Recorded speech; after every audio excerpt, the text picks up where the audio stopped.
Good morning, race fans. This is John Lindsay, joined by Will Falls. We are here at the Daytona International Speedway, the world center of racing. The 2021 NASA Championships, presented by Toyo tires. We have a whole team on the ground. We'll be joined by Jeremy Scott out there in the world.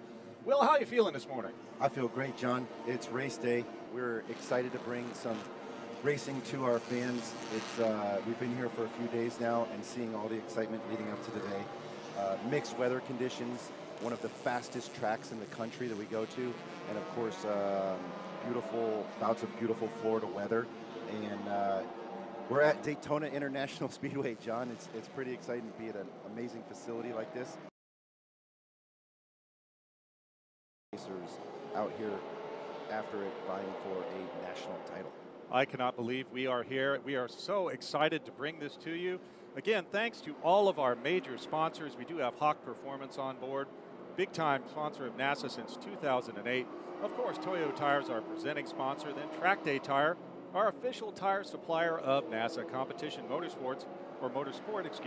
If you need safety gear, they are the ones to go to. They are the experts. Deechworks, they are specializing in high-performance EFIs, fuel system solutions, and Inertia Lab. Those are our major sponsors. Of course, Toyota has brought their GR86 pace car.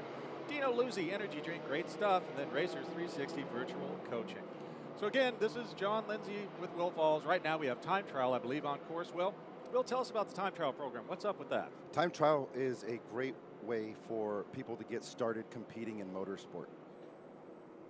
Time trial is a mix of cars in different preparation where it's drivers competing in a class against other cars going for fast time of the day. So it's like qualifying. It's like a bunch of qualifying laps. These folks go out gridded by their most recent best lap time and will go out and just try to smash some lap records lap after lap. So we had one time session earlier this morning. Folks, you can follow along. Go to nasachampionships.com and then hit up that Race Hero link. You can follow along live, see what we're seeing here in the booth. And you can see we had one time session so far. I believe the fast time was Brian Fessler in that monster Mustang out of Paul's Automotive in Ohio. He and his father, Paul Fessler, legends at NASA, legends at the fastest Ultimate Streetcar Challenge, I think it is. Yeah. Or Ultimate Track Car Challenge. Yeah. UTCC. Yeah. Grassroots Motorsports and VIR every year, right before Hyperfest. I'm sorry, we only had 2 bags of coffee this morning, so I'm getting there. So you should see some shots all around Daytona International Speedway. Bill, why don't you walk us around the track and tell us where do they start? We're seeing right there on your feed the world center of racing. That's the start-finish lineup on the oval.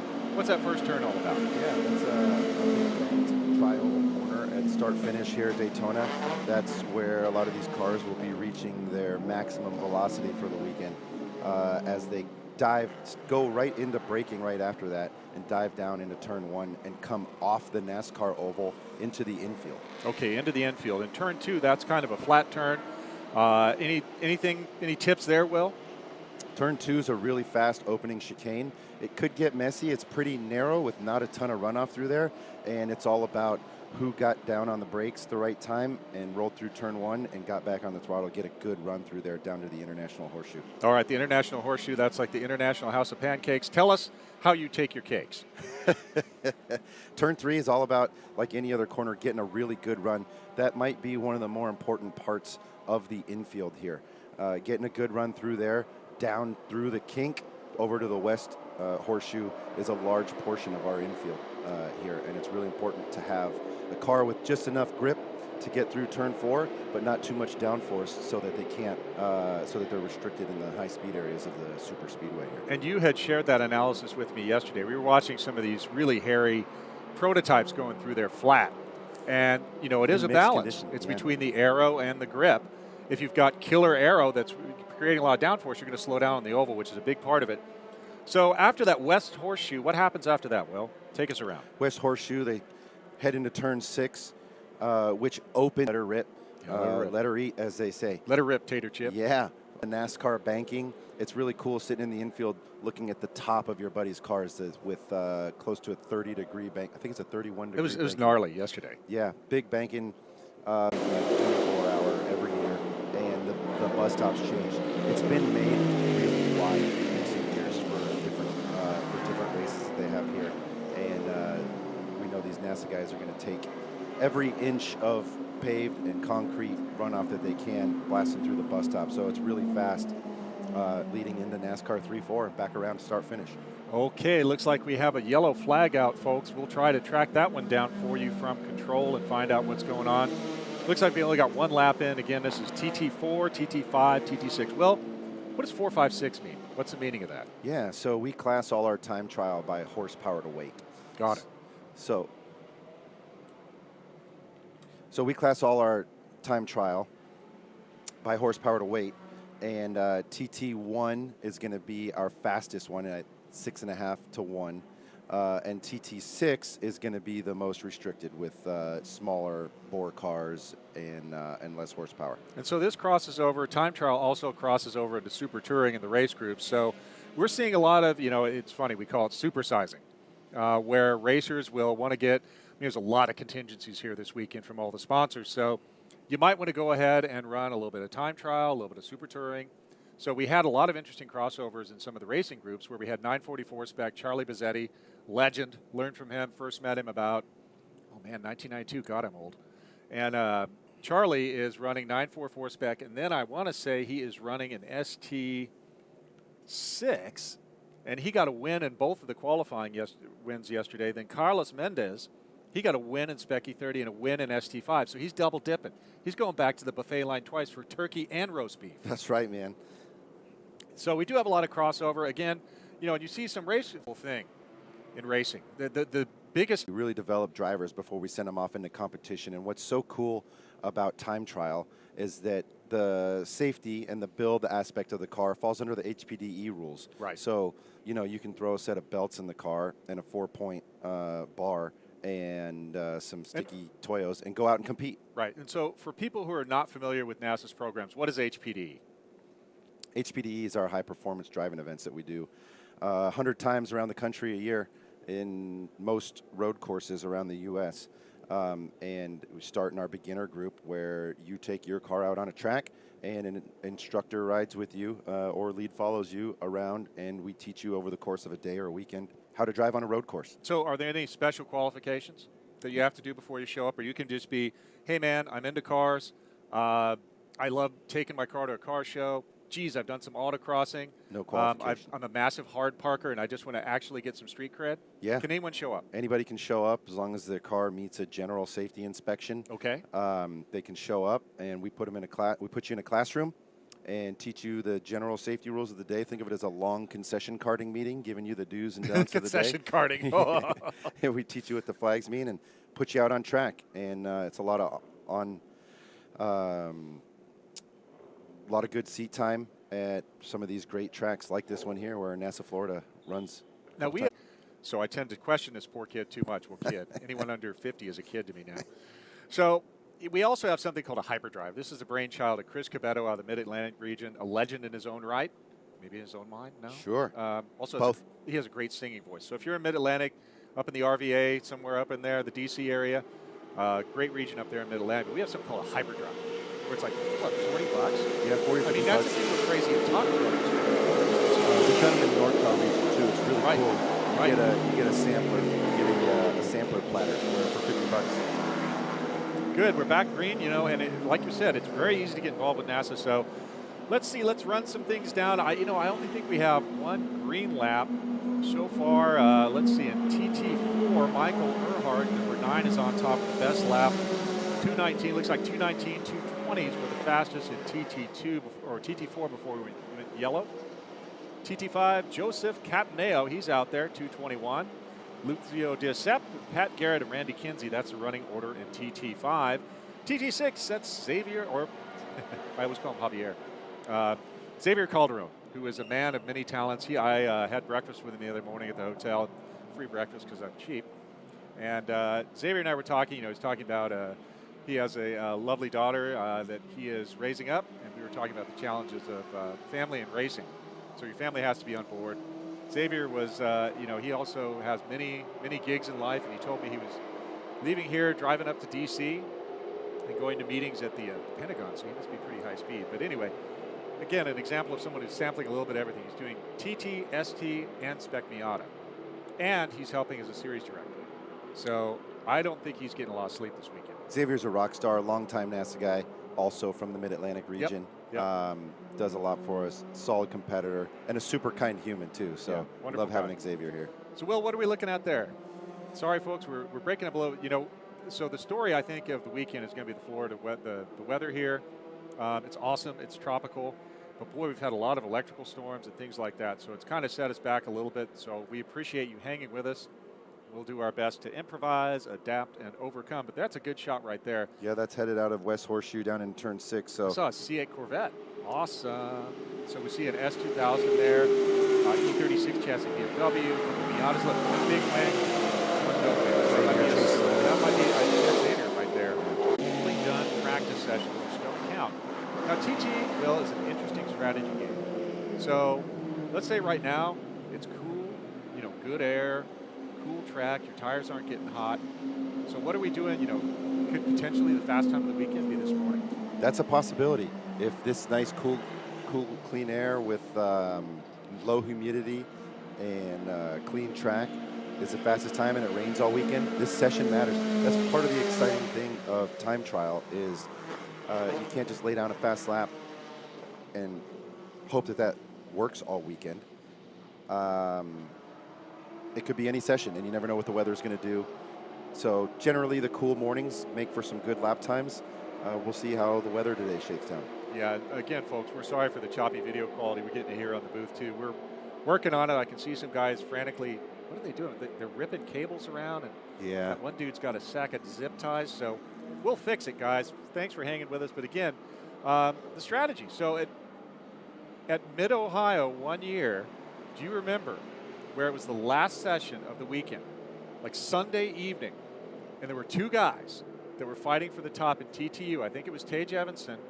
He was in some kind of really speedy single seat, special, and they were literally sitting in the pits, waiting to see if the other person turned a better lap, and I'll be damned, they did. Yep. So away he went, and it was mano a mano. Yep. So time trial. It's not racing. It's much more technical. It's much more finesse. Boy, is there a lot of strategy. A lot of strategy, a lot of setup, a lot of caring for the car and getting your tires at the perfect heat cycle and the perfect setup. There's a lot to it. Yeah, and it's fun too. It's really fun. So time trial came out of, I believe it was our old friends Joe Lee and Jeff Kohler up in, it used to be NASA Northeast. It's still very strong. The Casella family still belting it out there. But there was a group called POS Motorsports, which, there's many meetings. I love three-letter acronym. In this case, protect our stuff. Protect our stuff. So they'd formed an LLC, and these guys had this interesting system where you added and subtracted points for different modifications. And this was, this is easily 20 years ago. And we kind of adapted that, and now, it's powered away with different things. Folks, if you haven't, go to NASAProRacing.com and look at the rules section. Dr. Greg Greenbaum is the absolute time trial ninja master. He's the Chuck Norris of our rules. And probably about 02, 03, I used to be one of the directors of the Southern California region. This guy comes up. We just started the time trial program. I'd come up with a basic set of rules, thrown it out there, and this guy comes up. Do you remember the neon SRT4s? Man, he was hot. He comes up and goes, "Who's the clown who's running these rules?" I said, "Right here, I'm the bozo." And he said, "This is wrong and this is wrong." And so after a while I said, "Hey, if you've got a better idea, why don't you run with it?" And that was 15, 17 years ago. And he has refined the system. He puts in more work than anybody I know. I mean, at first I thought he might have been a cyborg because he doesn't sleep. But he's just a traumadon, so that's normal. But Greg is awesome, detail-oriented, tough but fair. So this is all Greg Greenbaum's baby, and we are happy to see time trial on track. Hey, there's a Camaro. TT2 Camaro. And again, folks, hang in there with the video. We are thrashing as hard as we can to get that dialed in. There's the, two C8s. Oh, boy, that's a Chevy commercial right there, buddy. Pretty awesome. So, Will, did you ever think Chevrolet would build a mid-engine Corvette? I hoped for it when some early renderings of the C8 came out, and even with the design of the C7 from the C6, it looked like it was destined to become a mid-engine car, and I'm so happy it did. I've gotten to hoon one pretty good. Actually, Michael Earhart's out here in TT2 in the Stevenson Camaro. It's his C8 that he let me drive at COTA, and it's such a good car. Oh my gosh. I call it the 5-figure supercar. I was so happy the night they made that announcement. Stoke Green and Kentucky. Whole thing. Or no, he's still online. I'm sorry. Hopefully he got offline, because when you see smoke like that, white smoke, that's a problem. Because what is that? Oil. Yep. What does oil do that's not good for racing? Slippery. Yeah, slickery. Well, the great Bear Grylls says, it gets slippy. So we got a yellow out from that. Okay, that's the out. 22 Corvette of Ben Grambeau. And he was running, and the saving grace for that time. is he is the top time in TT2 right now with a 2:03.7, just barely edging out Chris Tedder in second place in TT2. Well, you know what? By 0.03 of a second right now. Oh, jeez. So you know what he did? He sent it. He sent it hard enough to blow the motor. He went full send early on. He went out on top, which is pretty awesome. Yeah, looks like it is. God, that's a bummer. The first time session of the weekend, but at least he's on top. So that's going to be one to watch between Ben Grambeau and Alessandro Cinsoli. Also, Chris Tedder right there. They're all within a second of each other. Bit of a step back to Dylan Brown in the number 73 car and Michael Jordan. You said those were the C8 Corvettes, right, Will? You think, maybe? I believe so. I just hit refresh on my timing here. Sorry if I messed that up. Enhance. Littering and. Sorry, folks. We tend to go a little bit off topic. Will and I are good friends off camera, and we discuss a lot of things. But TT5, Lucio Giuseppe is on top. And then there's Xavier Calderon. He has our TT6 top position right now, followed by Mike Rossini. So again, folks, we see TT2, TT5, TT6 out right now. Again, this is a session for more classes than that. You can choose to run whenever you like. So we are watching our time trial program. Later on in the day, let's bring you what's happening today. We have qualifying races. Yesterday we had a qualifying race, which means it's a race it's an actual race, not qualifying. Yeah. But what it does is it takes the position you get on Friday, the position you get on Saturday, combine those together using some strange math. Yep. And then that gives you grid position for Sunday. Yeah. So you can be tactical. It's a long weekend, man. It is, and I tell people it is really hard just to get to the Sunday competition here. It's the Costco pack of racing. Right. I mean, a lot of events you go and maybe you're on track 4 or 5 times in a week. The rest of the time is fun. You're sitting around with your buddies, you're doing stuff. But here, and you're on track. You're That's busy. what's exciting, John. Friday, they've already done a full day of competition, practice, qualify, and a race. We had races yesterday. Today, we're going to do the same thing. So just in Friday and Saturday, you have what is your normal full NASA race weekend. Oh, yeah. And then we roll into 45-minute races on Sunday. But there's more. But wait, there's more, right. It's a long weekend. It's really tough on cars. Yeah. It's really tough on, we're all amateur drivers here. It's really tough for us to be physically and mentally prepped for the demands of 3 days of top-level competition like this. It's really exciting. Yeah, you got to have your game on. So it looks like our streaming is coming back a little bit. Beautiful white C8 Corvette there. That is number 32, which we're working on it. Sorry, guys, we're a little rusty this morning.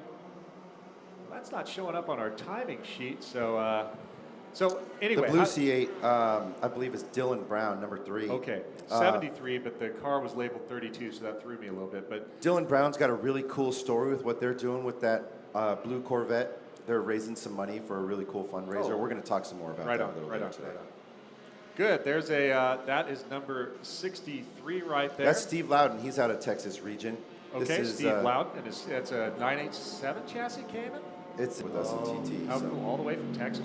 We have drivers all the way from California, upstate New York, everywhere in the country. They all come down here to the World Center of Racing, Daytona International Speedway. And what a facility. I mean, gosh, I've been doing this stuff 20 years. Just get a top-level regional track. This is kind of the top of the top. It is. In the number 14 S2000 here, that's my buddy Lucio. I promise you guys, just because I'm from Texas, I'm not running the switchboard, even though we're getting Texans up on the screen here, but that is my buddy Lucio. Lucio, nice guy, video, buddy. Fierce competitor, and leading TT5 right now with a 2:15.6. He's edging out second place by 9/10, so good start for Lucio here. And folks, you can see on your Race Hero display, we are checker.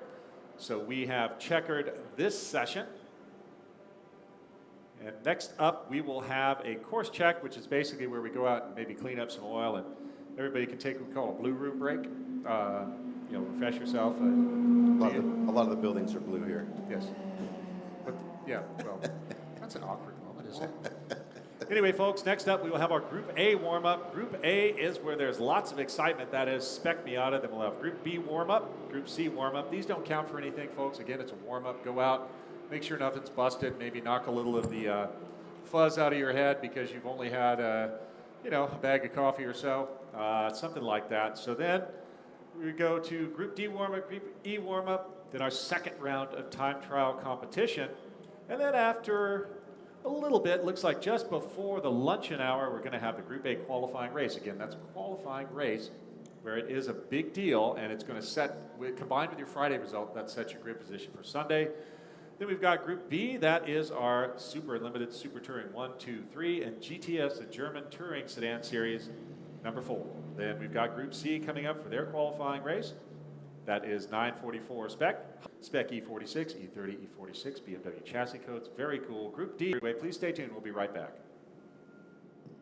Group A, warm up to the grid, please. Group A, warm up, bring to the grid, please. Group A, warm up to the grid.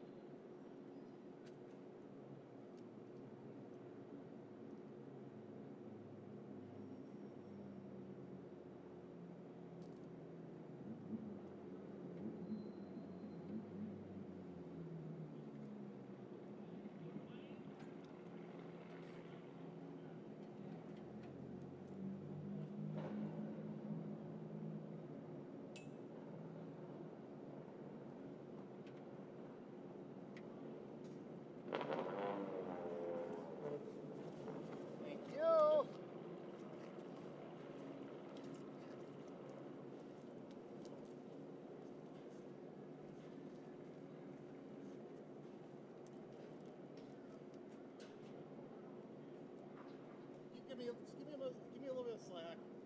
Yeah, oh yeah, definitely. I didn't know how much you were going to take. As much as we can take. You can take as much as you want. You got 2,000 feet over there. Oh, yeah. Well,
You want me to start here?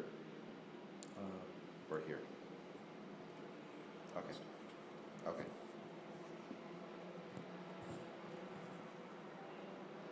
All right, folks, welcome back to the 2021 NASA National Championships presented by Toyo Tires here from the World Center of Racing, Daytona International Speedway. We are live. This is John Lindsay with Will Falls. Eventually, we'll be joined by our friend Jeremy Scott in the pits. So far, we've had time trial action this morning, and we are now doing some race warm-up. Race warm-up is where you go out, check to make sure everything is still okay. Will, what group is on track right now? John, we got Spec Miata out there right now, and we're on day 2 of 3 racing here, and there's already been a ton of excitement in this group as of yesterday. There always is. Going out for their group in mixed conditions yesterday. Everybody went out on the dry tire, I'm told, the Toyo tires RR, and it was a really fun race. Apparently, he's turning left on the screen right now. Yeah, it looks like he's warming up trying to signal. scuff in some Yeah, why not? some tires. So really critical this morning for folks warming up, making sure the car's healthy after racing yesterday. Also, all these spec classes are talking about how critical the draft is here. We saw 10 cars going into turn 1 under the blanket of a second on the last lap yesterday, all linked up drafting. All right, we have our first cars across the line again. They don't have a lap time first time across. That's number 10X was our leader there. That's John Davis and the People's Champ, according to Spec Miata Man Drama. If you're not following him, give him a follow on Facebook. They tend to roast our chestnuts here in the booth, and that's always appreciated and good. We've got 2 teams, Will. We've got a Team People's Champ and Team Mullet that they've devised for this weekend, and that's pretty awesome. They got stickers and everything. They had a fun fantasy draft for the picks of their top 10 for this event. And John Davis, he is the People's Champ. John Davis is the People's Champ. Awesome, awesome. So yesterday we did have a qualifying race, as we noted. This is not the race, it's the warm-up. Jim Drago took home the top honor yesterday, followed by Todd Burris, Preston Pardis, also known as P Money, and then Peter Inser. And Danny Stain was in that 5th position. Danny is always a threat. He jokes around. He's, I think, 61, 62 years old, but he's in better shape than a lot of the 20-year-olds out there. So Danny always brings it, and always a consistent competitor, has had great results at the runoffs. Well, yeah, Danny Stain is our reigning. I'm sorry, no. He didn't win Mid-Ohio. I'm way off. After a year off, I'm a little rusty. But you know, Danny kind of does that too. The aura gets out there, and you're like, what can this man not do? I know he rides motorcycles, he rides motocross, he's pretty awesome. And I want to talk about the 8th position too, Harry Voigt. There's something in parentheses aside his name, TMC. What does that mean? Yeah, that's our Teen Mazda Challenge. That's our Mazda Challenge. Team okay. Mazda Challenge. Tell me about it. Man, we've got this really cool program partnered with Mazda, who's, as you can see, with over 70 Miatas on track. Mazda's extremely supportive of grassroots motorsports. And Mazda's also extremely supportive of young new drivers being involved in the sport. So aside from our regional championships, there are regional championships for teen drivers. Starting. What do you get if you win that championship? Yeah, it's pretty cool. If a teen driver wins a Teen Mazda Challenge, they get an invite to the Mazda Shootout, which is a multi-day event amongst national champions in Mazda vehicles. And they get a huge 6-figure sponsor package to go run in Mazda's Global MX-5 Cup. Yeah. So it's a really cool deal getting young, good teen drivers right out of go-karts, right into pro racing. Well, and it's cool because it is a professional pipeline. People have moved on from some of our team programs. Now, Will, you were one of the youngest drivers ever to international competition. I mean, you've been around for a while. How old were you when you started? Yeah, I was 13 when I started, and Spec Miata wasn't even a thing then. We were still doing Pro 7 in the first gen RX-7. What's a Pro 7? Yeah, first Pro gen 7 was Spec Miata before Spec Miata with Wankels. Yeah. It sounded like a weed whacker when it's flat out. You never forget the first time you hear a Pro 7 start. Yeah.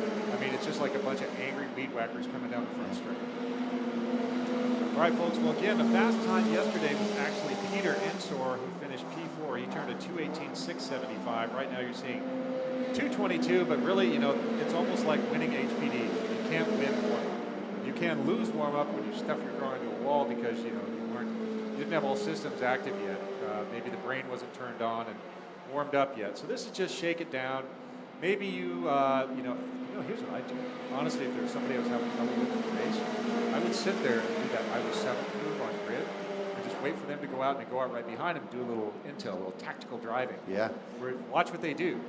Just challenge them in a couple places and see how they react. And then that may help you in the race later this afternoon. There's a ton of strategy here. We don't know who's sandbagging, who's just working the draft. Also, there's a lot of figuring out how to draft.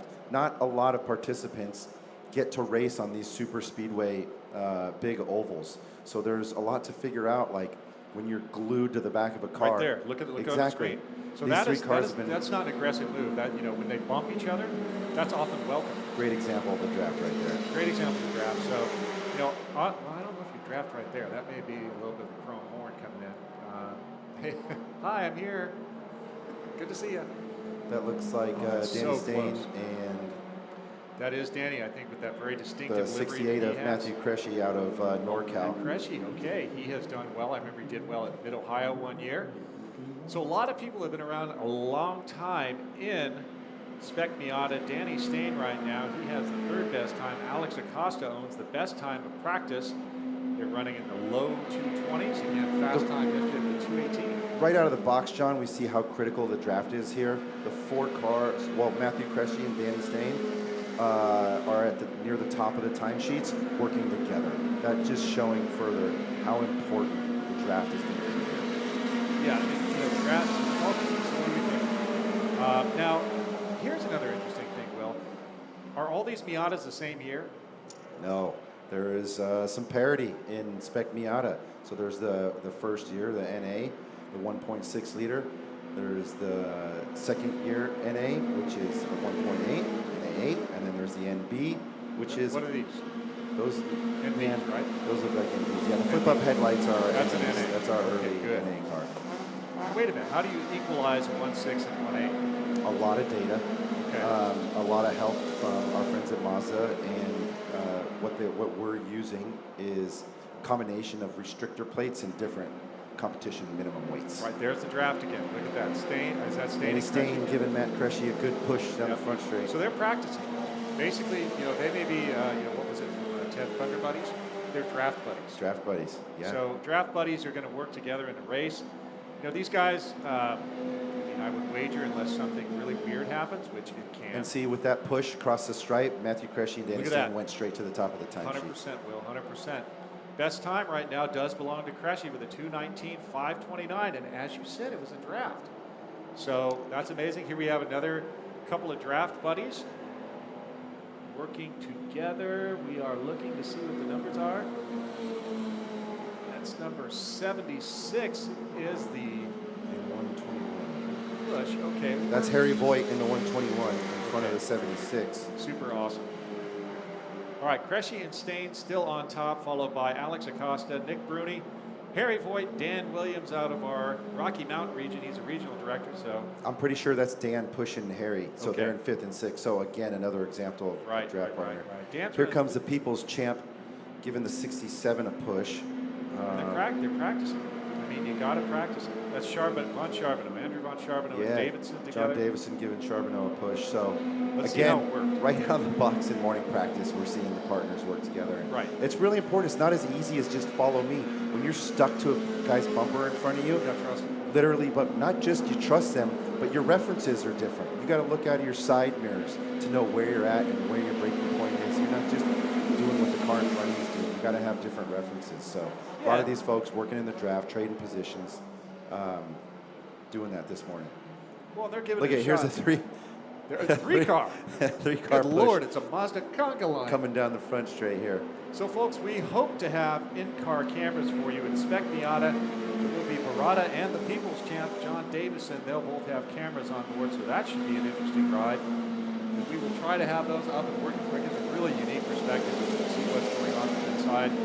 Sometimes in past years, we've rigged things up with radio communications with the driver. It's always fun. I remember Steve Stepanian in Spec E30 one year. He was my radio car, and he said, "Hey, can you call me back in a minute?" And it turns out his shifter had fallen off. So he was literally having his whole shift knob, his lever had fallen off. So to get the car to change gears, he'd have to stab it back in there and move it. And he pretty much drove all around WeatherTech Raceway at Laguna Seca, I think in 3rd or 4th gear in a Spec E30, so that was pretty awesome. Improvise, adapt, and overcome. 3 laps down, still Cressy on top with, or actually still staying on top of that, oh wow, 2:18.938 now on his 3rd lap, he's improved. So a 2:18.938, let's see, fast guy yesterday in the race was a 2:18.675 by Peter Ensor. So Stain is proving his mettle. There we have, okay, oh, Hey. spinner! No, that was awesome. Full 360 washing machine cycle. That's a Look at the 0-3 whole train car of around it. Broderick. Dude, it's like a marble race. That was awesome. That was Broderick Bogus. So Broderick, I know he raced a Spec E46 for a while. He's now in the Miata world. That was a pretty awesome spin, man. Full points. Good rotation with a half gainer on the end. And Full nobody, 360, But I did like you see it. Did you see that whole thing where it just flowed like water? Yeah. Often that won't be the oh on the grass testing. Hey, Yeah, we've had some driving. It's another thing to talk about here, John. The grass here is beautiful. Oh, it's slick as also, hell, with so- the weather that we've had, Yeah. it's not very. It's pretty slick runoff today. So That's something to watch. So usually, so folks, as you look, you see that yellow stuff, that's paint on the track limits. Man, when it rains, it gets super slippy, and then when you get off of the grass, you're going for a ride because your coefficient of friction drops to pretty much 0. It's almost like what a slip and slide with Vaseline on it. that's right. There's no tread cut into these Toyo RR tires. It's a 2-groove slick. Another And draft buddy. Hey, draft buddy, come along with me. Let's have some fun. Let's find a happy little racetrack. happy little We're just race. going to paint a happy little draft. There's a couple of happy little Miatas right there. Little happy beyond. God bless you, Bob Ross. There's my buddy Bill Aga in the Minion car. He's out of Texas. All right, fast lap still belongs to Stain, the only one to crack into the 18s this morning in practice. Again, this is our warm-up for Group A, our Spec Miatas. There you can see an NA chassis with the pop-up headlights. Boy, I miss pop-up headlights in this first. And then there's an NB chassis you can see with the faired-in headlights. Now, one way we equalize the 1.6, the 1.8, the different chassis is weights and plates. So there'll be different weights for each chassis. Then there's what's called a restrictor plate placed in the intake track of the different 1.8 liter displacement motors.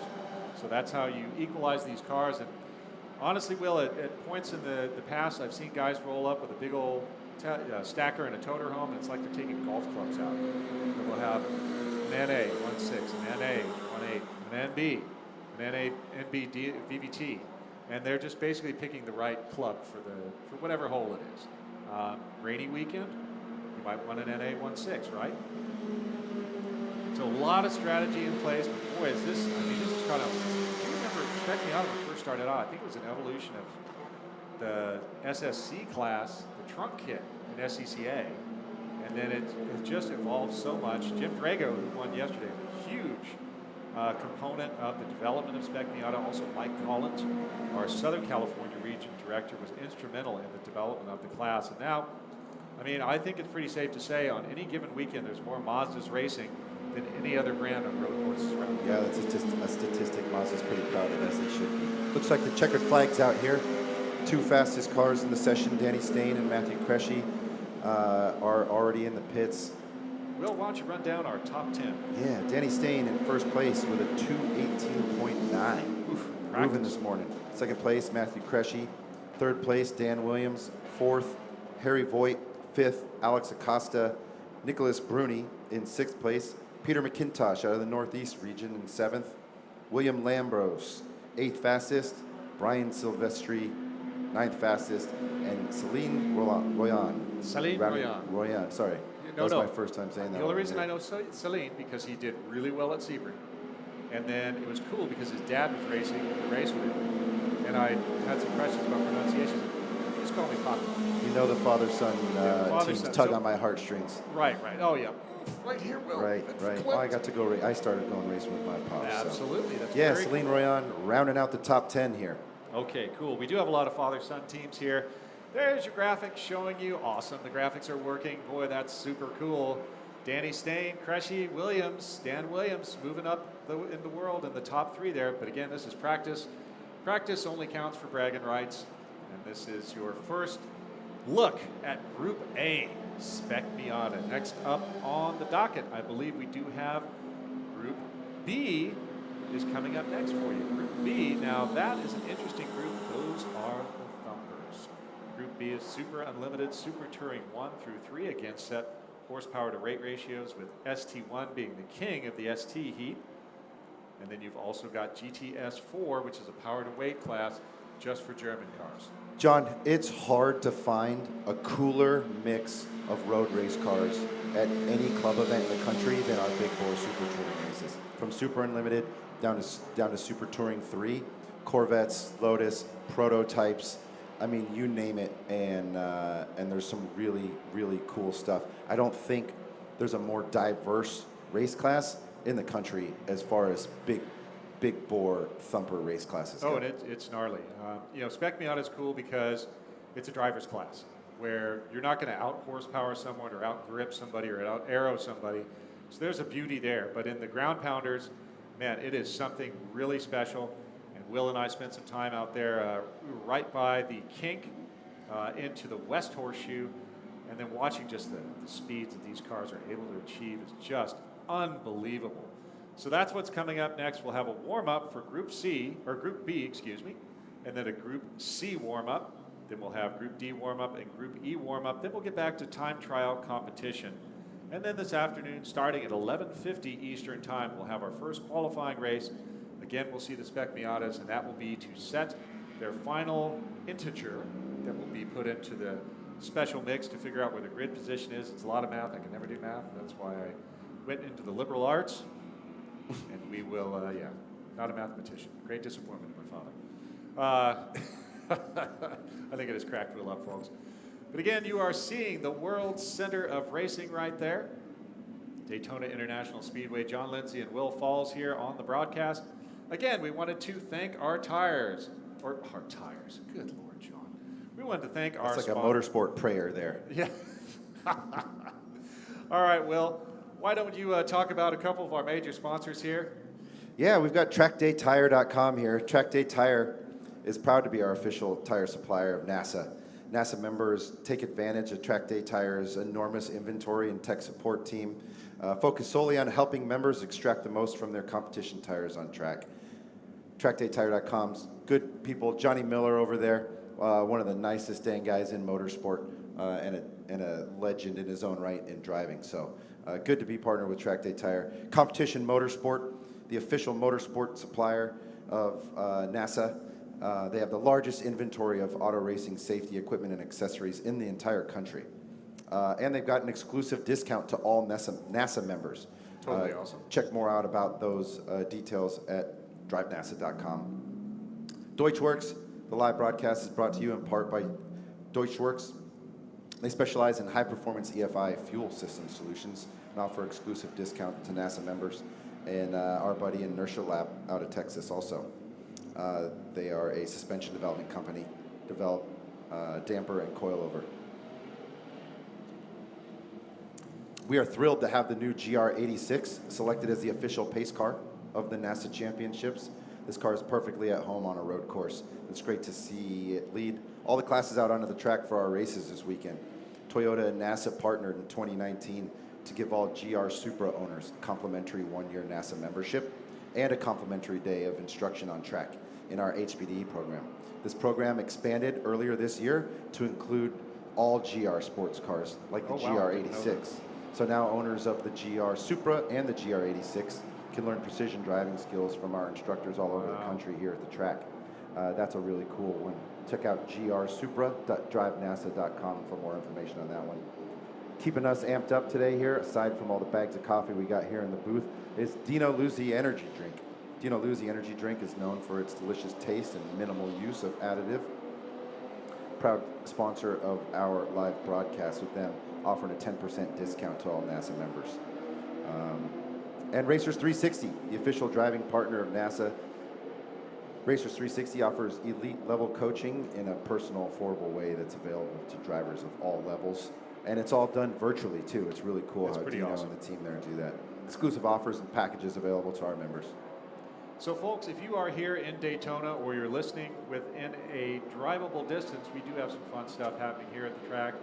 A Come on in and make sure to check out the Fun Zone with family activities, food trucks, and the Raceway Roundup car show inside the track from 10 a.m. to 2 p.m. Music by DJ Rockin' Rich. The car show is hosted by FLAcarshows.com. So hey, folks, if you're around, just don't sit around and watch us on the interweb. Why don't you come on down and see some of it live? If you're here at the track listening to us live, thank you for coming. We're glad to have you here. Right now on track, we do have Group B.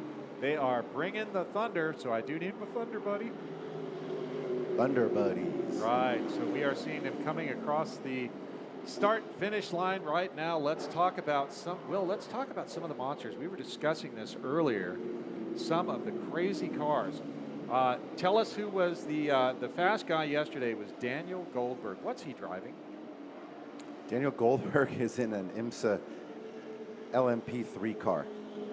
This is a real pro level prototype that's seen competition in real IMSA races. It's a Ligier J3 car, and this one I believe is powered by the Nissan V8. Really thumpy, and we saw that was one of the cars we were watching go through the kink flat out yesterday in mixed conditions. Really impressive. Oh yeah, no, he was able to drive flat out. So right now on the feed, you are seeing our Super Touring and Super Unlimited cars, as well as our GTS 4 cars, and you can see a tremendous variety. There's a Cayman going by an Evo, of all things. So they are running, I believe, in different classes. But again, this is just warm-up this morning for these folks. And Dmitry Goliakov, I believe Dmitry was in another Ligier. That is the JSP320 chassis. You know, really in Super Unlimited, it doesn't matter what motor they had. Initially, when they ran an IMSA, it was the Nissan VK56DE, probably an Evolution truck motor. I think about 600 horse. And wow, for the booth right now, it actually shook a little bit when it went by. The start finish, it sounds just awesome. I wish you folks could be here live to hear it, but it's really something. So right now we are looking okay. No, that guy's not lost. That was a Silver Crown car going down the front straight here, set up for road racing. Really cool cars, and excited to see a couple of those going around here. So Goldberg just went out and set a 1:48.553. Geez, that's faster than his fastest time yesterday. Fastest time in the race was a 49.580. So I guess he may have been throwing out the old bag right there. Stick her up, baby. Stick her up. Stick her up and send it. So that's an NP01. What's an NP01? NASA prototype.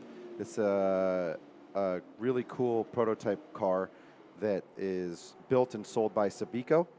Okay. NASA partnered with them, and we had designed this car with Elon when Elon was still in business, and when that company got dissolved, Sabico took over the program, and that's actually the NP01 Evo. So that car has had some enhancements from its original build, mainly a little bit more horsepower and some more mechanical and aero grip now. And what's the motor?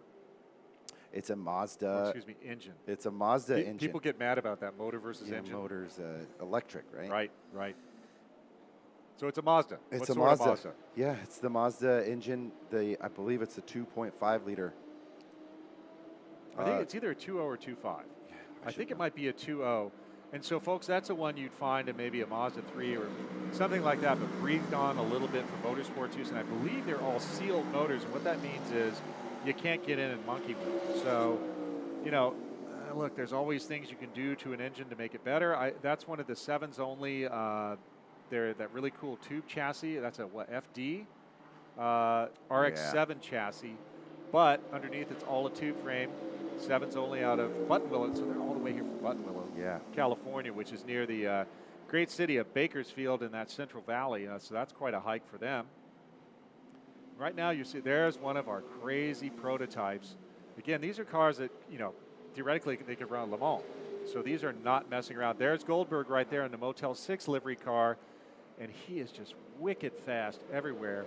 I mean, yesterday even it got a little bit slippy and wet in the qualifying race, and I did not detect that he slowed down at all. I mean, that makes sense. Okay, so he's running 48s now, and he was running 49s in the wet yesterday. Mixed conditions. That's awesome. Good grief. So again, I think that's one of our Silver Crown, which is a USAC series modified for road course work here. I mean, Will, just look at the diversity of cars. There's a Camaro, Porsche, all sorts of interesting things out there. There's a stock car out of Texas. That's Larry West. You're not. That's a stock car, Yep. right? That Yep. looks like a your standard issue. What do they call that? Perimeter stock car. It's Right. not a left hooker. So there we have a Cayman chassis with Another a stock car. 996, another stock car. Oh, did he have his window net down? That's a party foul. No, that was I noticed that yesterday. It caught my eye. Oh, is it like He's a got cutout? a Trans Am style door with the cutout, and I Oh, think okay. that flap's just Now either look not at there. what's that thing under the bumper of that Camaro? What does that do? The one on the front or the rear? The one on the rear. That's a diffuser. Is that like for diffusing like scents in the bathroom when you put Exactly. one It of those potpourri smells things in it? really nice when you're behind that car. It smells like delicious, crispy smell of shake and Delicious. bake, John. Shake and bake, Will. Shake and bake. Yeah, that's awesome. So, what Will was talking about, look at the aerodynamics on these cars. So let's take a look at Goldberg's car. Look, ooh, ouch. Using all the track. We paid for all of it. Might as well use all of it. But you can see all those under trays. Those are flat bottom cars with little tunnels to channel the air because of the speeds they're doing. And look, the car is not that nervous. He hit a bump there, and it didn't chatter a whole bunch. So he's probably got the suspension settings fairly soft, and that would allow for some compression on the oval, I believe, because let's say you have a really stiff suspension, you get up on the oval and the G's start pressing down. Right. What's the safety fuse there? The tires, right? So you're going to start slipping. Again, that's a great shot. That's a C6 generation Corvette. Porsche, prototype. I mean, this is just Porsche. right. This is just the coolest field. All right, folks, 3 laps complete now. Again, this is the Group B warm-up session. Fast time belongs to number 6, Daniel Goldberg, a 1:48.553 on his first lap out. So right now you're just warming up the equipment, making sure nothing screwy is going on. Frank Heinman is the second fast so far, then John DeAngelis, Dmitry Goliakhov. All of those cars, I believe, are prototype chassis, retired IMSA racers. And we even had one car out there yesterday that was the retired Wayne Taylor, the Cadillac, which I believe was a modified Dallara chassis, the Cadillac was, and one of the few ones with the, I think it was a 6-liter V8? 6.2 liter. 6.2, okay, Chevy LS, V8. right? Chevy V8, yeah. Okay. All right, folks, checker is out on our Group B warm-up session.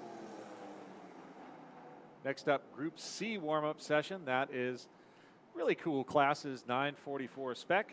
Honda Challenge 2 SE30, which is, E30 is a BMW chassis code. Yep.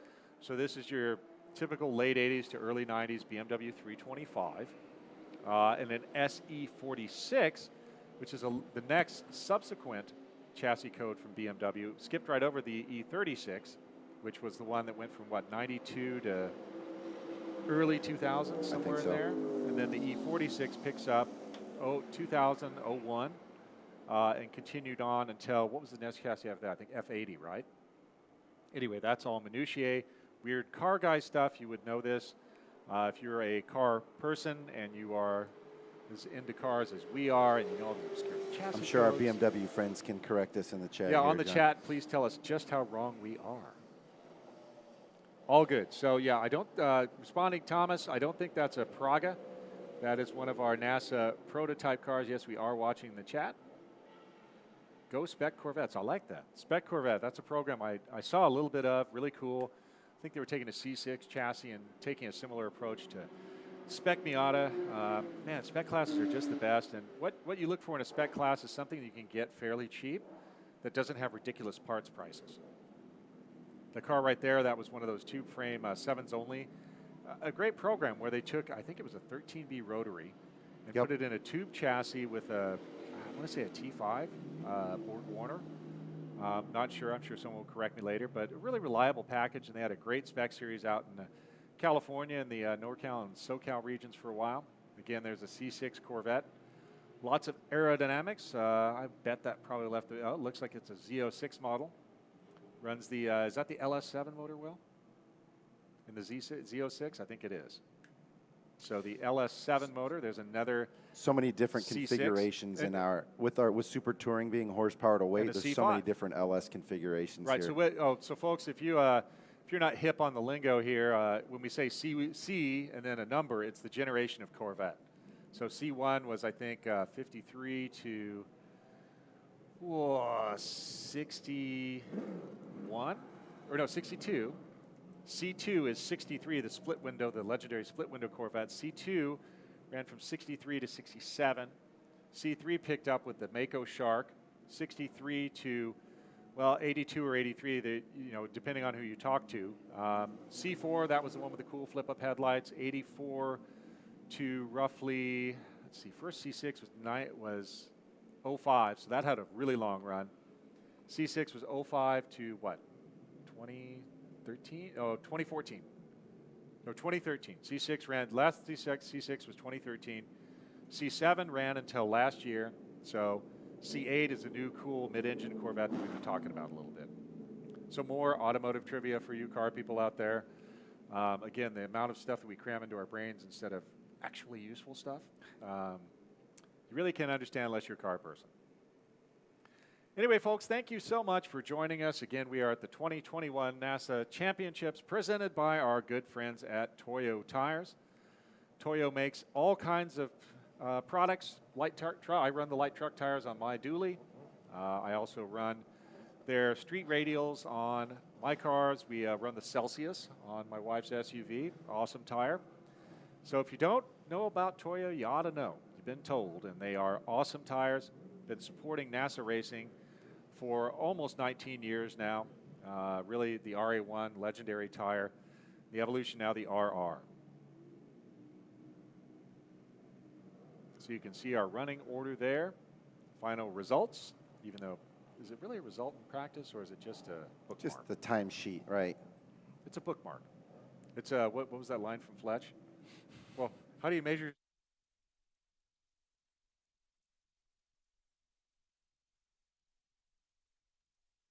Our technical issues, the guy with the bag of zip ties is no longer anywhere to be seen, so that's good news. Again, we're at the World Center of Racing in Daytona Beach, Florida. The stories this weekend will be the weather. It will be endurance. Can you make the car last all weekend? So those will be the two things to watch. Right now, a little bit cloudy, a little bit humid, but this morning when I got up and I clicked the unlock on my rental car, I could actually see the air. It's pretty humid this morning, but should be decent weather. I think we have weather rolling in sometime in the afternoon. Yesterday we have gnarly electrical storms.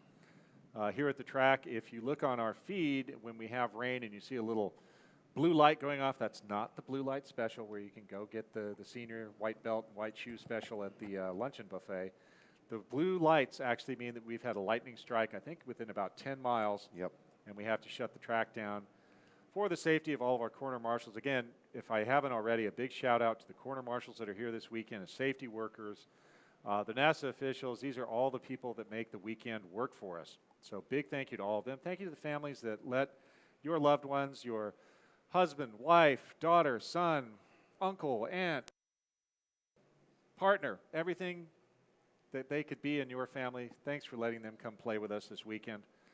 Really awesome to see. Will, what is our car count? I think it's about 350, 375, somewhere in there. I know we're upwards of 300, so and, it's exciting to see. And the funny, not funny, haha, but it's awesome to see all the fans. The old joke was when you went to a NASCAR race that the fans knew all the racers, and you went to a road race, the racers knew all the fans. That's right.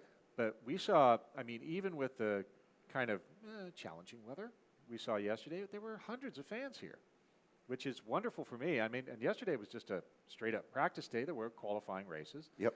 But it wasn't the big show. And, man, today we got a car show. We got all this stuff. So it's pretty cool to see all the fans out here.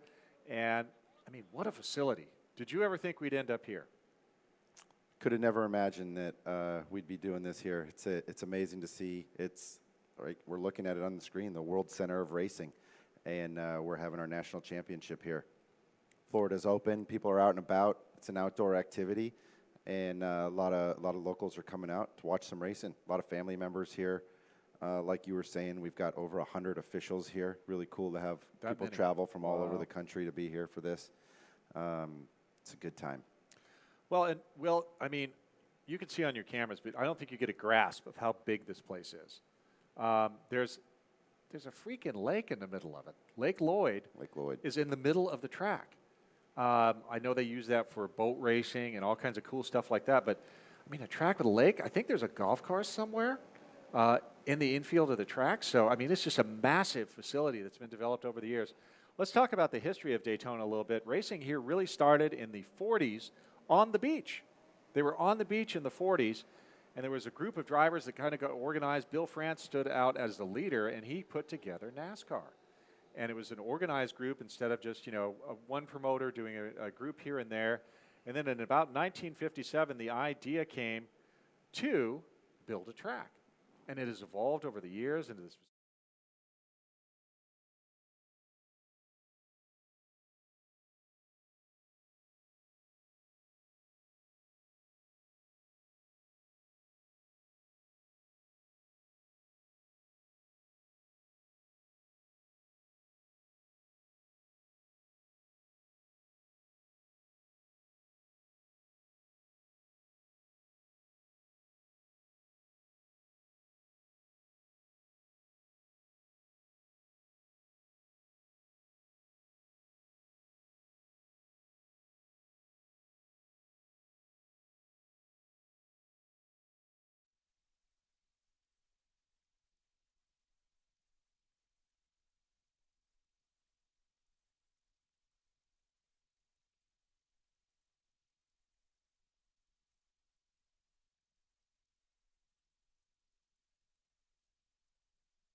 All right, folks, welcome back. We are at the World Center of Racing, Daytona International Speedway here in Daytona Beach, Florida. Right now, we are coming out with your Group C warm-up. We've seen A, B, and now C, following that alphabet down. And we did have our time trial groups on track for our first competition session for them of the weekend. Again, this is Group C now coming up.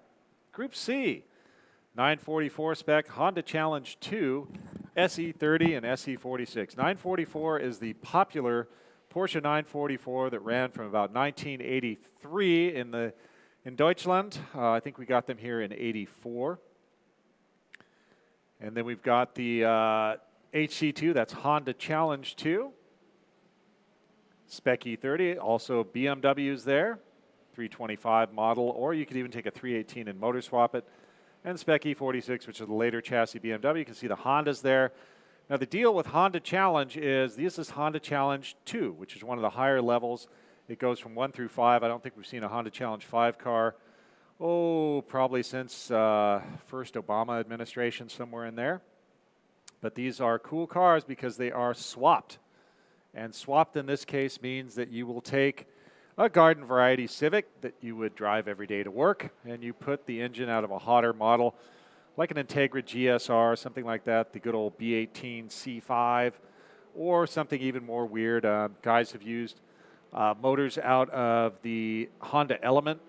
There's all kinds of different Honda motor codes and rules on what you can put in what car to qualify for Honda Challenge 2. There's one of our 944. Now, when we hear the word spec, that means there is an identical preparation for each car. You're not allowed leeway anywhere. These cars are all identically prepared.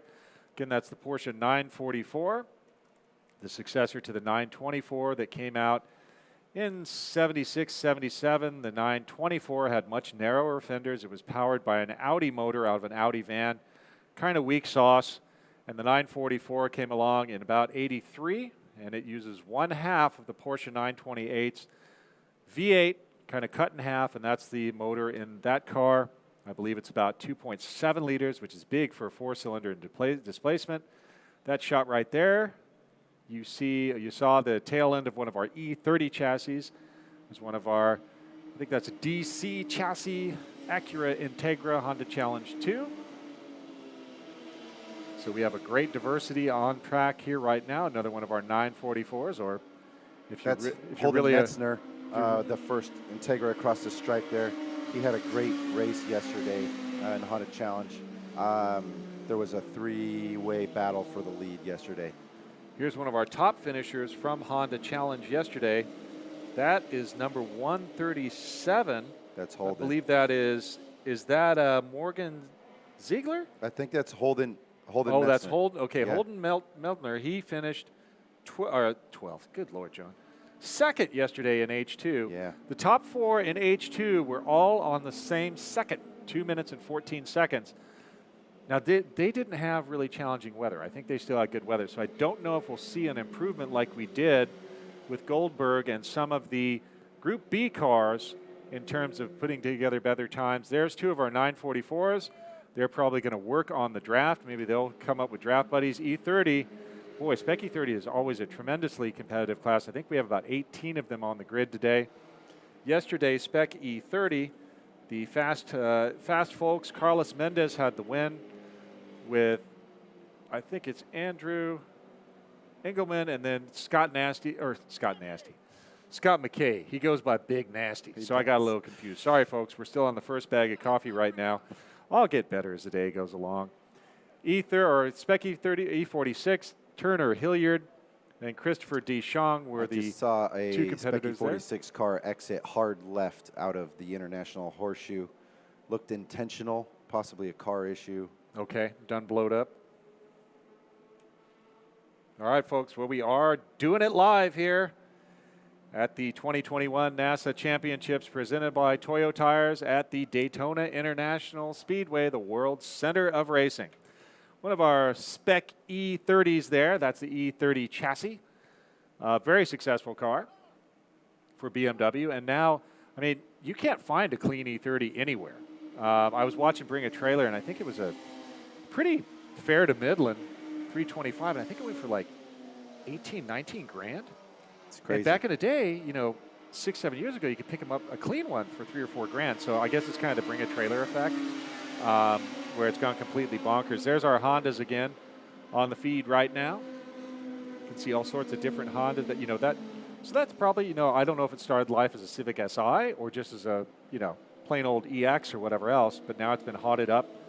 Aero, swapped motor. Again, there's Alexander in a 944. There's one of our Spec E30s. Super cool. So far, let's see, Tim Jennings has the top time in the 944s. Christopher Michaels notched a 2:15.754 in Honda Challenge. Robert Mao is the fast person so far with a 2:21 in Spec E30, but again, only 1 lap complete, so tires probably aren't even warm right now. That's a nice shot of number 501, Michael Young.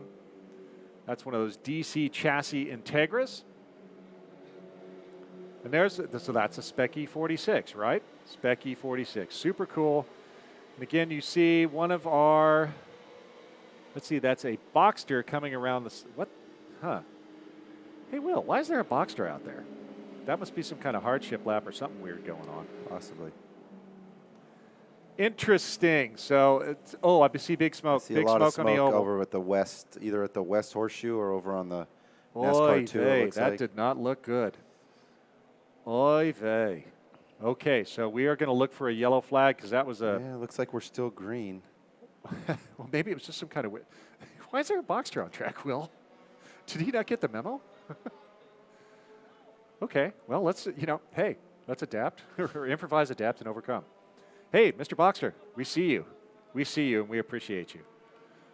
So that may be a case where the race director, they may have had a problem yesterday, and they're out there, they got a little juice to go come out and see what's going on. Now that, number 9, that was Marcelo Vine. Marcelo moved up 8 places yesterday in the race. Hard Charger Award 944. Marcelo, champion before. He and Charlie Bazzetti are going to be the ones to watch the 944 spec. They are awesome. I've known Charlie for well over 25 years. He showed up in an event. Ryan Flaherty, one of the original OGs of NASA, along with myself, we used to have a business called Open Track Motorsports, and we'd rent out tracks. basically pass the hat at the end of the day. This was probably in the late 90s we started doing that, and Charlie was one of the guys that really said, hey, you clowns. Ooh, little side.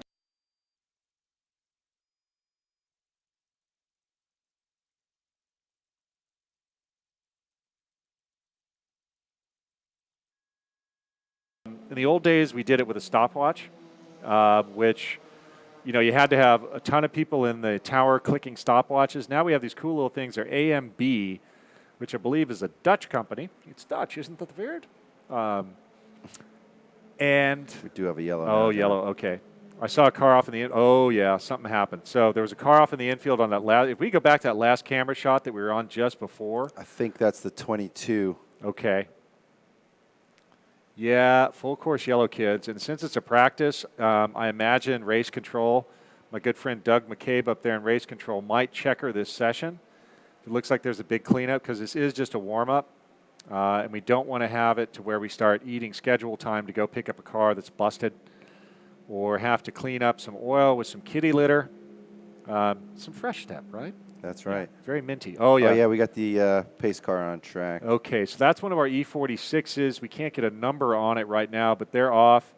And I did see a little bit of schmutz we got a debris flag out, too. Oh, so there's oil there. Because did you see when the 944s went through, a little bit of schmutz came off the track? Bummer. That's, there could be some cleanup. Some racers realizing what's going on here just feel like they got their warm-up in. They're going to come in and check some tires and head to impound. I mean, there's then again, there's no point to a lot of things we do right. That's a bummer. I'm wrong, but I think that's the 22 of Christopher Michaels who laid down the fastest lap in Honda Challenge 2 this morning. I can see a little trail right there. It's an E46 that's over on the wall, but we did see a Honda as well in the infield. So that's a bummer. It's a bummer, man. All right, folks, there is number 86 in our Spec 944 class. Beautiful yellow car there.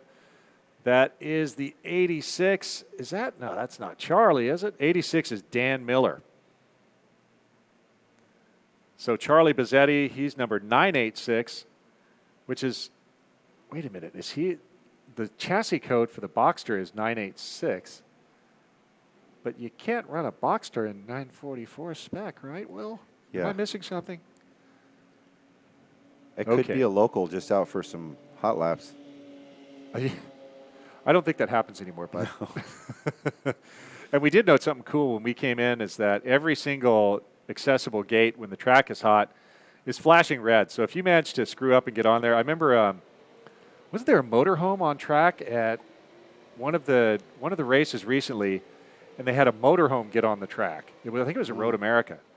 And how on earth they managed to do that, I mean, that takes a singular level of talent. There's Marcelo Vine in that black and yellow car. He's one to watch in the qualifying race this afternoon. There's one of our Spec E46s, Spec E30, Honda Challenge 2. Now that was probably totally a grocery getter Civic in its former life. Right. Do you think that little car came off the showroom all minty fresh, someone buys it, boy, this is going to be great. I'm going to be a cherished family car. And now it's like all of a sudden, it's like basically David Banner turns into the Hulk. And it's got a swap motor out of an Integra, lowered, aero everywhere, and it's living its best life. Honda Challenge is cool. There's a great aftermarket for Honda stuff. There's a lot of great swaps out there and companies that make supporting parts for all these swaps. So, and stuff breaks too. You know, there's a lot of these Honda Challenge cars are total Frankenstein builds with something used from one car to use. Like a lot of it's universally adaptable, and so you know they work on these things a lot, fine tune them a lot. I mean, for me, there's certain cars that are the iconic hot rods.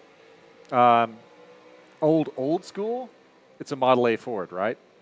The Lakesters, the original SoCal, kind of hot rod movement. Yeah, that looks like a sweeper truck, so we're going to be here for a while. But so iconic cars, Model A Ford, right? We get to the 50s, it's got to be a Tri-5 Chevy. 55, 56, 57 Chevy. After that, I would argue for either the Camaro, first-gen Camaro, first-gen Mustang. Yep. A lot of people are hot rodding those. Yep. I'm kind of a weirdo, and I like first-gen Chargers. The Dodge Charger, which is kind of Dodge's answer to that. The more iconic one is the 68 to 70 model. But then, 70s, I don't know. The 70s were kind of a bad time to be a car guy. Yeah. 70s weren't great. But then, in 1979, the Fox Mustang arrives on the scene. And that is the car that Ryan Flaherty and I cut our teeth on. That's how we met. USC Trojan Sports Car Racing Club. Both of us had what's called the Fox body. Wow. I mean, infinitely tunable. You could throw parts at them. We thought we were pretty cool when we put headers on them. That was pretty great. We put headers, gears, and Flowmasters, and you thought you were the king. I'd argue another iconic car from that time period, the Buick Grand National, the G-Body Shuffle. You ever see one of those launch? But then, hey, the 80s went away. Much to my chagrin, I had to shave my mustache and cut my hair, cut my mullet off, and come into the future. And now, the Hondas. I would say any of the Hondas from the 90s. Oh, there's our car. Let's see. Which is that? Can't get a number. That's the 22. You were right, Will.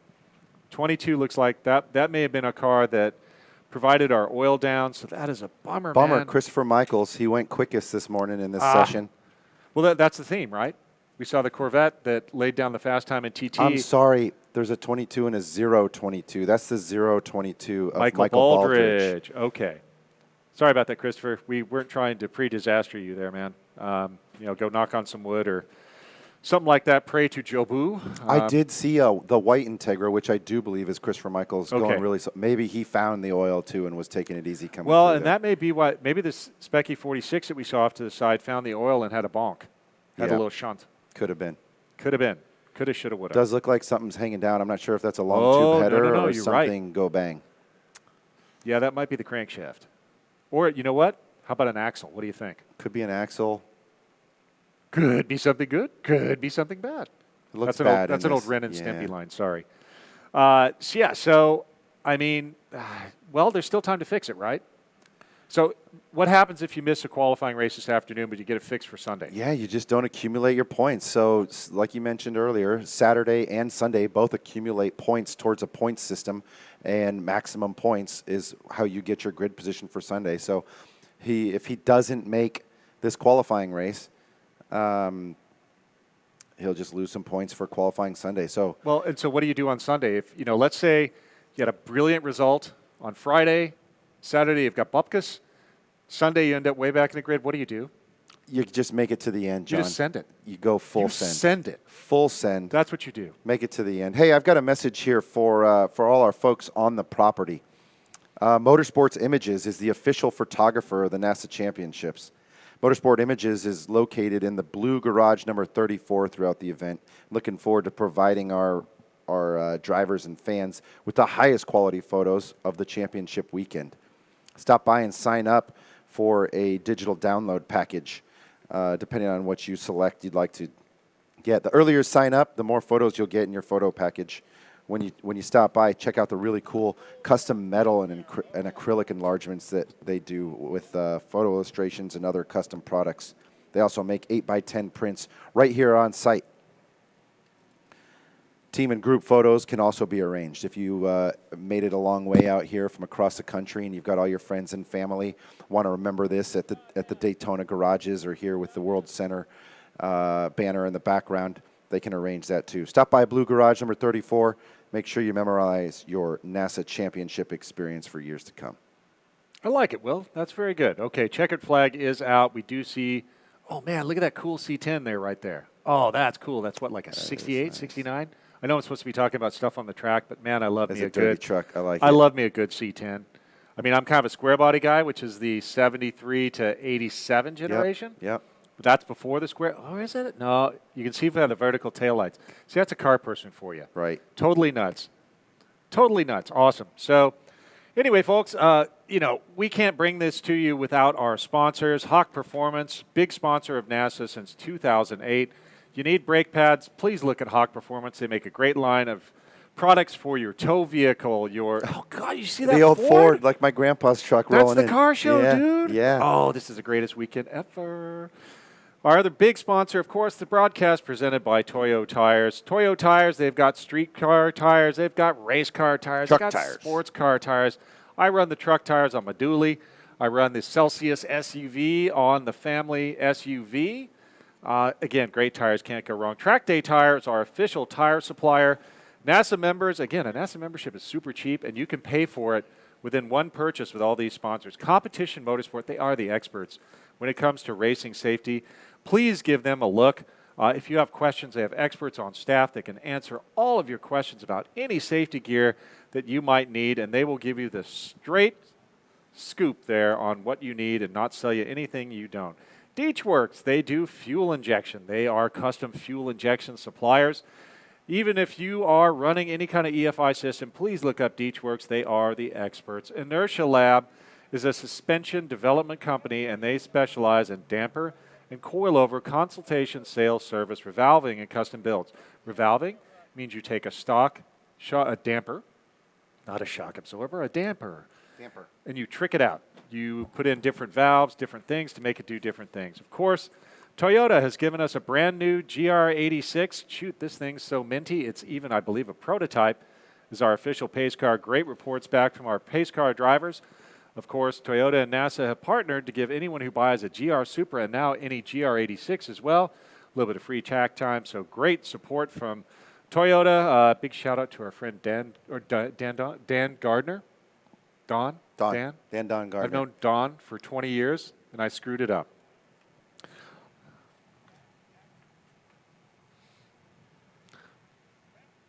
All right, folks, we are going to head to a quick commercial break. Thank you for joining us at the 2021 NASA National Championships, presented by Toyo Tires from the World Center of Racing. Please stick with us.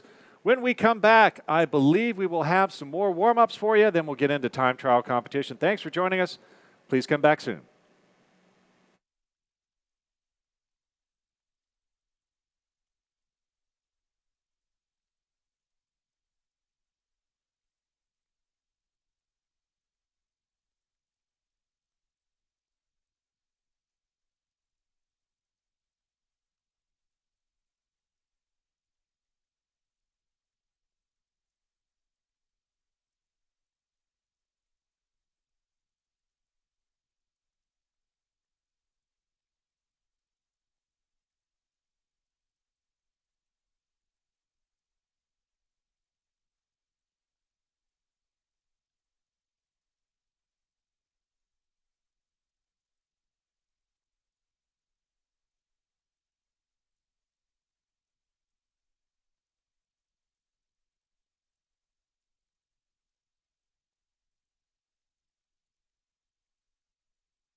Welcome back to the 2021 NASA Championships presented by Toyo Tires here at the World Speed of Racing Daytona International Speedway.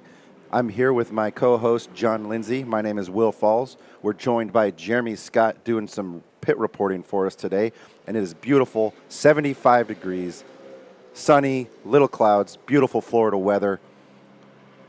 And we are here with Group D with some American muscle for you. Here we've got American Iron Extreme, Camaro Mustang Challenge, and Spec Iron. We're out for our warm-up session this morning, and we've got some really great fields in this group. And John, tell us a little bit about this group. Well, this is our pony car group, Will. This is American Iron, which is the original power to weight. I think that's Marcus Rodriguez right there in the number 170 again. So what you're seeing here is the pony cars. They are in different orders of speed. AIX stands for American Iron Extreme. The X comes out of when the class was created in the early 2000s, and everything was extreme. So we have American Iron Extreme, American Iron, which is power to weight, and a couple of other limitations again. Then we have the Camaro Mustang Challenge. It's been around almost as long, well, even almost as longer than NASA has. Again, those are certain very limited prep. You can see the old Fox body there. That's a CMC car. Great class. It's been around for a long time. A lot of legends in that class. Todd Cavini, the Jeff Trask, all the OGs of NASA back in the old days. Then we've got Spec Iron. Spec Iron is the S197 chassis. You see Robin Burnett right there, who won the qualifying race yesterday. Spec Iron is the S197 chassis, about 2005 to 2010, with what's called a 3-valve motor, 4.6-liter Ford V8, 3 valves per cylinder, overhead cam. So you can see an AIX car going past a Spec Iron car. What a contrast there. Super wide, probably running a 315, 345 section width on the front end of that AIX. That was a SN95 chassis, I believe, one of the New Edge cars, 01 to 04. John, that car looks familiar. Is that Ernesto Rocco's old car? You know what? It's styled as the same. So Ernesto's was an SM95 as well, but it was an earlier model. That's Pat Waymeyer. Yep. Pat was he was one of the fastest guys yesterday. He finished in second. Yeah, I got him down as second yesterday in American Iron. So Pat is a legend here in Florida. His son Carson is racing with him too this weekend. But that white Fox body, it's been through some things. And Pat is a Fox body and Mustang nut. We were talking about the explosion in value in those cars recently. There's his son, Carson Waymeyer. Carson's fast too. Pat finished P2, and Carson finished P4, and his fast lap time was 2/10 off the old man. So we'll see if the Waymeyer father and son, another one of our father and son teams here this weekend, can get it done. But again, these are great classes. These are all our pony cars. Very exciting. We will have a camera on board with Pat Waymeyer and also with Hunter Leidick, who finished second in CMC. His dad, Kent Leidick, is one of the original Mid-Atlantic CMC racers. So again, a lot of father and son tradition. Yeah. It's cool to see that great family activity to come out to the track. So again, this is our warm-up session for Group D as in Delta. American Iron Extreme, CMC, and Spec Iron. Yesterday, Billy Griffin was, look at Javelin. Now that's a cool car. That is a really cool car. So Javelins were made by American Motors Company back in the late 60s, early 70s. And the Javelin was most famous for Roger Penske and Mark Donohue. They came into the Trans Am series, dominated by the Camaros and the Mustangs, and they took this Javelin from a small manufacturer, but the Penske team was the class of the class, the Sunoco racing colors. You saw those Sunoco racing colors. They started in Camaros and ended up with that Javelin, and they actually were very successful with the Javelin. To see it coming out here, you don't see them anymore. You see one out racing, super duper cool. All right, folks, you're seeing there's our Spec Iron cars. Again, Robin Burnett was the winner of the qualifying race yesterday. That was a gold car we saw earlier. Robin's out of Michigan. Works at Ford, has been there a long time. He's such an OG with Mustang racing that he was even racing in what's called A Sedan, which is American Sedan over at SCCA. Really cool class. They were limited to, I think, 305-inch motors with all kinds of other interesting things in the sauce. And American Iron came along and turned that on its head. Again, there's Pat Waymeyer That is probably it started life as a Mustang LX with a GT front end for those brake ducts. And it looks like the LX rear bumper. Again, those were the cars I kind of cut my teeth on along with Ryan Flaherty, one of the other NASA OGs. He had, I think Ryan had an 88. I had a 89 that I smashed to bits, and then I had a 90 Fox body. And those were the fun ones. And again, they are becoming super popular again, just like everything from the 80s. Just about as popular as pit vipers and mullets. Fox body is coming back. There's a third gen Firebird. Again, my obsession with pop-up headlights continues. Third gen Firebird, those were super cool. Or no, fourth gen. Third gen was the earlier one, like the IROC Camaros that you'd see from earlier. That was a fourth gen Firebird. There's our Javelin again. Super worked up, super cool, big wang. That's a look, and it's even got like a swan neck. That's kind of cool. It's like the new Porsche GT3 that just came out, and the swan neck means instead of being bolted on from underneath, that wing mount comes up and over. I'm not sure of the physics of it. I'm supposed the Germans have a good idea. Another one of our AIX cars, that super wide SN95 that came through. Man, I can't get tired of looking at that Javelin. He's even got the center wiper mounted kind of DTM style. Deutsch Touring Masters. Man, I just love that look. That's really cool. What a beautiful car. Big old diffuser hanging off the back of it. A lot of modern aero on that old car. It's pretty cool to see. Well, and as we've talked about today, aero matters at Daytona. No doubt. Well, and it's an old car, but it's kind of like George Washington's axe, right? The only thing original is the handle. Right. So, yeah, it's all original, boss. But, yeah, okay, it looks kind of like it did. So what does the number 428 mean in Mustang world, Will? Big block, baby. Big block.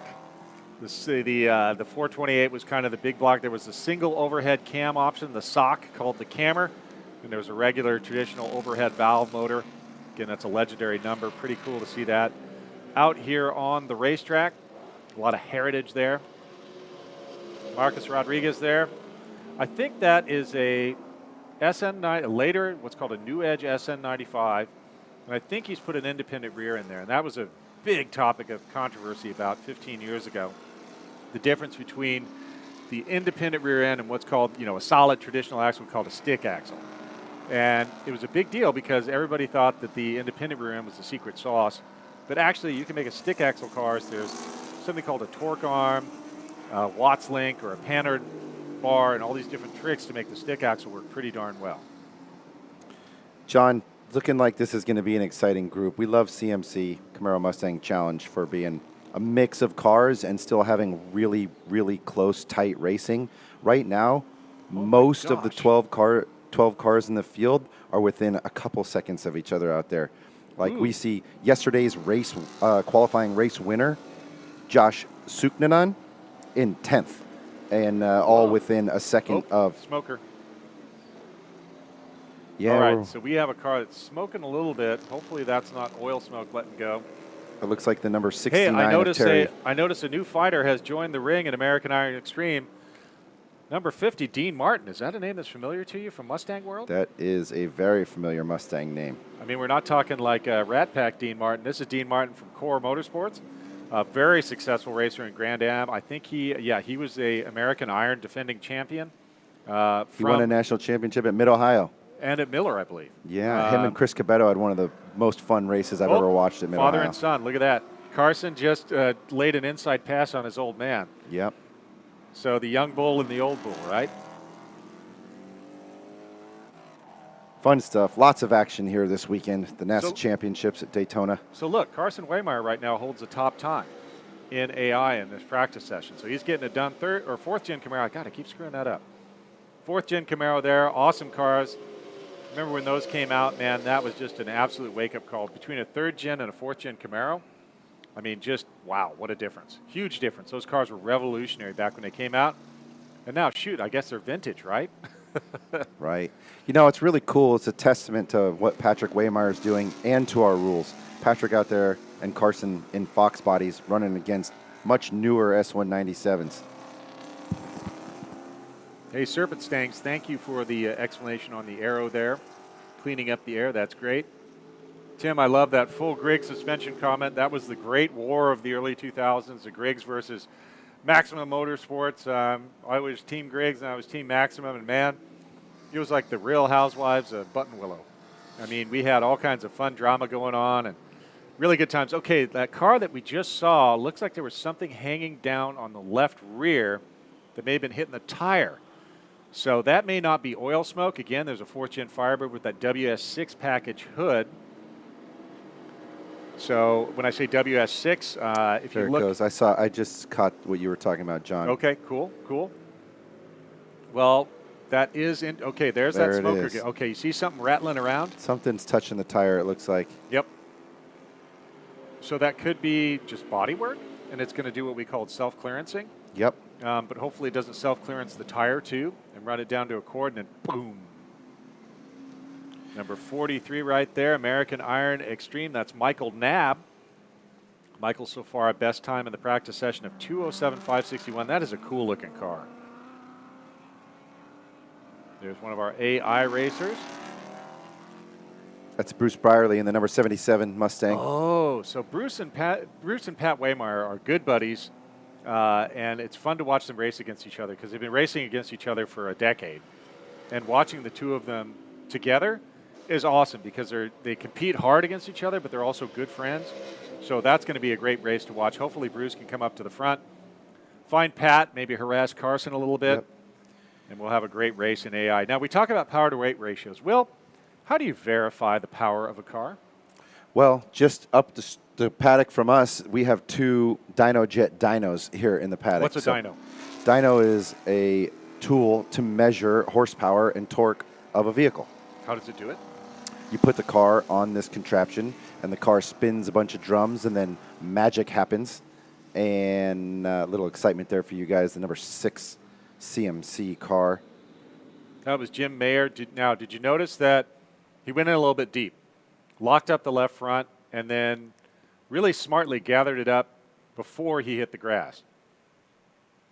Anyway, we'll continue. Dyno. Yeah, so we strap a car onto this trailer that has a big spinny drum, and we put the car in its 1-to-1 gear, 5th or 6th gear usually, and give it a full throttle pull, and a bunch of magic happens in a computer, and it spits out numbers in a dyno graph for us. Magic happens. Yeah, so we're here. Now, back in the old days, so dyno science has come a long way in 20 years. But back in the old days in American Iron, there were all kinds of ways where folks would figure out, look at a great book, if you haven't read it, is Mark Donohue, The Unfair Advantage, and just how Roger Penske and Mark Donohue were able to take the rule book to the absolute limit every time. And it used to make me so upset when people would push the limits of the rule, but now I understand as I've gotten older and grayer that that's awesome, because what it does is it pushes the rule maker to consider more options, and then you have a much better and healthier series because of that innovation. Yeah, we call it, I refer to it a lot as rules creep, John. Right. We see it in every class, in every sanctioning body, A lot of these newer, a good example is entry-level endurance racing. They start with a 2 or 3 page rule book, and come year 2, 3, 4, or 5, there's several more pages in the rule book. Is very resourceful road racers start giving cause for more rules to be written. Well, and the innovation happens. So I can remember all kinds of chicanery happening with ignition boxes But, some of them were legitimate fixes. I can remember once there was an American Iron car that I was familiar with making too much horsepower. Mm-hmm. How do you take away horsepower? You either remove what? Air, fuel, spark. So this racer took some duct tape and taped up the air cleaner and dumped about, 7, 8 horsepower, legal, as long as it was on the dyno and legal. There were some other things that were a little less sporting. But, again, it was just pushing the limits. I remember, so Daytona, of course, the great Smokey Yunick. One of the all-time greatest NASCAR racers of all time. I wish he was a NASA racer. That would have been cool. He could be an honorary, one of the greatest NASA why not? honorary members. Why not? We'll make him the GOAT, right? So, greatest of all time, not the farm animal. Smokey Yunick was awesome. There was a legend that one time he had, oh, shucks.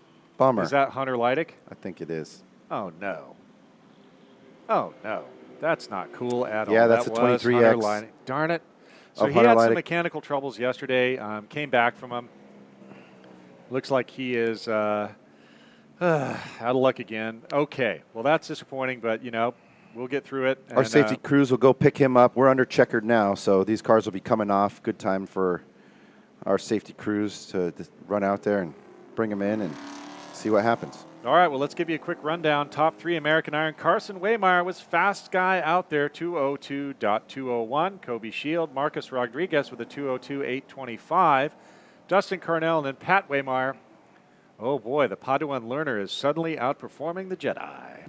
American Iron Extreme top time was Dean Martin with a 204.042. Then Michael Knabb, who we saw a lot of on the camera there, 206.398. Team Rattlesnake Electric Sport, 208.046. Ah, man.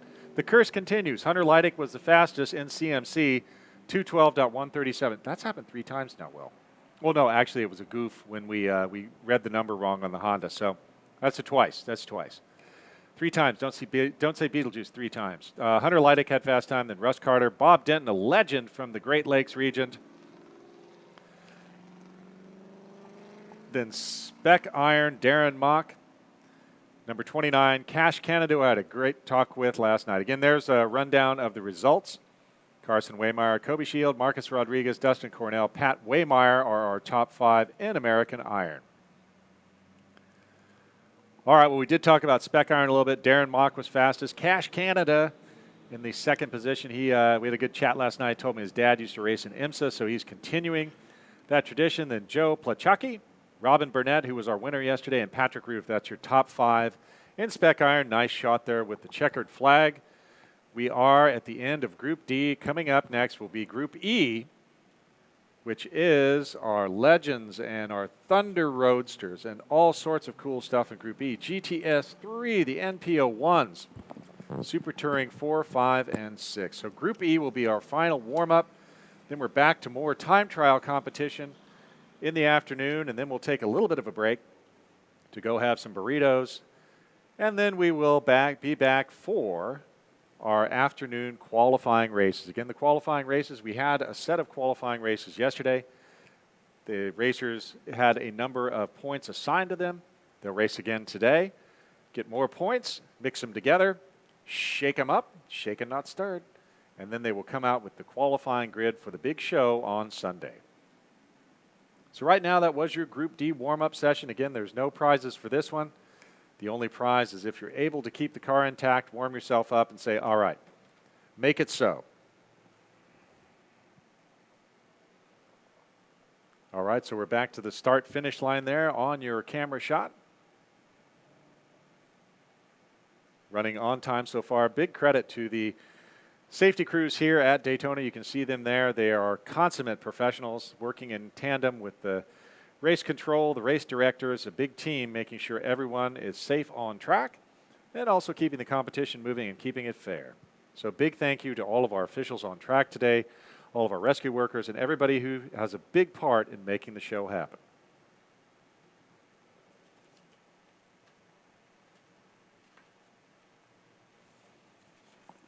Again, we wanted to thank Hawk Performance for their sponsorship of the broadcast today. Great friction products from Hawk. Please check them out if you're a NASA member. Great benefits available from Hawk. Toyo Tires, of course, our presenting sponsor and longtime sponsor of NASA. They were giving away sets of tires last night for a fun little race through some inflatables. So there's all kinds of benefits to being a NASA member and also running on Toyo Tires. Track Day Tire is the official tire supplier of NASA. Competition Motorsport, if you need safety equipment, they are the go-to source, the experts in safety.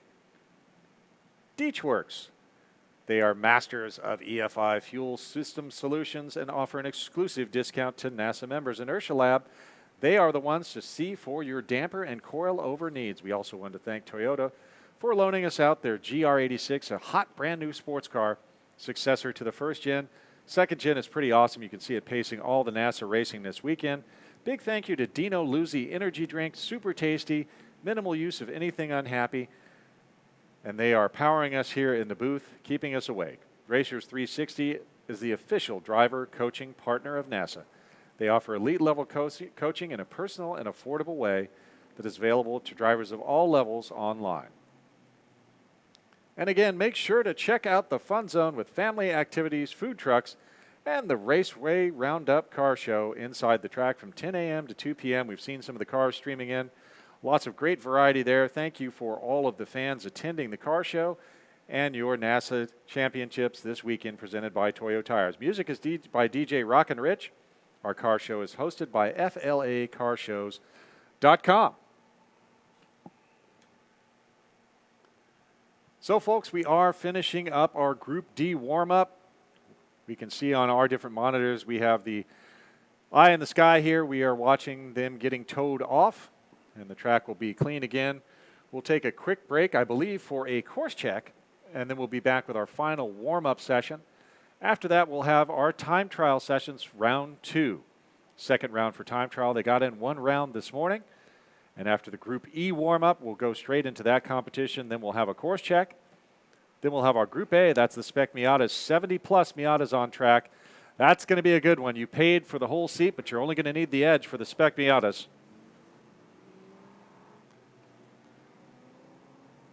So, folks, we are right now just in a quick course cleanup, and then we'll be back to racing, or we'll be back to warm-up. Then after the Group A qualifying race this afternoon, we'll have Group B. Group B is the big ground pounders, and then we'll take a break for lunch. After that, we'll come back with Group C qualifying race, a brief course check. Course check is when we go out and make sure everything is okay, give everybody a breather. Then the Group D qualifying race, the Group E qualifying race, and we'll finish the day with the 3rd round of time trial competition. Once again, thank you for joining us here at the 2021 NASA Championships presented by Toyo Tires.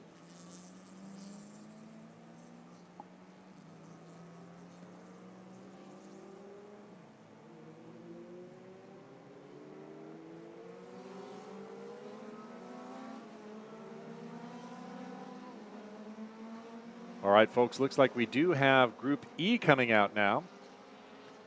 We can hear it from our station here in the paddock. So now we'll have Group E on track. Will, who's in Group E? Group E is another really cool group.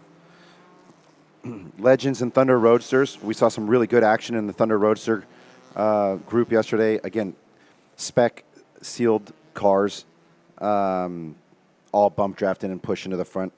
I know there was a little bit of drama in the bus stop yesterday. Oh. And I think there was a repositioning and an appeal, so already some excitement in this long weekend. So what do you mean by an appeal? I believe a driver was disqualified for punting another driver through the bus stop. Wow. And I think the driver disagreed with our race director on what should happen. I haven't gotten word of the catch-up from that appeal, but we'll see on the qualifying race grid results today how that plays out. Also in this group, NPO1, the NASA prototype Evo that we've been talking about. It's going to be cool to see a few of those going at it today. GTS3, one of our GTS groups, also horsepower to weight. And again, one of the most exciting and diverse production car race groups in the country, ST4, 5, and 6. That's our super touring class, the same as our other super touring cars that we saw in the big bore group, and the same as our time trial cars. However, ST4, 5, and 6 are going to be the smaller bore, lower horsepower versions, less modifications, closer to stock aero in Super Touring 4, 5, and 6. Going to be some great racing, some really cool builds in that group. So ST4, 5, and 6, we see some crossover there with different classes. We see crossover from Spec E30, 944 spec. I believe also Honda Challenge, you can cross over pretty easily, and we have drivers that are doing that, trying to pack in as much racing as possible and win as many prizes as possible, so look for that. We did have, let's see, I think it was Carlos Mendez had the ST5 win and the E30 win, and then Charlie Bizzetti had the 944 win and the ST6 win. So they are looking to take home, double gold. Pretty darn cool. There's Mayor Regan and the GTS3 car, the Shecky. Those are really nice protein shakes there. Mayor out of the Northeast region. Again, that's a spec, so that car is labeled as Spec 3, but running right now in Super Touring 5. That's number 55, Charles Ford, on the feed right now. So, Will, what is a Thunder Roadster? Talk to me about that. It's cool. I think it's growth from the Legends car, which is a 600 racing car. Inex is a company based out of the East Coast that builds entry-level tube frame cars. It's Legends and Thunder Roadsters, very commonly used in circle track racing, while also able to be modified to run road courses. Thunder Roadster is a spec class that's grown largely on the East Coast. Also, a lot of Legends and Thunder Roadsters on the West Coast. Even a couple guys here from Texas this weekend in Legends. So it's a cool tube frame, small, lightweight car powered by a 4-cylinder motorcycle engine with the sequential gearbox, a spec tire, spec aero package. There'll be a lot of pushing and really close, tight racing in the Thunder Roadster group for sure. Yeah, and it's a great class. It's kind of had a rebirth. My good friend David Standridge has been responsible for a lot of that in the Northern California region. Done a lot of annuals and logbooks, an annual and logbook. All of these cars have what's called a logbook, where they're inspected by a NASA-certified tech inspector. Ooh, there's 2 of our Legends cars. That's another 600 racing Inex class, where the cars are styled almost like the old Moonshine Runners, the 33, 34 Ford V8s. There's, okay, bump buddy. There's the draft. There it is. 2 of our Thunder Roadsters, you can see. Now the evolution, these are actually called Thunder Roadster GTRs. And the evolution of these is the aero, the wing, and then different power plants and some modifications to make the cars really fun to drive and really suitable for road racing. Pretty low cost because you are using a bike, not bike, motorcycle. We call them bikes, slang. But it's a motorcycle engine, sequential trans, I believe, out of the same type of motorcycle. And they're really fun. I believe they're all running on a spec tire. So it's a great class, very competitive. What I really like about that class is also the community. In a lot of these classes, you'll see great communities have developed around the class. I saw a broken Thunder Roadster there. It looked like at the exit of infield turn 1, John. Oh, dear. Looked Well, like he was parked in a safe place. If they're safe, we can continue. So, it's often to the discretion of race control, who is the gentleman who's communicating, in this case, Doug McCabe up there in the tower, and then the race director, who the race director for this group is Marshall Mosty from your neck of the woods, Another I believe. Texan, Marshall, longtime racer with us, and is now directing this group, which means Marshall is basically like a steward or perhaps an umpire or something like that who's managing the competition. Yeah. So in consultation with the race director, also with the safety crews and race control, that's how the decision will be made, whether that car stays out there or they do what's called, yellow flag, which means there's 2 flavors of yellow: a standing yellow, which is held and displayed, or a waving yellow, which is being oh yeah. So we can see, I think we're going yellow flag. It hasn't picked up on the timing display, but look at the speeds there are slowing down a little bit. So, I see the corner worker at the International Horseshoe holding a yellow, it looks like. Was that it? Yeah, we're yellow. Okay. And that didn't look like our GR86. Yeah, our pace car is out. Okay, we have a different pace car. That wasn't our GR86, but that was one of our pace cars. So unfortunately, folks, it still shows green on Race Hero, but we can see here on the feed, all of us that's yellow. It may be to go get that car that Will noted. Maybe something else. Oh, yeah, he's down on the apron. Is he down on the apron, or where is that car? The car that I saw was at the exit of road course turn 1. Okay. A little further. There he is. You can see the safety crews you can see at the him. safety vehicles. Yeah, it's a bad spot. That's a solid call. Right. So looks like full course yellow. You only see the pace car when it's full course. What does full course yellow mean? No passing, but you still have to keep up because you don't want to. I don't know if these guys got the memo. Did you see that? Looked like they were almost setting up for a little racy, and that can happen because you get tunnel vision. So hopefully, so what's going to happen now, folks, is they're all going to bunch up behind that pace car, and then they're going to restart. And they will restart in a single file, depending on what the race director has told them on how to restart, a single file flying start on the front straight. There's all kinds of variations that can be made, and you have to be willing to improvise, adapt, and overcome whenever stuff gets a little bit weird. But in this case, they're going to gather everybody up behind the pace car. There's a Legend we got missing its front end bodywork. That's a 71. That may be a result of impact or my classic move where you forget to put the hood pins in and it goes vertical. That's the 71 of Jacobson Dennett running around in third of the Legends. All right, so there's our pace car. You can see the lights are on. Lights are on means follow me. The lights go off, it means we're getting ready to go, boys. Get ready to send it.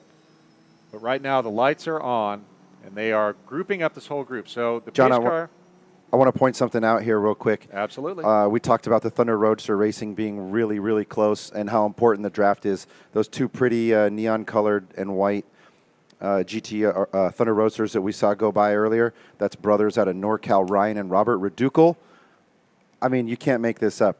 100. They are 1,000th of a second off of each other's time. Oh my gosh! Doing the draft partner buddy buddy cool. program. So I mean, we're going to see some really tight, really close racing with the Thunder Roadsters.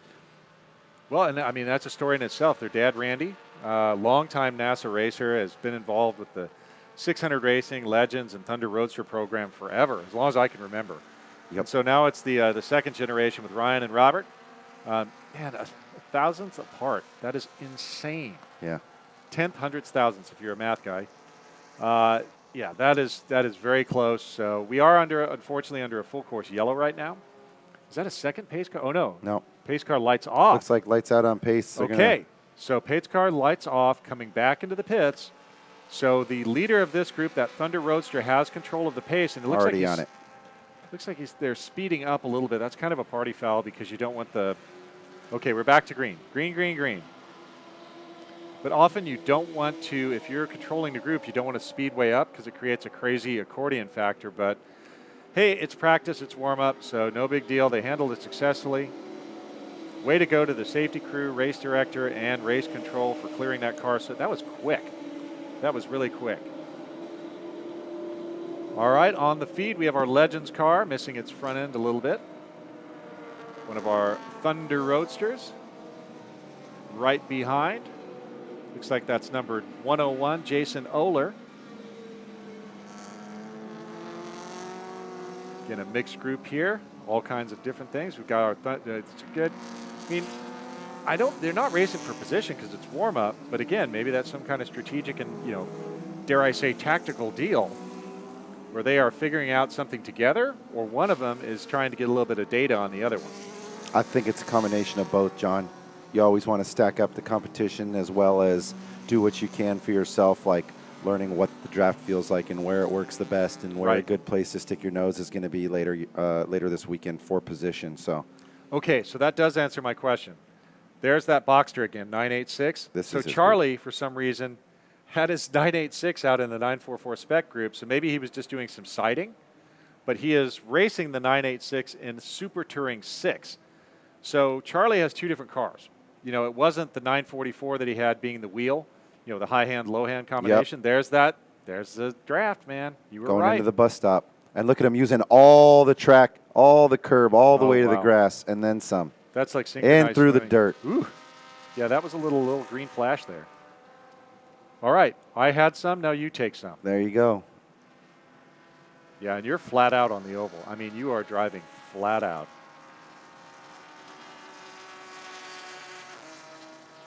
All right, so again, you can see that banking. Here's two of our, is that the Reducal brothers? That's not the Reducals. Okay. I didn't get a car number on these ones. See so when they go by again, they're here. working together. So the car in back now was in the front before. So they are, those are draft buddies. They're using this practice session to say, hey, man, let's see how we can work this together. And they are practicing it. It's kind of like, practice before the big show. So again, you can see a big diversity of cars there. One of our Thunder Roadsters with Charlie Bazzetti coming around the apron of the oval, taking the low line. And look at the banking wheel. I mean, it's significant. When you get, it looks interesting here, but when you actually go out and stand on it, it's pretty gnarly. Yeah, I got some cool pictures standing out on the banking earlier this week. It's right, gnarly. Because not only are we announcers, we're also tourists and dorks. So, exactly. Selfies everywhere. All right, that was number 585, Jason Searcy out there, Super Touring 5 competitor, shot of number 221 in the NP01 class, or 227, excuse me, it's Robert Mesner. My eyes aren't as good as they used to be. So again, folks, this is Group E warm-up. There's no points for this, only a little bit of glory if you can get a faster time than you did before. There's Charlie again. A couple of Miatas. Honda. There's your running order in overall times. These are not necessarily class times. Vitas Aeronauticas, followed by Mayor Regan. Tony Bracco-Hiapa, who's in one of the NPO1s. Andrew Bichet, Marco Gershanak, who's in a BMW. Our longtime GTS series leader, Mark Abazaid, who I believe is in one of the NPO1s. Mark Burt, Elijah Thompson, Robert Mesner, who we just saw. Those are your running times, not necessarily in class order, just in overall timing. So again, we're showing the draft buddies working together. That's all the science here. So what are the stories? The weather, endurance, not wearing your car out, and the draft. The draft. So those are our key three, I believe, for the weekend. I think there's some setup stuff too, John. The tire companies have specific recommendations for running big bankings like this, which include typically running higher pressures than normal and less camber. You don't want to be stuck on that banking with too much camber and not enough contact patch, because the banking does what camber is supposed to do. So they counteract each other. What's camber? Camber is a measurement of the top of the tire being folded in, basically. Or out. Or out. So negative camber is when it leads in. Positive camber is when it leans out. Correct. So I'm an old Volkswagen guy, and the big problem with the early Volkswagens and like the Corvairs, and even the Tatras that were the Nazi killers of the day, because there were so many of these Czech-built Tatras that were the executive sedans for some of the Germans. And they had this problem where if the car leans over a certain amount, the rear wheels go into positive camber, and you lose the contact patch and it rolls and bad things happen. Yeah, that's no good. So here you want negative camber. Here you want negative camber, but less than normal. So yeah, there's some setup stuff to battle. The tire company tells you to change your tire pressures and take out some camber, and the car drives different on the infield. So there's a lot of setup stuff to be had here. What you're telling me is compromise. There is some compromise. Where do you want to be fast? And we talked about the aero issues earlier. So you just have to find the sweet It depends. You're right. There is sweet spots. The low horsepower cars are going to want a much different setup than the high horsepower cars here, and depending on how much aero grip you have, that's going to affect everything. So you can see, I don't know, when the Boxster went by a minute ago, you can see it still has a little pop-up spoiler from the factory that comes up over a certain mile per hour. Yep. So that's kind of cool. I guess Charlie still has that in there. Man, hey, look, there's certain, but everybody thinks, geez, Porsches are big money, and some of them are. But a first-gen Boxster, what a deal. And what a satisfying car to drive. For, like a 996, which is the first water-cooled generation of the 911. Again, a super satisfying car to drive. I thought you had one for a little bit. No, I was shopping, but I didn't get it in time before they went. Well, I lose track of all of our Craigslist bench racing. Yeah. Where we, all these different chassis, shoot, that's a deal. A C5 Corvette is a ton of bang for the buck. All of these cars that, depreciation is always your friend, especially with anything German. But they're a great performance bargain. I mean, even, look at this Thunder Roadster GTR. Those are not trading hands for a ton of money, and your smile per dollar ratio on those is awfully great. And again, the GTR spec kind of added a little bit more to the side pods, the wing, and things that made the car more appropriate for road racing. It's cool. I mean, you got an open cockpit car with full bar protection around it. It's a pretty unique car in the road racing world, and great value, like you said. All right, folks, we are checkered on our Group E warm-up. The feed right now, you're seeing the cars coming in to the paddock area. See one of our marshals right there directing everybody in. I have to really hand it to the Daytona crew here today. Everybody directing traffic. Super pleasant and super on the ball. Yesterday afternoon, we were transiting, and Will and I were doing some sighting around the track, and the Spec Miata grid was coming out, and I have to give great credit to all the crew and staff around here because they were directing traffic.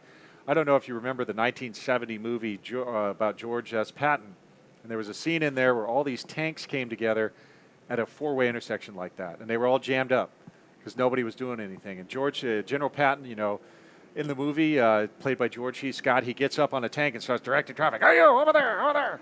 And that's what was happening yesterday. The tank commander. Big thank you to all the staff here at Daytona. They've made things so easy for us. And it's really a credit to the crew here, how smoothly everything goes, not just on track, but in all the ancillary facilities and all around the facility this weekend. And a note for all our friends following along on the web stream and here on the property, thank you for being here. Thank you for showing up. Thank you for tuning in. If you have any questions or any would like any information, we have a great website with all the event information. Check out www.nasachampionships.com. And all right, folks. Well, yeah, as Will noted, NASAChampionships.com is packed full of goodness and information. We're going to take a little bit of a break, so we'll come right back at you in just a few minutes. Thanks for tuning in. Stand by.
So this race is grid.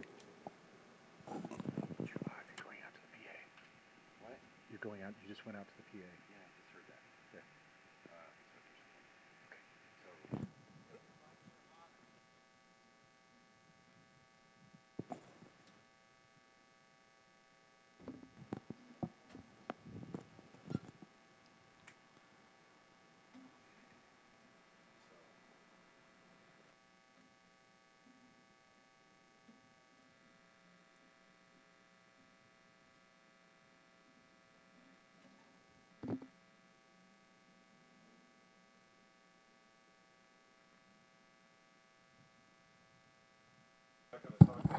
Can you hear us? Can you hear us? Can you hear us?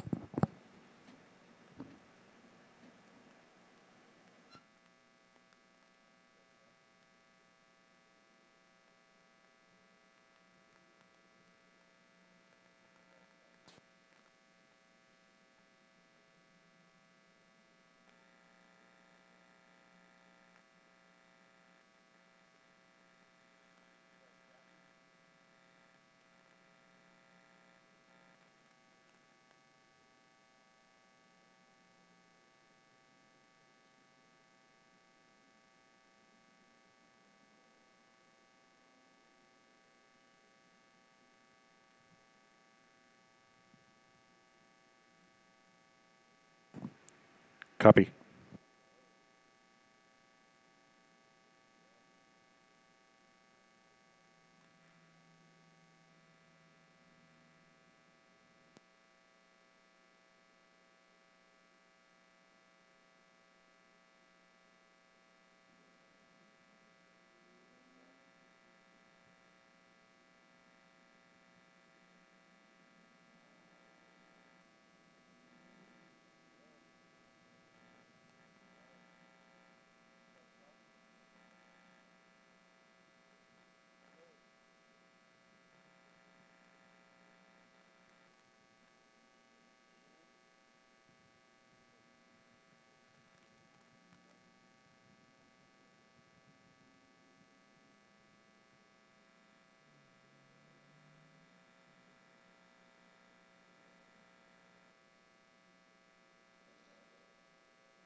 We can hear him. Just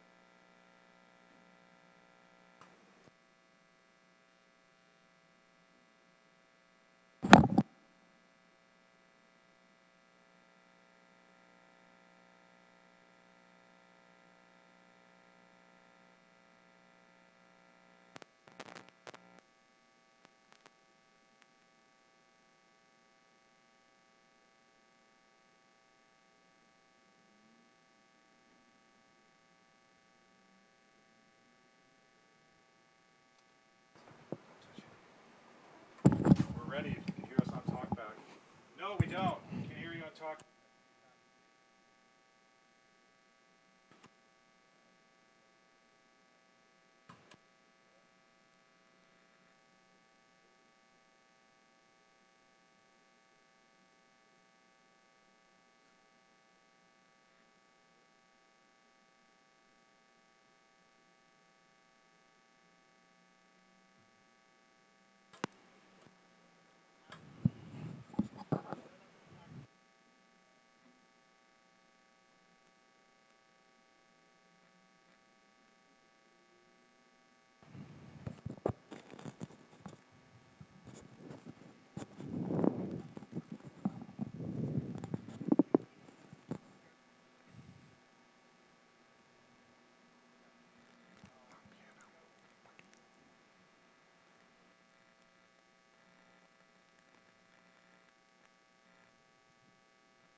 Standard brakes are good for standard jobs.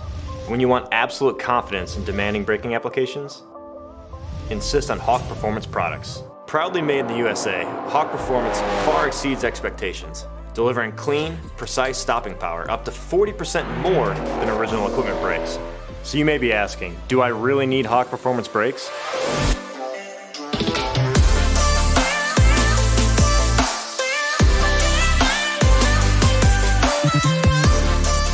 Well, if you're into street performance and bolting on massive horsepower, the extra stopping power is a must. If you drive a truck and pull or carry heavy loads, Hawk will give you the power to safely bring your rig to a stop without breaking a sweat. And if you off-road or crawl in a Jeep, you'll get the toughness and holding power you need on extreme terrain. Hawk Performance packs 100 years of friction dynamics into every product. Backed by Carlisle Brake and Friction, the world's premier innovator of industrial brake and friction components, Hawk leverages R&D tools and motorsports experience to deliver uncompromising performance on the street. Hawk has a line of race-proven, street-legal brake pads engineered for your specific vehicle.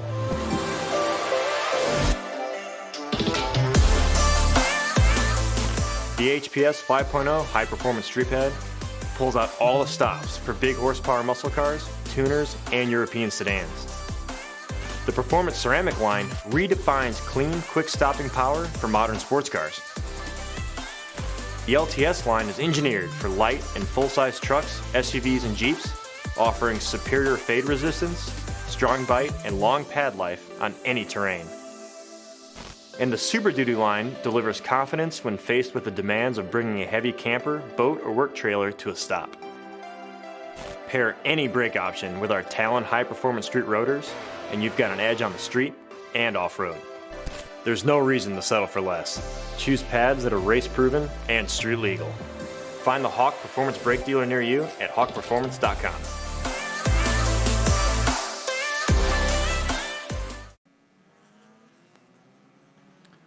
All right, folks, we are back right now. We are, again, getting ready for our Spec Miata race, but first we have a little bit of a color piece from our good friend Jeremy Scott about the Thunder Roadsters.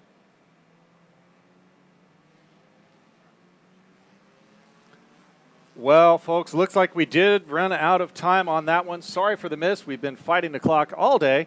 Hey, instead of having that package about the Thunder Roadsters and a little bit of insight from Jeremy Scott, we're going to go straight to some racing. Will, Group A, what's Group A all about? This is a 70-plus car field Spec Miata. 3 different versions of the early Spec Miata, the NA and the NB and the VVT. All with the same tires, same suspension package, similar horsepower, out here to get it done. Look for a lot of drafting and a lot of action in this field. Yesterday's race was crazy with 10 cars for the lead, all within a second of each other. I'd expect just the same today, John. So yesterday's qualifying race, this is a qualifying race right now. After the qualifying race yesterday, the starting grid, let's run it down for you. On the pole, that is Peter Inser. Then there is Tyler Gonzalez next to him, Celine Royan, then Matthew Crushy, Danny Stain, Todd Burris, Harry Voigt at the next row, and then Preston Pardis. James Drago in the 9th spot. Outside of him, Broderick Bagus in 10th, Brian Silvestri and Justin Casey, Gail Corley and Mark Curley, Nick Harwood, and Daniel Williams rounding out the 16th. All right, the next row, Peter McIntosh the second, alongside Jason Fichter, then Philip McCameron, Andrew Balgoyan, one of our Team Miata Challenge drivers, and Mike Travers. Stephen Powers, next row, Jimmy Casey. Alongside him, Vinny Barada. I believe Barada is one of our camera cars. Brett Hawalski, Cameron Gruber, a Team Mazda Challenge racer, William Lambros, Zach Rubin, Andrew Close in the 29th, and Claude in the 30th position. Next up, Richard Froman, next to Aaron Parkinson. Then we have Kyle Webb, Mark Gibbons, next row, Matthew Van Verst, then Nick Soriano, Xavier Calderon, Charlie Williams, Alex Acosta, Bill Aga, Christopher Schaefer, Nick Bruni, Johnny Foley, Francisco Barroco, Keith Williamson, Michael Lamena, Tyler Delgado, Justin Oakes. And then John Sumner, Diane Dia next to him, Randy Somerville, Ryan Roberson, Will Dodd, Jillian Fichter, then we've got Christian Blevins, Jordan Fimple, Mark Lesnar, Keegan Doyle, then Destiny Kinsey, Tony Sinise, Andrew Von Charbonneau, Scott Defbach, Trevor Zankel, Tyler Zankel. That's up to position 64. Then your finer stars are Joe Pace next to Patrick Waddington, then Tom Podmore, The People's Champ, John Davison, Michael Moore, and John Harms. 70 cars taking the first green flag of the day for our Group A qualifying race for Saturday. Spec Miata. GR86 pace car has them gridded up as they go through bus stop back onto the banking in NASCAR turn 3. We'll see lights go out on pace car and we go green this time by. That grid looks pretty nice to me, John. So we started with 74, now down to 70. You know, I noticed some interesting developments. I noticed John Davison was way back in the group there, so something must have gone on. Very interesting. As is Justin Oaks, who we see here at the back, a hot shoe. Not sure what happened to them yesterday. Look for the 115 DroneWorks car of Justin Oaks and John Davidson to link up here and make up some spots early on, John. Well, it's going to be interesting because Davidson's going to be charging to the front because even though we talked about the Friday and Saturday being an average of finishing positions, he's not happy where he is right now. So field forming up right now, coming down to the start. They're on the final turn there. Believe that is NASCAR 4. Gridded up very nicely. We don't have any accordion effect, so doing a great job there with the front row, keeping us on pace. And what do you think? 4 wide, 5 wide, 6 wide? What's the gamble? I think it's going to go 3 and 4 wide really quick here at the trial, John. All right, a little bit of motion there, and it looks like we are green. Green, green, green. We are green for Spec Miata. And here they go. We are currently, looks like a lot of people are trying that bottom apron right there. Really not too wide, but look at the train. Oh, look at that train right there. They are coming through. John Davidson's going to be in the mix somewhere, trying to work his way up to the front. Peter Inser did a great job bringing the field down to the green. We are into our first corner. There they are, still clean. No argy-bargy happening or use of any kind of questionable tactics. Looks like we're going inside. Oh, a little bit of a look there. There's Danny Stain right there in that beautiful multicolored car. What we're going to see probably happen, looks like a little side to side there, maybe front to back. Yeah, that's Danny Stain there. Now inside of into the International Pardis, Horseshoe. into the kink. I think they're into the Now coming right. into the West Horseshoe. West Horseshoe. Okay. Right now, looks like they are. Leader Matthew Cresci out front. Cresci's out front. Boy, and we saw him doing great in that warm-up session. Looks like we have a breakaway happening with probably the first, well, I don't know. Not really. There's 70 cars, Will, so all through the field we're going to see great battles anywhere on the track. Look at that. My gosh, they're like 5 wide. Ooh, a little bit of tire smoke. lockup. Little tire rub, little lockup. Who knows what happened, but look at that. That is a gaggle of Miatas. All right, up on the high banking. There it is. Would you be my draft buddy? And there they are. Look at them pull away from the field. That is a textbook draft right there. Textbook draft. Car in the third position doesn't have anybody to help. Looks like he's got some help coming, though, John. This draft down this long back straight and into NASCAR 3-4 in the bus stop is a great equalizer here. All right, that is Cresci out front, number 68, number 57. Tyler Gonzalez was his drift buddy. They are back into the infield off the oval, still right together. And back onto the oval now. Drift buddies working together, but it's another draft, not drift. I think that's the 49 of Peter Enzer going around the outside of Tyler Gonzalez in NASCAR 3-4 wow. now. Now let's see if the draft versus being the lone cowboy, but another draft setting up on the outside. Another train coming through, and they're going to get by. They're going to get by. Giving a big push. Danny Stain giving a big push. There's the buddy system in action. Stain with a big push around the outside, but the inside cars are coming back. What are they going to do in turn 1? How are they going to sort out? All right, folks, keep watching along. That was awesome. That was Danny Stain giving Todd Burris a push into the lead. New leader. New leader. Todd Burris, number 56. Danny Stain was his draft buddy. Cresci and Gonzalez got caught out, but they are right back in there. There's Cresci alongside Gonzalez. Cresci on the outside right now. Stain right in there. Looks like a lot of mixing going on in the top 5 to 10. Stain got outrun a little bit there. Chose an inside line and just got screwed. Well, we have a car off in the grass. So it comes back safely. And nice. Ooh, well done. Nice job, guys. John, we've got an 8-car breakaway for the lead here. You could throw 1 car cover over all 8 of these cars. Easily. They're a license plate apart. Looks like they may be coming out. I don't think they're coming up on lap traffic, but a slower car there may have had a mechanical difficulty.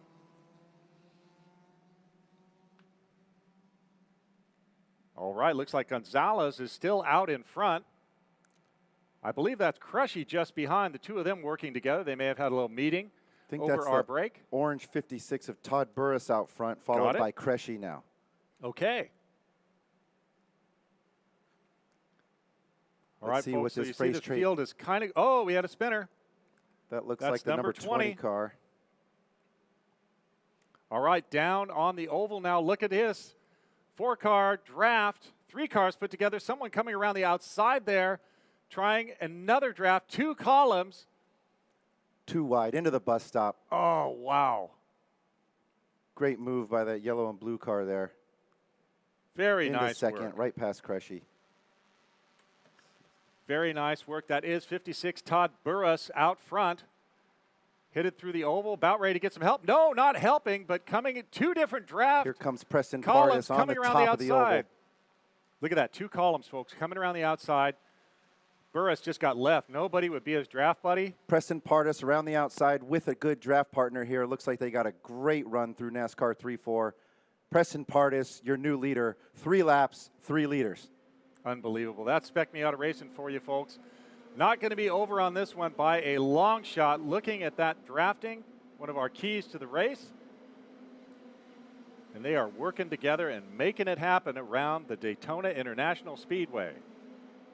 Coming to the line right now, 2 laps complete. Preston Pardis out front, then Peter Inser, Harry Voigt, Celine Royan, Tyler Gonzalez, Matt Cressy, Todd Burris, Danny Stain, Dan Williams, and Justin Casey. That's your top 10.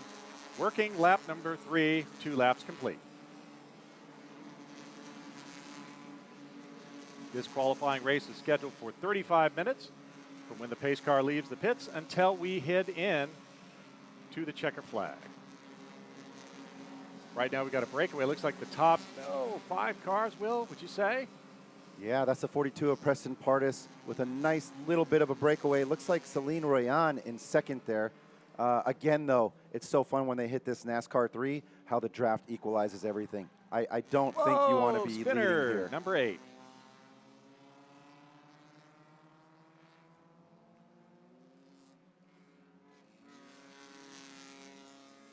That's the number 8 of Tom Podmore, running in 63rd. All right, folks, but you can see there is competition all through the pack, everywhere. There's not a dull moment anywhere in Spec Miata. Our first qualifying race for today. And there it is, 2 columns. If you're not in the draft, you're not cool, man. Matt Cressy moves down to the bottom. It looks like, no, he juked him. He went back high, 3 cars around the outside, headed into the bus stop. Now, does he juke back inside? No, he's satisfied with where he is. Going to wait for something to happen. That is Pardis out front. Pardis is really running away a little bit, but if he's out there with no draft buddy, that could be a problem. I think that's going to change here in the next 2 corners, John. Here we go. Look at this. The train is coming. All 4 of them. They're going to work together, all 4. But is somebody going to be the spoiler and break out? That's the smart move here, John. Yeah. Early in the race, break some away, distance. less cars to deal with. They'll duke it out here at the end. I think the cars behind them are going to stay in line, too, and try to get back up there. It's going to be hard to catch 3 fast cars working together right now. I mean, that's awesome teamwork right there. Teamwork makes the dream work. Even though they are competing, they're working together strategically to try and get away from the rest of the pack. You see that draft working just brilliantly. I believe that's Pardis and Insor working together. And it completely 100% worked. Right now, the gap back to Harry Voigt in P3 is only 1.53 seconds. So it looks like all the way down to 6th position, the gap is only a second. So we're 7 minutes, 8 minutes into our 35-minute race.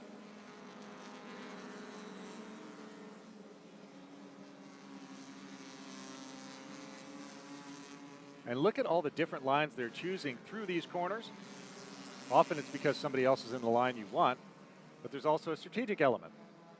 There's Celine Royan, I believe, trying to stay in contact. There's Cressy again. Preston Pardis, P-Money, putting on a great show.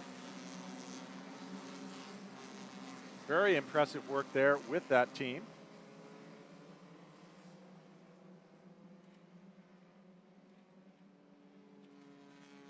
And again, we watch the big train, but really where it makes a difference is on the oval. Right now, I don't think there's much aerodynamic work happening. But when you get on that oval, you have to have a buddy. It's a buddy system, right, Will? That's right, man. Just like when you go swimming when you're a kid. Looks like we have another car off. Maybe didn't see any contact. Number 3 looks like big damage on the hood. Big I bummer. bet this one's going to bring out a full course yellow. Now, Will, maybe your spotter sees that and hears what's going on. What's your strategy until that yellow comes out? What are you trying to do? Trying to get close. You want to make up ground track position here as safely as possible. Poor Preston managed to somehow work up a great lead all by himself and is likely to get a caution here to suck all those cars back in. We'll see if these cars can get going. I don't think that car in the wall is going to be able to get going on its own. That was the number 3 car, John. Trevor's ankle. So Trevor's ankle into the wall there. Looks like he's fine. He's moving around, waving. So not the result that Trevor wanted. Probably going to bring out a full course yellow. We will see. Or local yellow. Okay, so folks, the difference between a full course and a local. Full course is when all the cars bunch up, so it looks like Pardis will keep his advantage for now. But that again is something, if it happens, all of a sudden that advantage you work so hard for goes away. But when they get into that zone where Zankel is beached right now, they will have to back off. There's no passing allowed, and you're supposed to proceed with caution. It'll be what's called, I think it's either a standing or probably, it looks like he's fairly far offline, so it'll be a standing yellow, no passing. Oh, looks like our graphic is showing a full course, but I think it's only a local because these guys are still boogieing. Nope, we're full course, double yellow. Full course. So 2 yellow flags means full course yellow. Pace car is going to come out. We are 10 minutes in, 4 laps complete, working lap number 5 of our 35-minute race, but this is a big deal. Full course yellow, the whole field's going to bunch up. So race control in consultation with Daytona Safety and the race director made the decision to do a full course yellow just so they bunch everybody up so they can work that accident scene safely. It does look like it's in an impact zone just outside the track there, so someone could spin off. Yeah, that's a solid decision. So look at this. Oh, boy. So what happened right there, if you saw the car on the inside. The accordion effect. The accordion is happening. Look at all these cars flying right by. Oh, crap. There goes a competition motorsport sign. Yeah, Competition Motorsports, your source for motorsport safety, and now on the hood of that Miata. Yeah. And sorry for the expletive, folks. I was just excited. So there we go. That's going to be a shuffle. So what happens when you're in a situation like that where all of a sudden traffic stops in front of you, you can't stop, and you end up passing 4 or 5 racers that you didn't intend to pass? What do you do? There's penalties there, man. But do you give it back? Do you try to give it back? Do you just stay where you are and let the race director sort it out? You get back in and try to sort it out as best you can. The best answer is to try your best to be as heads up as you can to fall in line and be in line with the caution. So it looks like we do have 2 cars off course. They're trying to pick them up as quickly as they can. They're going to go with the pace car to bunch the field up, give the safety crews a lot of room to work. Then we'll come back to green flag racing. But I am getting a little bit of information from one of my confidential sources that we may be out a little longer. So we'll just have to see what happens. Is that our GR86, that brilliant new generation? No, that's one of our other pace cars. I love that GR86. It's so awesome, and it's a pre-production car, and glowing reports from it. But it looks like we have one of our Ford Mustang pace cars out there. They're not trying to pull anyone over. They're just trying to gather the field up. So when you're in the pace car, what you try to do is catch the leader. That can be really hard because sometimes the leader is in a place where you aren't. But we have a number of different pace cars stationed at different parts around the track. So you can see right there, it caught the leader, Preston Pardis. And we have gone from 2-minute lap times. Probably next time it'll be about 6 minutes. So that will show up on Race Hero and look a little strange. There's Danny Stain right there. I tell you what, John, this is a big relief for some of those cars just outside of that top 5, top 8. No kidding. They get another shot at it, get a good draft. Well, get a and good run, it depends. Sort out. You know, if you are, let's say you lost contact, and all of a sudden you have a chance for the draft. Now, just as a racer, which would you choose? Low line, high line, which one is yours? It's tough to say here. It's really tough to say here. It's which line do you want to pick, and which buddy do you trust to have behind you to push you through and not juke you out of the way. Hey, it's almost like choosing the right line in the grocery store, right? Where you're like, I think this one's going to pay off, but you never know. So I don't know. If it was me, I'd probably, what's the most advantageous line for turn 1, you think? Probably low line, no? I think low line. But it all depends on how much of a run you get in there, because low line, and you're really hauling the mail, and all of a sudden you have to lift up, and that outside train is just getting to optimum velocity, and you could be completely out of luck. So this is going to be very interesting on the restart. Looks like we're going around one more time on the restart here, so they are sorting it out. We can see from our eye in the sky that we do have a rollback over there with the number 3 car. They're getting ready to, I guess it's damaged enough they couldn't do what's called so there's 2 kinds of tows, a lift tow, flat tow, and maybe a third variety, the rollback tow. So lift tow is where you lift one part of the car up, take it along. That means it has no suspension damage, anything like that. Looks like the front end of that car is pretty munched. So they're going to do what's called a rollback tow, which is the big truck with the fixed bed. They'll winch it up there. And that's the end of the day for Mr. Zankel. He's got to be a little bit disappointed, but I bet they're going to be throwing parts around the garage tonight. Not a great result for him today, but he can always come back tomorrow and go full send. You know, that's one great thing about racing a Mazda. There is like 70 other competitors here. There's bound to be some spare parts for him. If anything's fixable, somebody will have it. Also, Mazda Motorsports is on site, so a lot of support for this class here, thanks to Mazda and a lot of other competitors with spares. Well, in worst case, you find a pick-your-part yard somewhere and go find some parts there, but hopefully it's only cosmetic stuff, maybe some minor suspension damage, and they'll be back to fight another day. So, folks, we are under full course yellow right now. Hoping to get started soon. We are with the eye in the sky looking and seeing they're almost done loading. Well, they have the number 3 car. Field is coming right by the number 3 car here. See him working.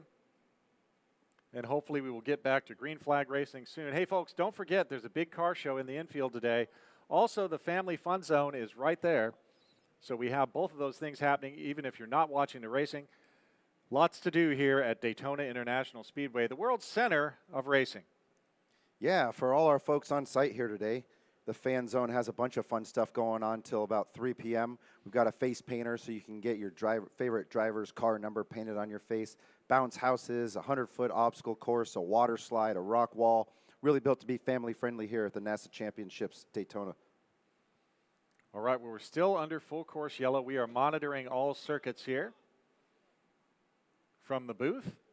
Looks like they're fairly slow. Hopefully, I mean, man, I hope that the drivers can sort themselves out with the folks that managed to, you know, have a little oh dear moment as they came into that stopped group of cars. So I think that's what I would do. I would try to sort myself out and then beg for forgiveness from the race director. All sorts of different strategies. Or plead ignorance. And the race director for today's Group A race is Mr. Rob Rucker out of the Central Coast of California, super experienced racer. Rob is managing our Spec Miata racers this weekend. My friend Doug McCabe is up in control. And of course, we have all the officials from Daytona here helping us out with safety, traffic management, everything else. We sure do appreciate everybody here. Looks like trying to go green next time by. Number 3 is headed out of the cutout there. John, a couple notables we've got here. Justin Oakes in the 115 and John Davidson in the 10X have moved up from, I think, 68th and 70th up to 41st and 44th. Wow, so, hard chargers. almost halfway up the grid they're working. And we do see on the scoring that Justin Casey is indicated in first place, but I think that may be just kind of a little bit of an error because I don't think he was in front when we went yellow. I think it still was. Preston Pardis out front. We'll sort that out. Timing and scoring officials will be able to work their magic with the AMB system. Of course, we time all these cars with little electronic boxes that look down on a wire on the track. Lights are out on the pace car, I believe. So I think we're going green this time by. Time to find a draft, buddy, Will. Here we go. That does look like Preston Pardis. One line, one line. So when they go green, do you brake left or brake right, Maverick? Let's see what Preston does here and when he decides to go and who decides to push who. So these 3 are already set up for a push. They may already be bumper to bumper. And not in a 405 Los Angeles traffic kind of way. All right, we got the in-car right now. Good jump for Preston. All We're right. riding in-car with Nick Harwood. All right, Nick Harwood in-car right there. You can see we are green again.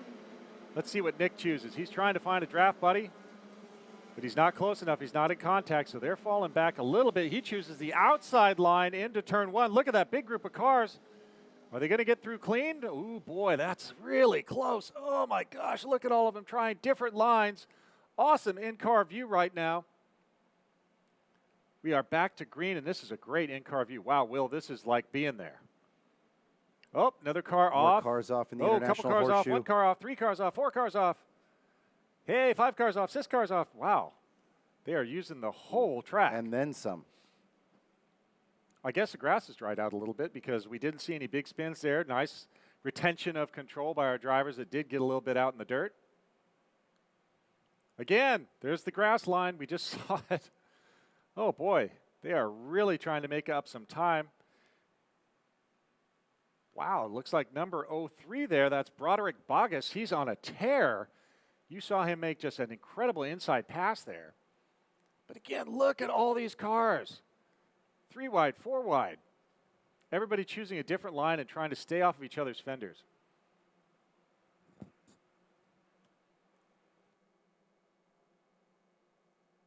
All right, in car with Nick Harwood again. He's up on the banking. Someone taking the apron line. That's an interesting choice.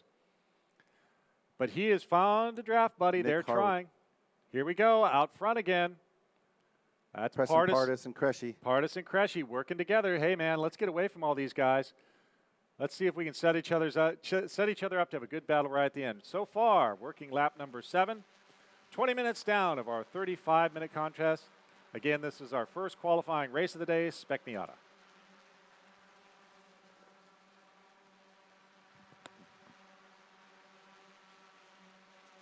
Three wide on the banking through NASCAR 3 and 4. Matthew giving a great push to Preston. See if he's going to make a move or keep trying to pull away. Sticks his nose in, lets him know he's there. Goes to the inside at turn 1. Oh, man, that was totally the scorpion and the frog right there. Where I'll take you across the water, but I sting you because in my nature, I'm a scorpion. Great fable there, but also applies to racing. Back in car right now. Looks like our shot's a little bit frozen, so we cut away from that. Again, showing how tight the field is, and there's battles in every position. Oh, a little inside brake lock up there. I think was that Celine Royan? I'm not sure. It looked like his livery, but I'm not sure. But a little inside brake lockup, so that means he was using all that he had available. Now, Will, as we're getting along, it's kind of hot out, not too bad. But are you thinking tire management at this point in the race? You know, the Toyo is so good at being super consistent still with temperature like this and the different setups that Toyo recommends for the big oval. I think a lot of these guys are feeling some different setup stuff for the first time. And setup is very critical right now, preserving tires and where the car is handling. They got a nice caution, which cooled them down a little bit, but still, these guys are going hard. Got a nice shot of number 11, Gail Crow. Oh, we got a smoker, so you see that car with all the smoke coming out of it. That's either Bill Aga or Justin Oaks smoking. Okay, and that's bad news because if that motor lets go, then we might have another caution. Right now we're working lap number 9, about 22 minutes down out of 35 minutes total scheduled for this race. And here we go, opposite draft buddies. Cresci out front with Pardis just behind. So looks like Pardis lost contact a little bit, but they are headed down. Looks like they're in the bus stop right now. And they'll head back up. Let's see if they get together on the oval again. All right, successfully got through there. Pardis closing. Look at that run from the draft, John. Oh, unbelievable. So Pardis is trying to close on Cresci, but he's lost contact. So Cresci is out front, lead change from the last lap by. And they're going their own way. Looks like Pardis started to choose a high line, but maybe they will come into contact here, not sure. Looks like there's a third car coming into the screen, John. All right, and I'm seeing on this display checkered early, but I'm not sure if I trust that until I see the actual flag. Yep, that was it. That was a big move right there by Cresci at the flag. They're slowing down, so we do have checkered flag. Wow, that was exciting. We didn't get full time on that, probably because there's some more stuff to clean up.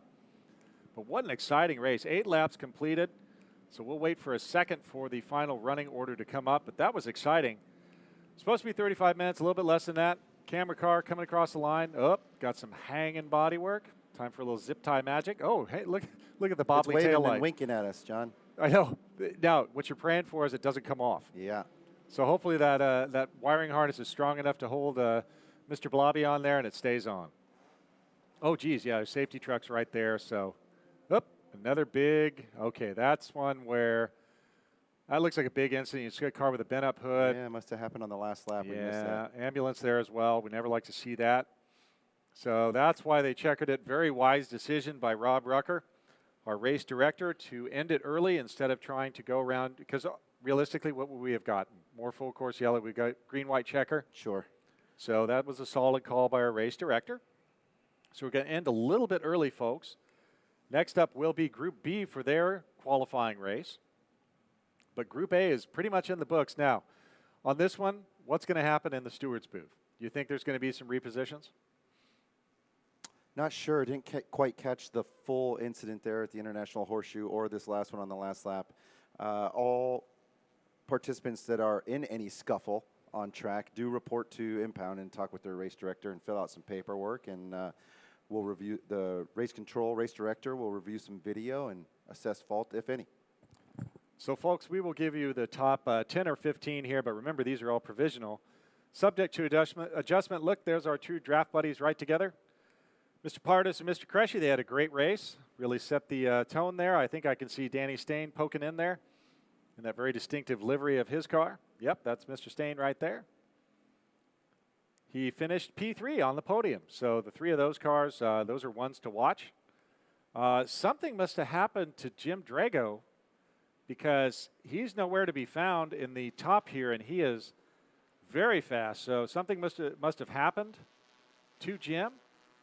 I'm not even sure he reported for grid. I don't see him on our finishing order. So something must have happened to Jim Drago where he did not make this race. Not sure. Oh, no, he did. He finished P12. Okay, Jim finished P12. So that's going to have built a brand new car for this event. Okay, John, so he was probably shaking it down. P12, that's a good finish. So you average 1 and 12, you come up with 6, right? That's right. I'm not a math guy. So hopefully, you know, that's a strong finish, very strong finish for Pardis. I believe Pardis finished P2 yesterday. So P2, P1, that's looking pretty good. But we will definitely update you with the pole and the starting grid. And again, Friday and Saturday averaged together sets the grid for the big race on Sunday for all the marbles. Again, if you're on the property, we've got a lot of fun stuff going on in the fan zone till 3 o'clock. We're going to go ahead and take you through the final results. Qualifying race 2 winner, Matthew Cresci, Preston Pardis, Danny Stain, Todd Burris, Celine Royan round out the top 5. All right, then Harry Voigt, one of our team drivers, Peter Ensor, Tyler Gonzalez, Daniel Williams, and Mark Carisse. That's your top 10 for Spec Miata. Exciting race, folks. Please stay with us. You see a great shot of the fan zone there. Plenty of things for you to do today. Do not forget that car show in the infield. FLA Car Shows putting on a great event for you down there. So please hit that car show. Enjoy that. Have a little bit of fun. Grab a bite to eat. And we'll be back with more racing shortly with Group B. But right now we're just kind of cleaning up after Group A. So usually what happens? Do they go to impound? What happens there? Yeah, every single one of these cars is going to go park and impound. Anybody that had any incidents is going to fill out some paperwork and look at some video with the race director. And tech will decide which cars stay and get weighed, and maybe even some other stuff they'll look at, like restrictor plates or a lot of things that the tech will look at. So basically, you know, you just look at everything, impound, the cars sit there and all that good stuff. All right, folks, that was exciting. I'm glad all of you are with us. We're going to cut away to a quick commercial break, and then we'll be right back with Group B for more racing action here at the 2021 NASA Championships presented by Toyo Tires.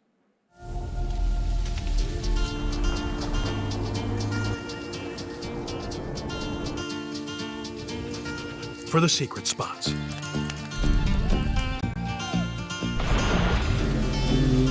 Pit stops. And unknown destinations. For the nomads.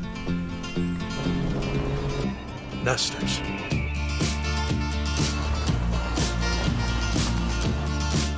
And those who never look back. For all that is breathtaking, pulse-pounding, and and unforgettable. We live by these words. The tougher the tire, the easier the escape.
Hi, ladies and gentlemen. We've got an interview with Matthew Cressy and our pit reporter, Jeremy Scott. Take it away, Jeremy. And guys, we're down here in, actually in Powell with Matthew Cressy. Matthew, I've got to say, that's got to be one of the most wildest Spec Miata races I have seen in a very, very long time. Yeah, totally. It is just unbelievable to be here. It's my first time at Daytona, and it just introducing a totally new type of racecraft to me, getting monster, but instantly having to drag the brake. So you team up with someone like Preston here, and we were very lucky to be able to pull away towards the end. So I was actually a little bit more stress-free than yesterday. Yesterday was an absolute bonanza into the final lap. And let's talk about that drafting. Did you and Preston talk about this beforehand? Because I know there were a lot of drivers that were trying to find their dancing partner throughout the day. Right. So it's really important to have a teammate here, and if you don't drag the brakes onto the banking and get someone on your rear bumper, you're going to get absolutely freight trained on the outside. So as much as you got to suppress the ego, hit the brakes, even if you get a great exit, and the sooner you hook up, the faster you're going to go. And you got about 20 hours till tomorrow's championship race. Right. How confident are you? Because it's not where you start, but it's where are you going to be off of NASCAR 4? So my teammate Danny Stain and I, we tell each other we want to win, but we never expect to win because it is anyone's game. We've got 10 to 15 guys that can win tomorrow, so I'm going to do the best I can. We'll see where we end up. All right, qualifying 2 winner is Matthew Cressy. Guys, I'm going to see if I can get second and third place because so much happened during that race. I especially want to talk to Preston.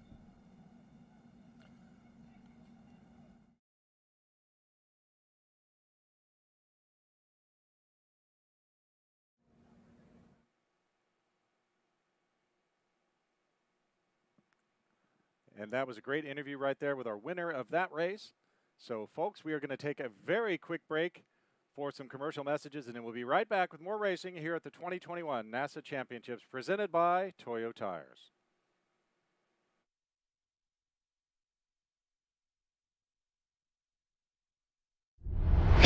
We dedicated 15 years of expertise to one goal, keeping you doing what you love. Our research, testing, and development are second to none. Injectors to pumps, filters to fittings, the best customer support, and the most comprehensive warranty in the industry. Do what you love with confidence and the highest quality fuel system components behind you. Deechworks, we fuel your passion.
All right, folks, welcome back to the 2021 NASA National Championships presented by Toyo Tires. Again, John Lindsay and Will Falls in the booth for you. Now we have our Group B qualifying race. Will, what does Group B mean to you?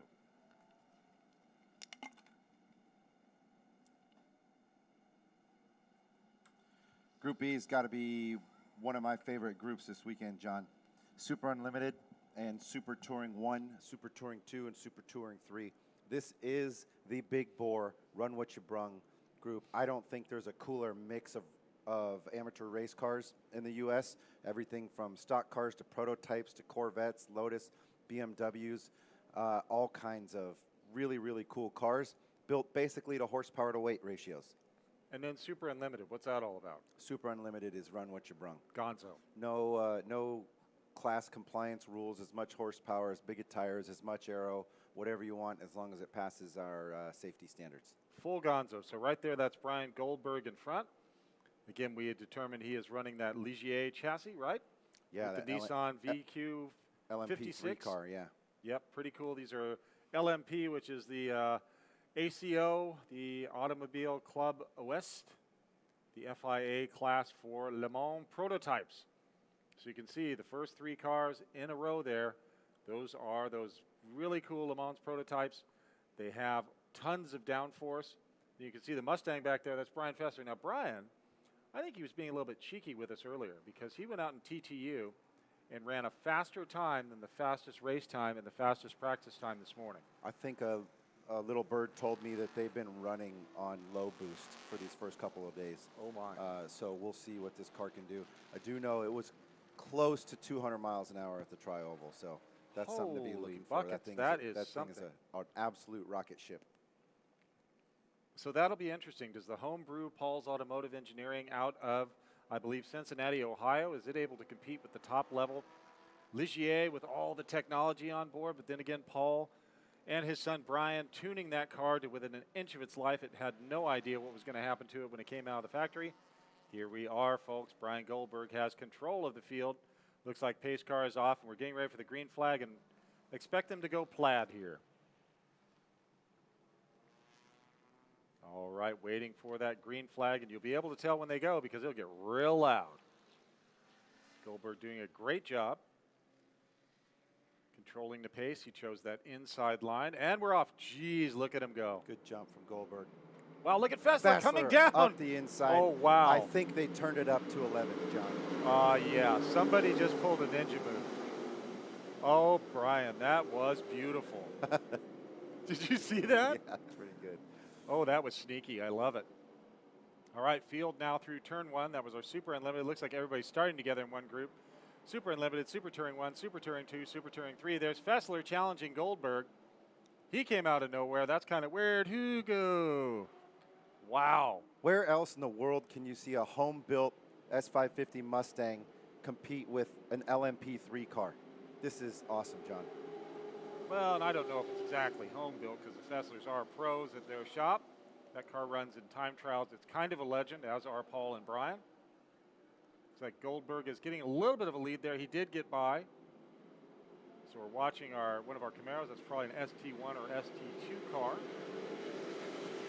Sorting out. Again, I believe this is a 35-minute race is on the schedule. And then we'll have a lunch break. But 35 minutes, working lap number 1. This is Super Unlimited, Super Touring 1, Super Touring 2, Super Touring 3. Great shot of Brian Goldberg there.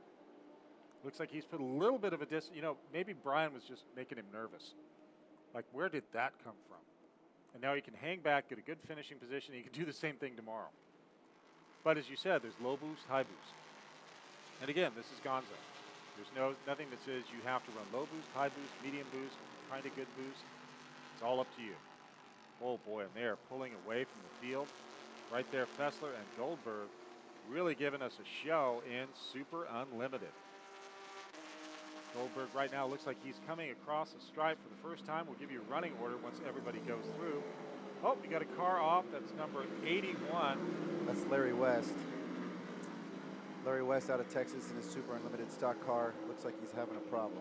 Yep, looks like something broke. So that may bring out a local or a full course with the speeds these cars achieve. I don't know, full course or a local yellow is appropriate. He is right in an impact zone. You can see if someone messes up. Right at the exit of the bus stop. Yeah, that could be a very dangerous place because if a car loses traction, it's going to go right into Larry there. So we will watch carefully. Again, we're just on our first lap complete.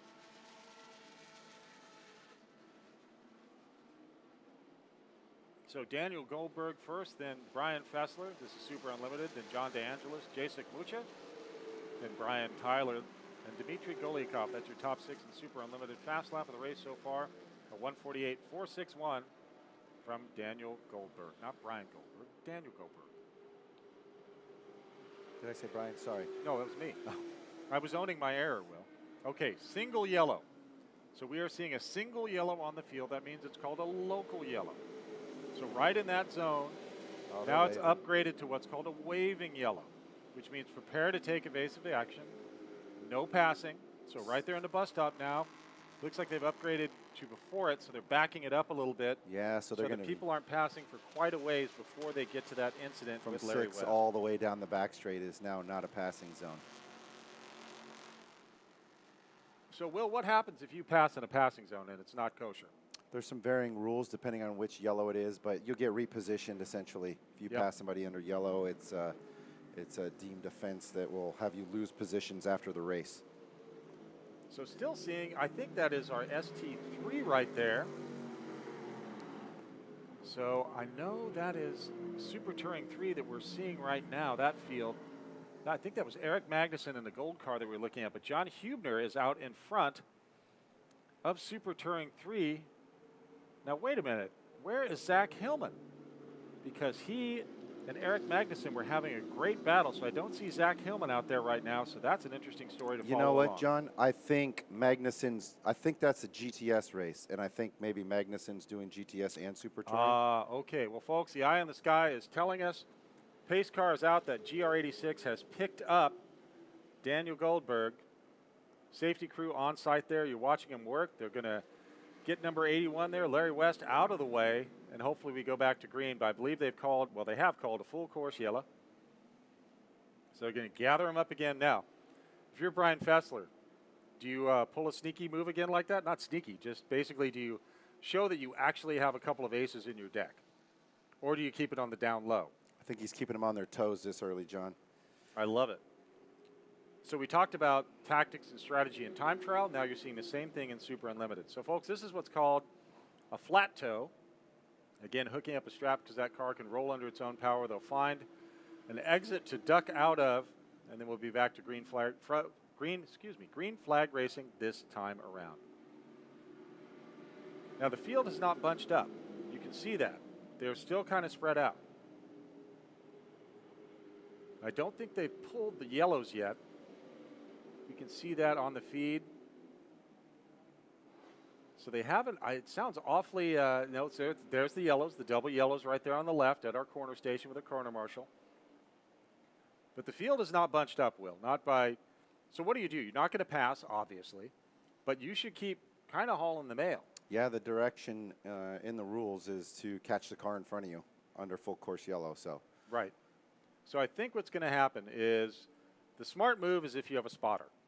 Because or you just see that everybody has gone in front of you, and then the yellow is pulled right wherever you are on track, and then you know it's green flag again. Lights are out on the pace car into the bus stop right now, so next time by we should be green.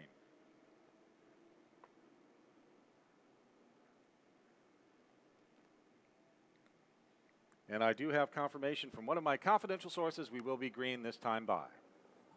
Donnie Edwards driving our GR86 Toyota pace car, leading the field around. What an awesome car. I know Don Gardner has spent a ton of time with Toyota on the GR86 program. The GR86, the partnership with NASA, has been absolutely amazing. If you buy one of their GR branded cars, you get to come play with NASA and experience it. We've had Supra owners that have come out the GR Supra, and we have had them turn into regular customers and enthusiasts of the sport. So that says a lot about the car and a lot about the program.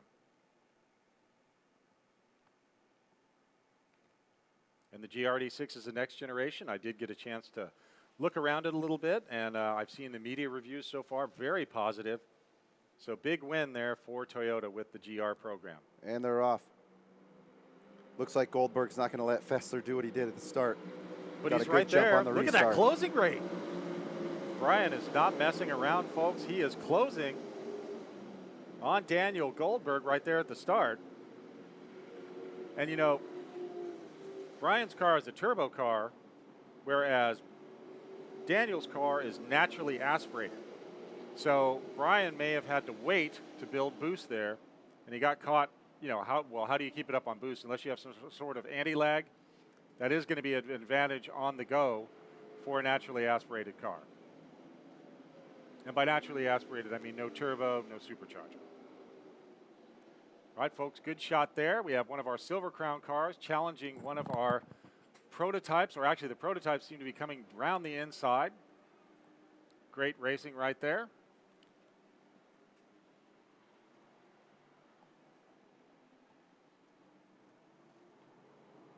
So once again, folks, this is our Group B race, Super Unlimited, Super Touring 1, Super Touring 2, Super Touring 3.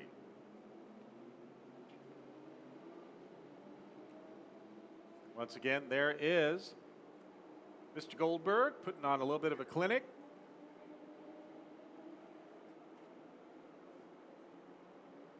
That's a beautiful car. So it is that Ligier chassis with the Nissan 5.6 liter motor. What did it say, Will? About 600 horsepower? Yeah. Some sort of, probably an X-Track sequential transmission, which means you don't use a clutch. You don't go in any kind of H pattern or anything. You just up, up, up, down, down, down. So almost like a Porsche PDK or something like that. The Daniel Goldberg, oh my gosh, look at this fast time. 146.543. That's got to be the fastest time of the weekend overall. I think that's going to be one of our fast times of the weekend, John. Absolutely amazing. And folks, if you were here at the World Center of Racing, you would hear just amazing, loud, wonderful noises coming from these big thumpers that are going around the oval. It is echoing all throughout. Wonderful violence in a good way. And again, we'll give you some running orders for the different classes. Right now, Super Touring 1, number 71, Terry Mathis out front, then Timothy Savage, Justin Oak, Stephen Beasley, and Gregory Sykes. Super Touring 2, Ken Montavani, followed by Jonathan Giap, Rocket Horton, William Barnes, and Al Lasorte. Super Touring 3, John Hugner, with Eric Magnuson, Justin Bordenaro, Cecil Stevens, and Christopher Heinzen, your top 5 in Super Touring 3. Super Unlimited, overall leader Daniel Goldberg, followed closely by Brian Fessler, John DeAngelis, Jason Mucha, and Brian Tyler. That's your top 10, or top 5 in Super Unlimited. Right now on the feed, we were watching a little bit of a battle there. Looked like Magnuson was having a little bit of a, it might have been Magnuson and Huber, with Magnuson charging ahead to try and take the lead of Super Touring 3. Again on the feed, there is Daniel Goldberg really, really putting some distance now. Last time across the stripe, Brian Fessler was 2.4 seconds back. John DeAngelis 1.7 back from Brian.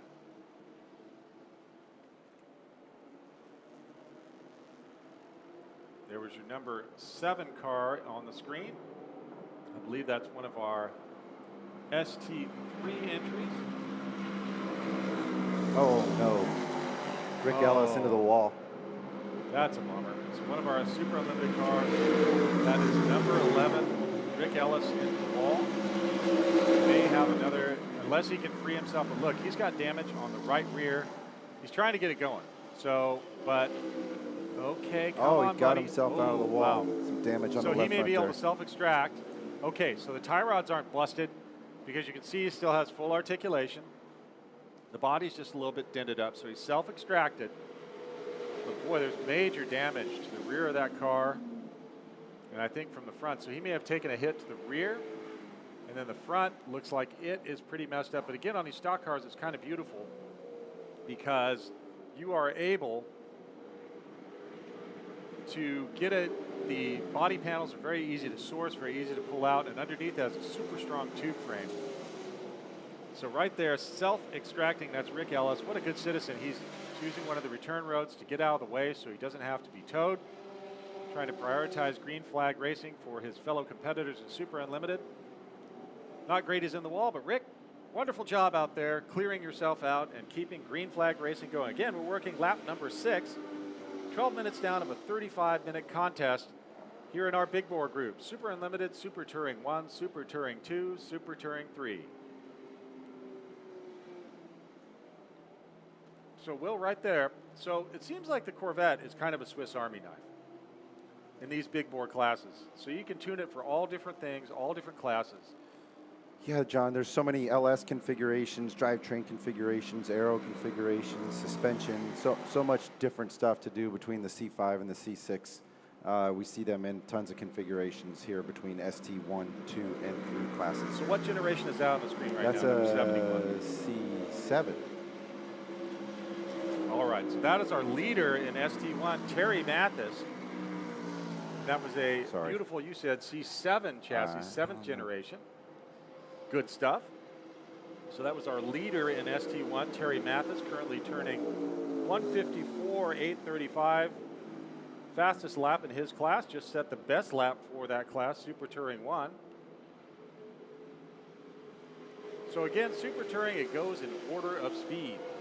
1 is the top, 6 is the bottom. We'll see the 4, 5, and 6 race later, but this is 1, 2, 3, and then the full gonzo, the Super Unlimited, where basically if it's safety rules compliant, it's okay with us. Up on the banking there, we've got 2 of our cars right together. That's one of our C5 generation Corvettes. Oh, and then a 5th generation Camaro. Nice how that works out. Or 6th generation Camaro. 6th. Perhaps. I don't know which generation we're on. Uh-oh. That was one of our NP01s, I think, running in one of the Super Touring classes. Got a little bit loose there. Now Goldberg's having to work through traffic. And man, there's got to be some serious closing speeds. Because what do you think? How fast do you think, Will, he's going on the oval? Oh, man, he's got to be upwards of 180. Do you think he's kissing 200? Not sure about the LMP3 cars if they get to quite 200 here, John. Well, we'll have to send Jeremy Scott down to ask him. And I bet it doesn't have. Do you think it has a speedometer, or is it just going off gear ratio? I'm sure they've got GPS on it. Oh, okay, the full package right there. So once again, Daniel Goldberg leading the Super Unlimited in the overall field around now. He's working through lap traffic. That's going to be a little bit challenging. And again, you see some great variety there with a couple of Camaros and a high-wing 944 chassis. Again, the 944 is kind of a Swiss Army knife. Now, you can see that, I believe that's one of our prototypes. That's number 10 right there. Jacek Mucha currently running in 2nd position. Oh, and he's got John DeAngelis right behind him.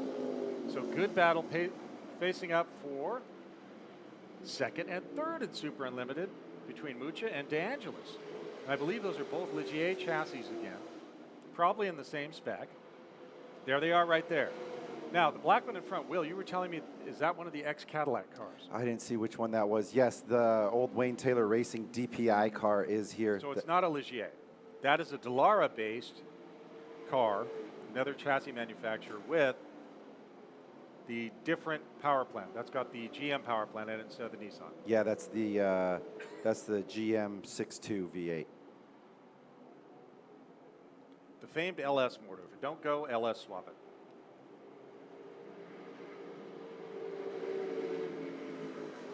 All right, folks, about 16 minutes complete out of 35 minutes scheduled. 7 laps complete, working lap number 8. Again, it's not the number of laps we go by here, it's the time.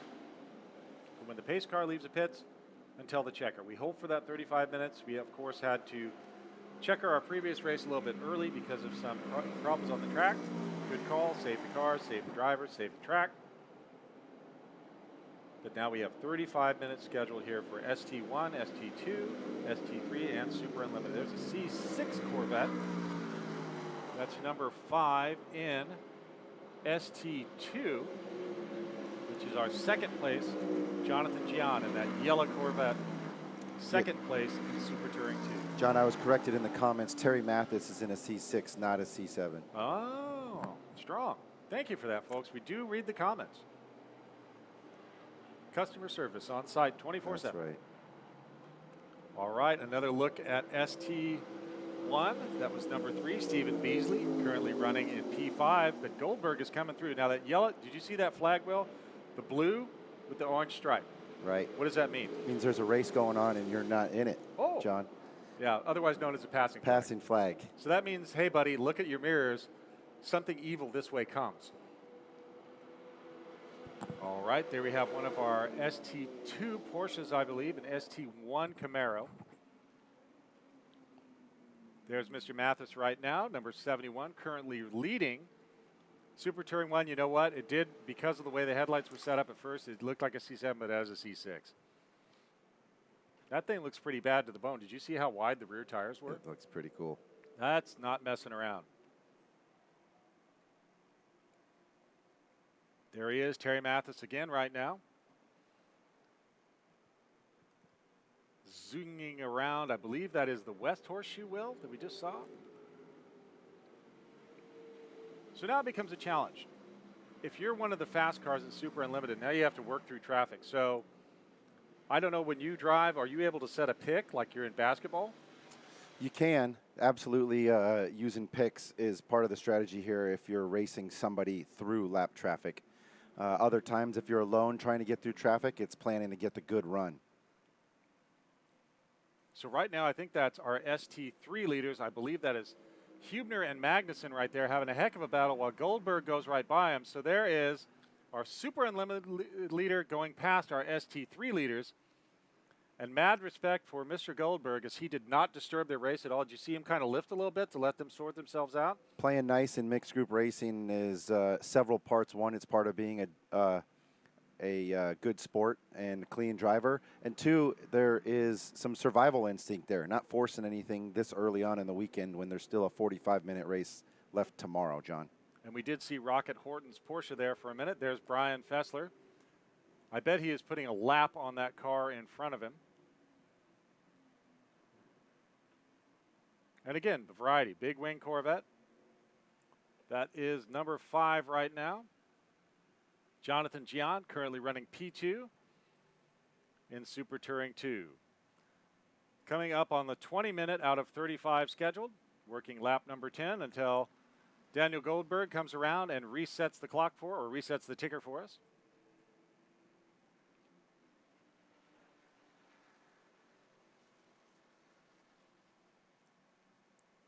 All right, there's our ST1 leader.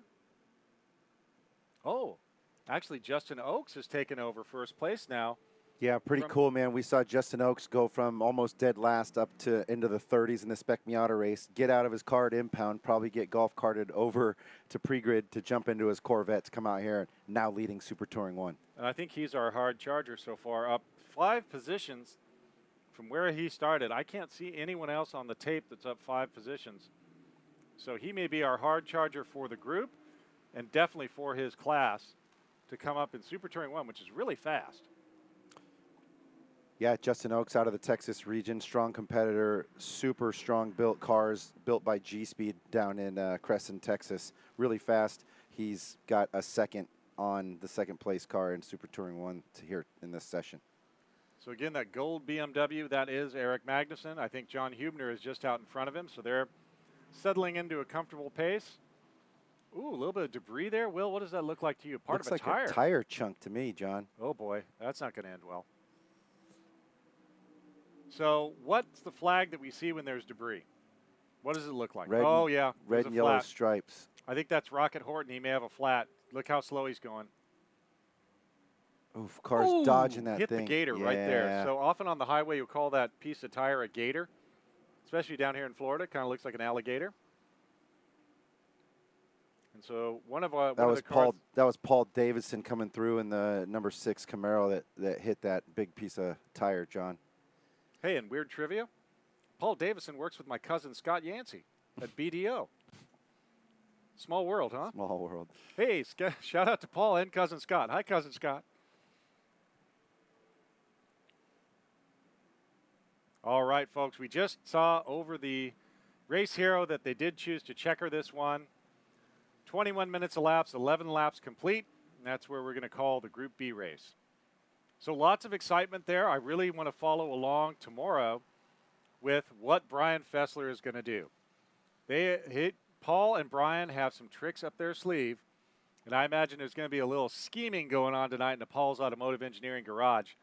Always tough competitors, and to see you know, a Mustang that was, you know, came out of the factory as a great sports car, going head to head with a Ligier. Wow, that's pretty cool. John, it looks like in Super Touring 1, Corey Mitchell came off early into the hot pits. Not sure what happened. We'll see if we can catch up with him in the hot pits or in the paddock and find out what happened. Well, to we him will for our viewers dispatch later. Mr. Jeremy Scott at some point. He is our man in the arena down there. I do know Corey had an unfortunate incident at COTA at the end of July at our regional event. Had a small car fire under the hood, so he's rebuilt that car just since the first week of August until now. So, and then got here from Texas, so could be still shaking some things down. Well, that was a great race, folks. That was the big excitement, the Thunder. Again, Daniel Goldberg, the class of the class of the group, putting on a great performance. I don't know if you notice how clean he is able to drive. I mean, that's awesome, especially challenging with the big closing speeds that we have here. To be able to drive that cleanly and that consistency. There's the checker. See one of our corner marshals there, letting everybody know time is over. We'll probably go down to Jeremy Scott here in a few minutes. Jeremy's down in impound. Probably have a chat with Daniel Goldberg or maybe some of the other characters there in our drama. And again, look at that variety wheel. I mean, there's a Camaro stock car base kind of car, Evo, an 944, C5, Silver Crown, Camaro. There's Paul Davison. I mean, it's a really cool, really cool group of cars. If you're on site, come on down into the paddocks, walk around, meet the drivers. Thank you for being here. Beautiful weather today. Lovely to be in Florida, racing here in the middle of September. Come on down to the fan zone if you're on the property. Lots of fun stuff, face painting, inflatable slides, rock climbing, all our vendors, food and beverage. Come on over to the fan zone, say hi, walk around the garages and meet your favorite driver, look at your favorite cars up close. Thank you for being here at the NASA Championships presented by Toyo Tires at the World Center of Speed, the Daytona International Speedway. All right, folks, we do want to thank some of our sponsors. Will, who brought us here today? Oh, man, since 2008, Hawk Performance has supported NASA members with the best braking products in the industry. Really awesome contingency program for HPDE, TT, and racers. Hawk's dedicated to making sure drivers feel confident no matter what the road or track conditions bring. You can get more information about how Hawk supports NASA members at drivenasa.com. Also, since 2002, Toyo Tires has been the official tire of the National Autosport Association. Season after season, NASA competitors are rewarded with generous contingency and unparalleled support. Toyo here this weekend supported us. They're committed to supporting NASA competitors for all their tire needs.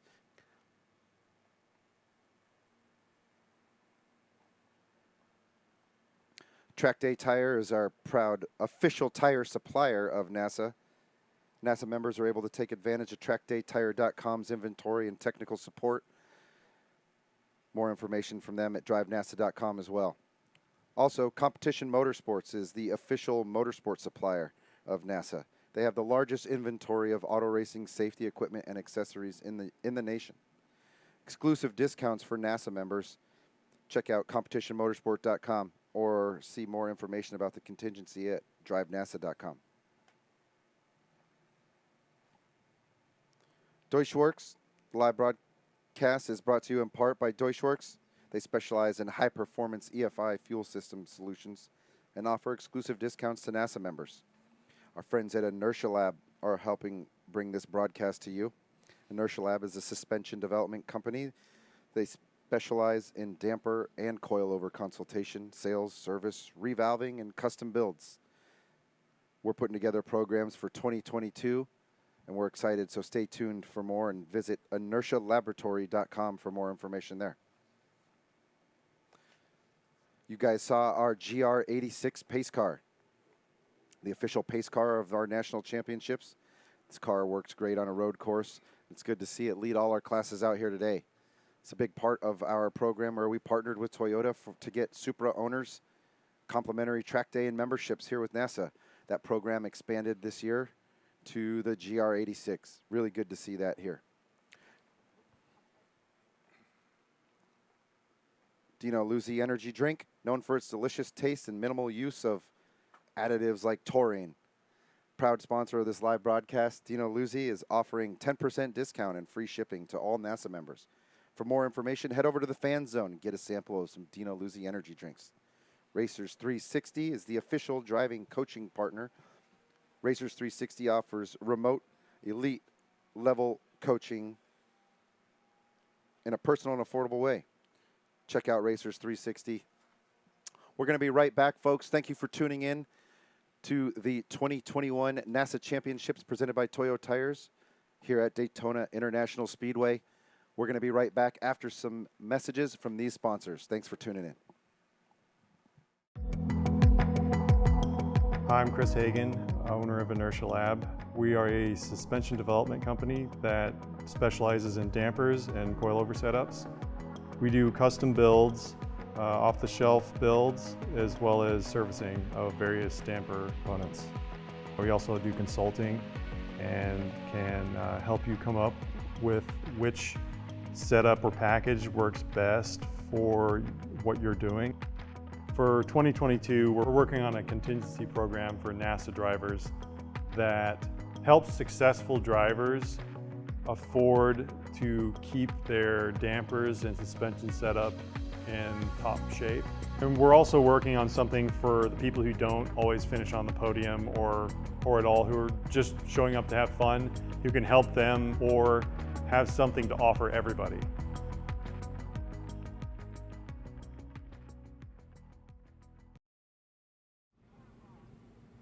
And welcome back to the NASA Championships presented by Toyo Tires.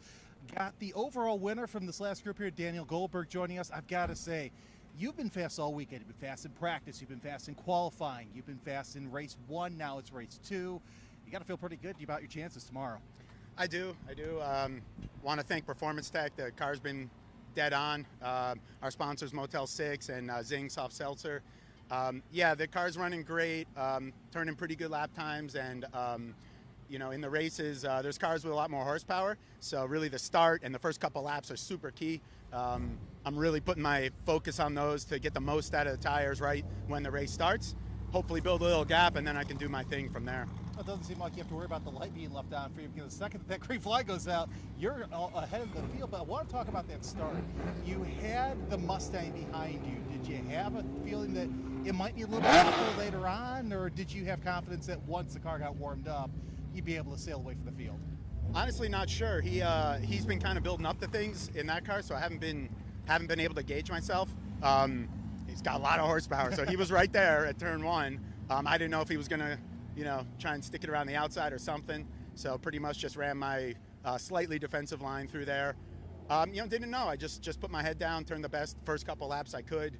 After that, I saw I had a pretty good gap, and I wasn't too worried after that. Now, tomorrow you got a little bit longer race. It's 45 minutes from, you know, the pace car rolling out to the checkers. So what do you look for in the car? Obviously, you're used to running races a little bit longer as well. I am, yeah. You know, a normal stint in the endurance races we do with this car be about an hour. And I'm a Florida boy, so I'm used to the heat, used to the hour in the car. It'll be all about the start and restarts again. You know, if one of those high horsepower cars gets in front of me, could be a little more of a challenge to get that spot back. I need the infield to build a gap because they pull on me on the straights. Well, Daniel Goldberg, congratulations. We'll see you tomorrow. Go get some rest. Look like you're a little drippy there. A little bit, yeah. Thank you very much. All right, and that does it for this portion of the NASA Championships presented by Toyo Tires. But stick around as we come back in a little bit. We'll have more qualifying races, more time trial. John Lindsay and Wolf Falls will join me here later on this afternoon. So we'll see you in a bit. If you're like me, you've tried a dozen of these bitter drinks that stay in your system for 1 hour, even though they promise you much more. Dino's Energy Drink, the light, crisp taste, so smooth and refreshing, loaded with vitamins and nutrients. Dino Energy Drink, imported from Italy, tastes fantastic and will give you the energy you need to get through your day. Dino's Energy Drink, let Italy show you what great taste is.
for the secret spots.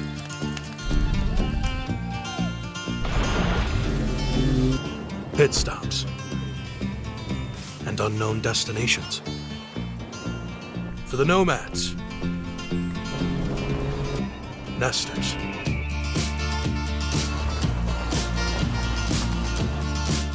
and those who never look back. For all that is breathtaking, pulse-pounding, and unforgettable. We live by these words. The tougher the tire, the easier the escape.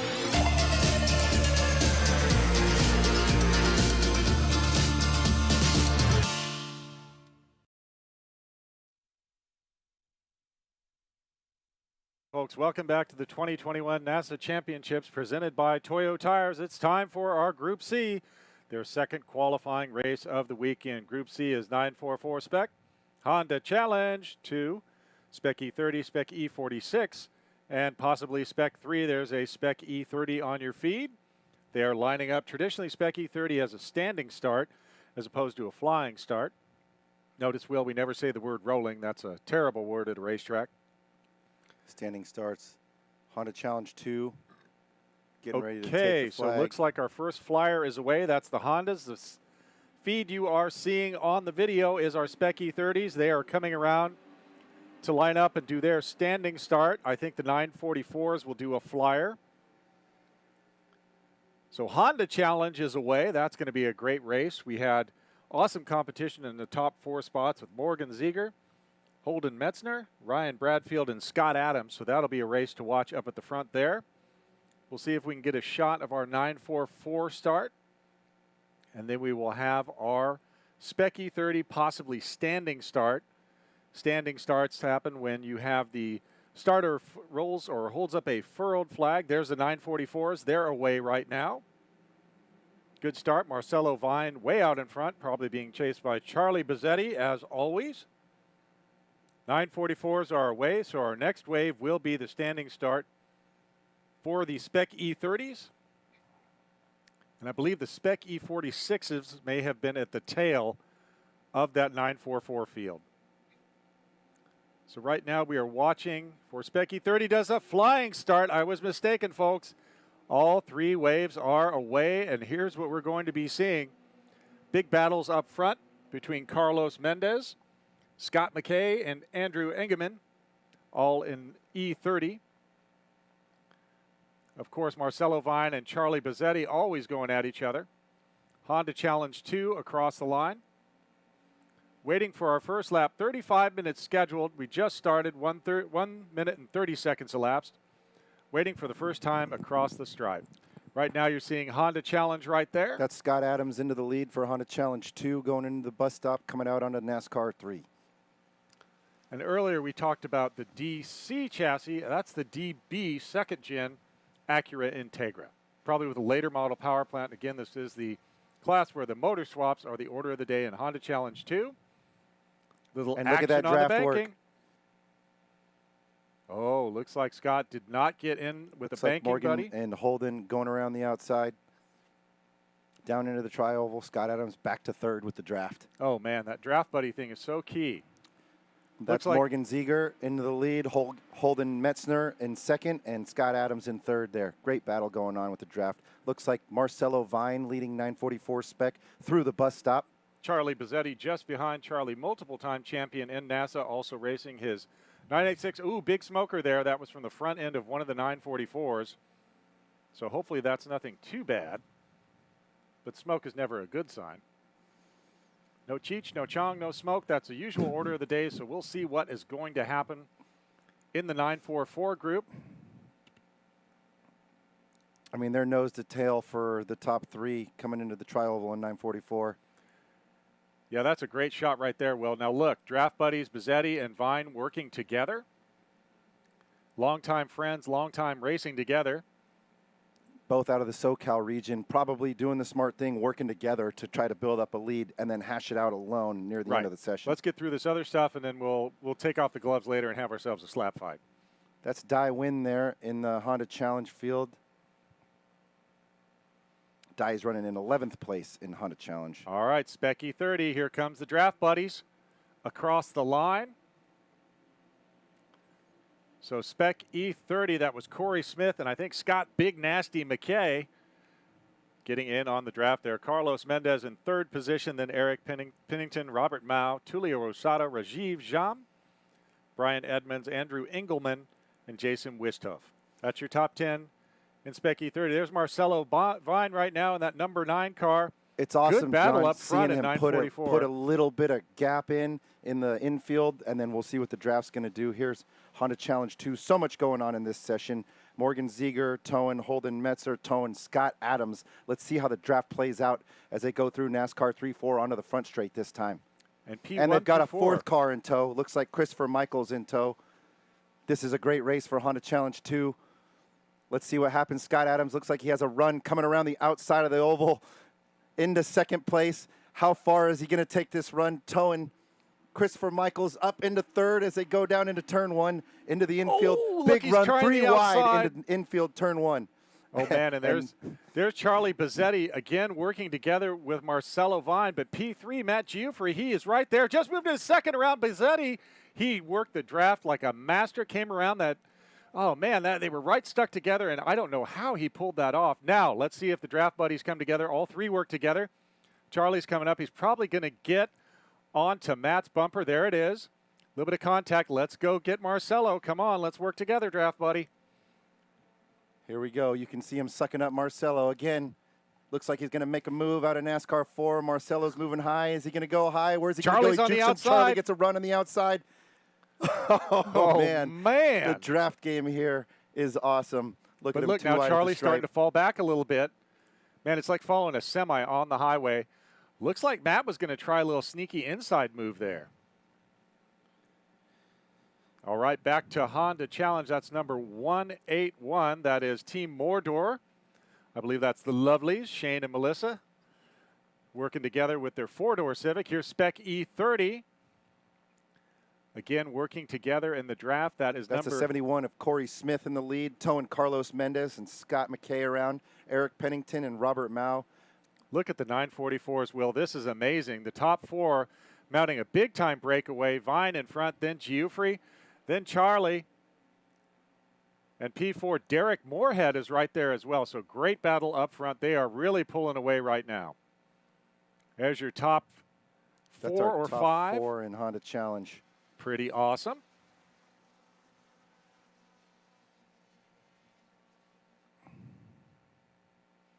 All right, now we're watching the draft work again. Now, where are the next?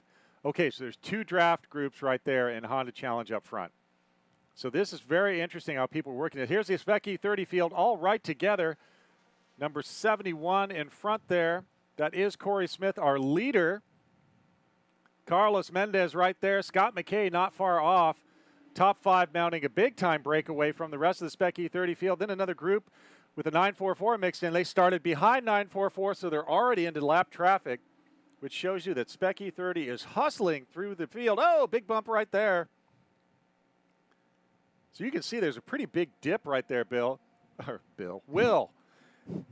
Getting a little bit late in the evening or afternoon. There's your top 4 in 944 Spec. Giuffre with a big run through there. He did something right in the bus stop. We've got a new leader in 944. That's Charlie, but it right looks there. like the draft game is going to play with us again. Let's see what's going to happen. Now, who's the Scorpion and who's the Frog right here? I want to see what's going to happen.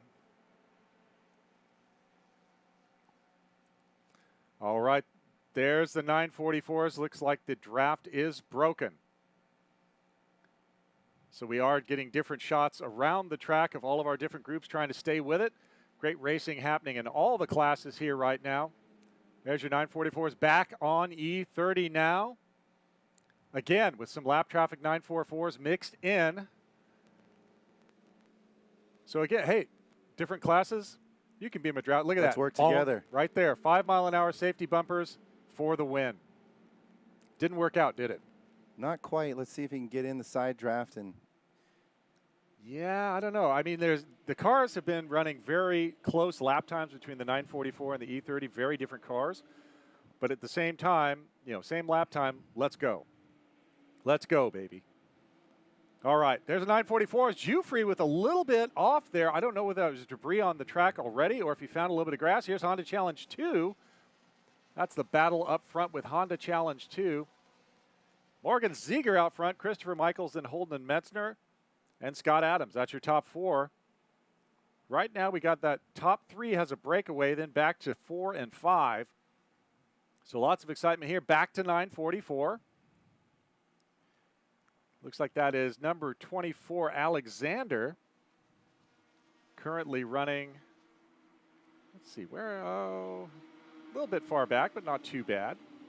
But again, you're seeing great racing all through the field in both classes. Here come the E30 Here's a leaders. pack of angry 5 breakaway leaders catching the tail. So let's try to follow that around where the E30s. It's going to get interesting here, John. Let's follow that around where the E30s are mixing with the 944s. And that will be something to watch. So here's the 944 leaders. Looks like Bazzetti out front, then Vine, then Geoffrey, then Moorhead. All of them right together. That top 4 mounting a pretty serious breakaway. I can't even see the rest of the 944 field, but these are the top drivers. Looks like Geoffrey and Moorhead are going to work together. Bazzetti and Vine are going to work together. They're going to be draft buddies. John, it's going to be really interesting to see this top 5 E30s come through this 944 field. 5 guys worked together to stay within 2 seconds of each other and break away, and now it's going to come to setting up picks, making the right moves at the right time. Interested to see if all 5 of these cars can get through together as they use a little bit more than just asphalt. That's the number 69 of Tulio Rosado, 6th place, trying to reel that top 5 in. Okay, so what we're going to see now and try to follow around for you is the E30s getting into about the mid-pack of the 944s. So that's going to be interesting. Like you said, look, right there, working a little bit of a pick. I think that's McKay in the second car, the white and red or orange car. And look at the draft buddies in E30 are going around the draft buddies in 944. Yep. Carlos Mendez and Scott McKay worked together really well to get through traffic and got a nice little breakaway there. Scott's fast in just about anything. I've seen him in AI, the FFR Carver Series, in E30. I think I've even seen him in Miata. So he is definitely a shoe. And he and Carlos Mendez, they're working at the front of E30 to help each other until they can take the gloves off and go after each other in the final laps. Right now, working lap number 5. That's the 137 of Holden Metzner we were just watching go through the NASCAR banking. About 11 minutes down, 35 minutes on the clock from when the pace car leaves to the checker. Again, this is Group C, 944 spec E30, and Honda Challenge 2. That's Carlos Mendez towing Scott McKay around as they're still approaching more 944 traffic. Looks like a 3rd car caught up to them, John. They're reeling in this 24 944. Let's see how this is going to play out, John. Well, and there's a little bit of sportsmanship involved, where if you're in one of the cars that's being lapped, you see a battle coming up behind you, you kind of roll over a little bit. So I think McKay and Mendez are through this group that we just saw go through. I think I saw them go off shot to the left just a minute ago. Another one of our 9, I think that's Charlie in the lead in 944. Okay, so it looks like that's Charlie Bazzetti, and I believe Derek Moorhead there in the second car to you. I don't know. I can't see Marcelo Vine on the shot. I think he may still be out front, but we'll find out. Oh, no, Marcelo Vine's dropped off. Will, this is a big development. This is a development. It's a big development because Marcelo's fallen to second in the order, but they haven't come across the stripe yet, and we can't see Marcelo anywhere on the shot. So something bad things may have befallen Marcelo Vine there.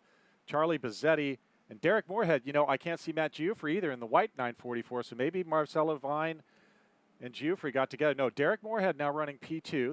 That's what we expected. We just got a shot of our Specky 46 cars, Turner Hillard and Christopher DeShong battling through the west horseshoe there. Oh, no, we've got some body damage on the 181 Honda Challenge 2 car. Oh, yeah. Right rear corner has been peeled off the 181. So that may be acting like a scoop when they go on to the big oval here. So that may have an effect on the speed that 181 can achieve. Of course, 181, Team Mordor, that's that 4-door Civic. Shane and Melissa Lovely sharing driving duties there. All right, here's our leaders in E30. Mendez still out front, McKay right behind, mixing in with kind of mid to almost front pack. So what? Medium well to well in the 944 field. And again, we are following around, looking at different looks. Here's our Honda Challenge. That's Dai Win and Dane Bird battling for 9th. Like we've said all along, these classes are big enough that wherever you are in the field, you are going to have a good time and find somebody to play with. All right, folks, watching the banking there. We'll see if we can pick up the front end of one of our other classes. Okay, there we are. That's I believe Christopher that's Michaels. the lead. That's our leader in Honda Challenge, leading Holden Metzner, Morgan Zieger, and Scott Adams around. And they're all right together. Adams there in that earlier generation Integra. Most of them are the DC chassis. Of course, DA, DB, DC. Those are the chassis codes. The Civics, I think EG, EF, all kinds of different things like that. Picking up our 944s, I believe that's Charlie. Again, out front, multiple champion in NASA. In different classes, but Charlie has really found some love for the 944. I remember when I first met Charlie, he was racing Datsun 510s. Nobody even knows what a Datsun is anymore, Will. All right, there we go. That's our leaders in E30. Number 13, Carlos Mendez, followed by Scott McKay. So they're not too close together. There's Charlie Bizzetti. I can't see Moorhead anywhere anymore.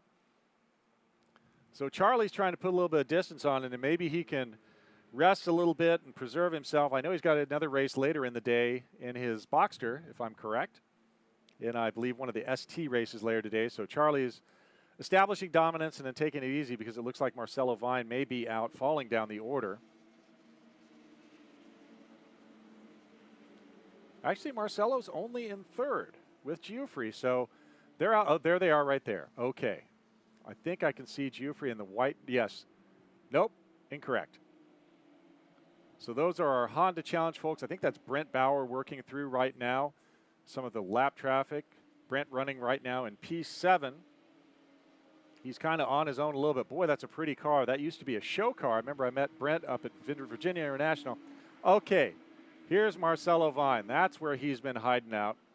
May have had a little something happening there, but he is with Matt Giuffre right now. The two of them, that's going to be a great battle. We can follow that around. Giuffre's all over the back end of Vine. I can see in the shot there as we pan left. I can't tell if that's a waving yellow for turn 1 or for turn 6, John. Not sure. We've got a white flag out, which probably indicates a safety vehicle on course. Often you'll see that flag with a white and then a red cross in the center, or it can indicate a slow vehicle on course. But we do have a waving yellow out on course in one of the corners. So we'll see if we can figure out what's going on there. Working lap number 8, 16 minutes down out of 35 scheduled for our Group C Saturday qualifying race. Again, folks, the results from the Friday qualifying race and the Saturday qualifying race mixed together to set your grid position for the big show check that on out. Sunday. Marcelo's got his headlight folded up. I wonder if there was some nose-to-tail contact that caused that, John. That would make sense. And now what is that? That's a big old, that's like throwing out an air brake, right? Yep. Because all that air is going in that headlight scoop, backing up in the engine compartment. So I bet the engine's nice and cool, but it's not the best for aerodynamics. There's one of our spec E46s. Slowing down a little bit. We still haven't seen, okay, there's a full course yellow, John. Full course yellow. So something happened out there. We're going to see the pace car come out to gather up the field. Working lap number 8, 17 laps down. So this will probably be about, my hope is 5 or 6, maybe 2 laps, 5 or 6 minutes under caution, and we'll be able to get back to at least 2 or 3 laps of green flag racing. Not exactly sure what happened there. There's Mendez and McKay staying together. Full course yellow, that means no passing. Pace car will come out and probably pick up Mendez. No, actually, it'll pick up Charlie Bizzetti because the 944s were, well, no, the Hondas were our first start. So the Hondas will get picked up, then the 944s right behind, then the E30s. But it's all mishmashed together. So it's not separated out by class. It's all been mixed up. Right, in a mixed group like this, John, when groups sort out and they have separate wave starts and get sorted out and work through traffic a little bit, this complicates things a little bit. If you put a nice gap on the car behind you, now you're sucked back up. You might have been in clean air running away from the guy behind you. Now you're stuck behind a car in another class. Look at the shot on the screen. That big gap that Charlie Bizzetti had, all gone. Yeah. Charlie All worked gone. really hard for that, and the guys are right back there. Marcelo's got another shot. Well, if you're in front and walking away like Charlie was, it's bad news. Right. If you may have been struggling a little bit like Marcelo was and fell back, it's good news. We've seen what being close enough for the draft here does. So everybody's got another shot to get a good draft or get a good jump at the restart and make a move. Also complicated by the mixed group racing here. Yep. I think that's a shot right there. That might be my friend Carter Hunt, I believe. That was Carter in the 58 E30, John. A long-time NASA racer. I believe he owns a dry cleaning business up there in North Carolina. Great guy. He's racing that. He's raced that four-door yellow E30 forever. He's the godfather of Spec E30, man. One of the godfathers. Hey, that's Don Carter, Bill. Yeah. All right. All right, Charlie Bizzetti still out there in front. You can see that car is labeled both as the 944 and an ST6 car. Not really at full chat. Don't know where the pace car is. I imagine it was in front of the Hondas. Let's see if we sort everything by overall. Overall leaders Holden Metzner, according to timing and scoring here, which is a Honda Challenge car. Okay, so we're going to pick up the lead Honda Challenge car, which is 137. And then everybody else should fill in behind them, but again, that's not a completely sure bet. Spec E46 is also out there circulating with the E30s, 944s, and Hondas. So 8 laps now down, working lap number 9. 20 minutes on the clock. There's our GR86 pace car on the high banks. Okay, beautiful. Of course, that's the new second-gen GR86 from Toyota. And part of the GR family, including the GR Supra. And, man, I wish we could get the GR Yaris here. How cool would that be? I want the hot hatch. I'd take one. I want the hot hatch. Yeah, I think absolutely. the hot hatch is cool. But, again, GR, what does it stand for, Will? Gazoo Racing. All right. Our friends that run the Toyota race team out of Japan. Right. Akio's race team. And I even saw a GR Toyota Century that belonged to Akio Toyota, and he had his own personal driver. So that's the GR approach applied to the Century, which is the big kind of limo almost. It's awesome. I cannot think of a cooler car. It's pretty cool. All right, folks, once again, 8 laps complete, about 21 minutes elapsed. Gives us 14 more minutes of green flag racing in theory. We're not seeing anything on the control frequency, but we are full course yellow. Lights are still on the pace car. But you can see, Will, there's some pretty big gaps that are happening. And I promise to stop calling you Bill. Yeah, all there right, was folks. some great gaps, and now we're going to be bunched up. Yep, there's Carter Hunt again. Good shot of some of the E30 field back there, mixed in with the 944s, mixed in with the Hondas. It's one big salad bowl out there, folks. All right, can you see, Will? Looks like the lights are still on. Yeah, lights are still on, so we got at least one more. John, I think I haven't seen the incident, but I think we just went to checkered, so it must be something that we're going to have to clean up. We're going to go ahead and end the session. Great race. I can't wait to watch 45 minutes of this tomorrow. I'm sweating from watching this one. Exciting racing for the leads all through the fields going on for 944 spec. Honda Challenge having their Mid-Atlantic versus Texas war. 944 working together. And then the actual mix of the group, plus a couple Spec E46 cars. Really exciting group to watch. We thank everybody for joining us, watching the 2021 NASA Championships presented by Toyo Tires here at Daytona International Speedway. All right, folks, and of course, none of this happens without our sponsors. We are proud to have Hawk Performance on board since 2008. Great friction products. They have something for everybody in the whole paddock. Now, are the lights on or off, Will? Can you tell? Those look like they're on to me. Okay. Yeah, those blue lights are flashing them. Okay, so we're going to go at least one more. Of course, NASA gets tremendous support from Toyo Tires since 2002. Many of our spec classes run on Toyos. I run them on my truck, my SUV, and my street cars. Track Day Tire, the official tire provider of NASA. Track Day Tire can hook you up. They're shipping all over the country with heavy discounts for NASA members. Competition Motorsport, they're here to take care of you. Even if you're not going to buy anything from them and just want some advice, they are the experts to call. They're happy to help you. and set you on the path to safety. DeechWorks, those are your fuel injection experts. Please visit DeechWorks. They have special programs for NASA members, and they can sort out your fuel delivery system. Inertia Lab. Inertia Lab is your source for dampers and coilover consultation, sales, service, revalving, and custom builds. Again, special deals for NASA members. We've already mentioned Toyota providing us with the brand new GR86, a new addition to the GR line. You can get a free NASA membership and a track day when you buy any GR branded product. That's new this year. The Super program has been going. Again, a great program developed by NASA and Toyota. Dino Luzzi Energy Drink. All the energy you need without any of those harmful, toxic, or not toxic necessarily, but harmful ingredients. Dino Luzzi, delicious. Keep you in good shape, keep you on the track. Racers 360, official coaching partner of NASA. Online virtual coaching. Work with the pros at Racers 360. All right, folks, so we did checker this one, unfortunately. I think that's probably a smart call to give the safety crews some room to work, and we are doing okay. All right, so we are going to end this one behind the pace car.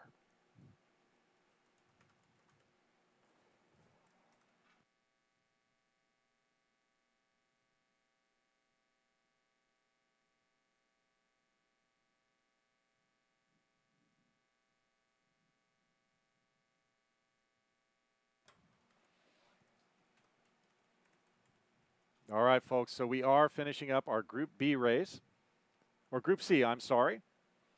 Next up on the docket will be Group D qualifying race, scheduled to go off at 2:50 p.m. Group D, of course. Your race director there is Adam Spinney Ginsburg.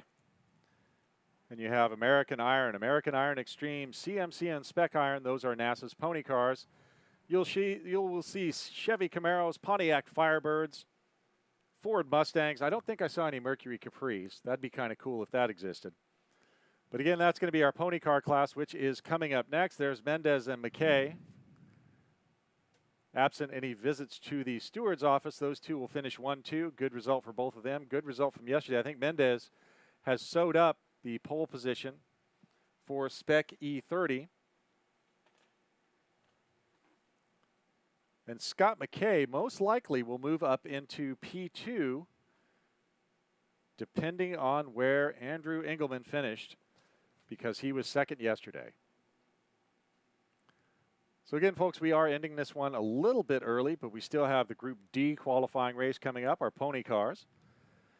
Then we will have our Group E race coming up. And again, these are qualifying races. They're real races, and you combine the Friday and Saturday sessions together to get your starting position for the big show on Sunday. Again, folks, this is the 2021 NASA Championships presented by Toyo Tires, coming live. We're going to do it live from Daytona International Speedway, the world center of racing.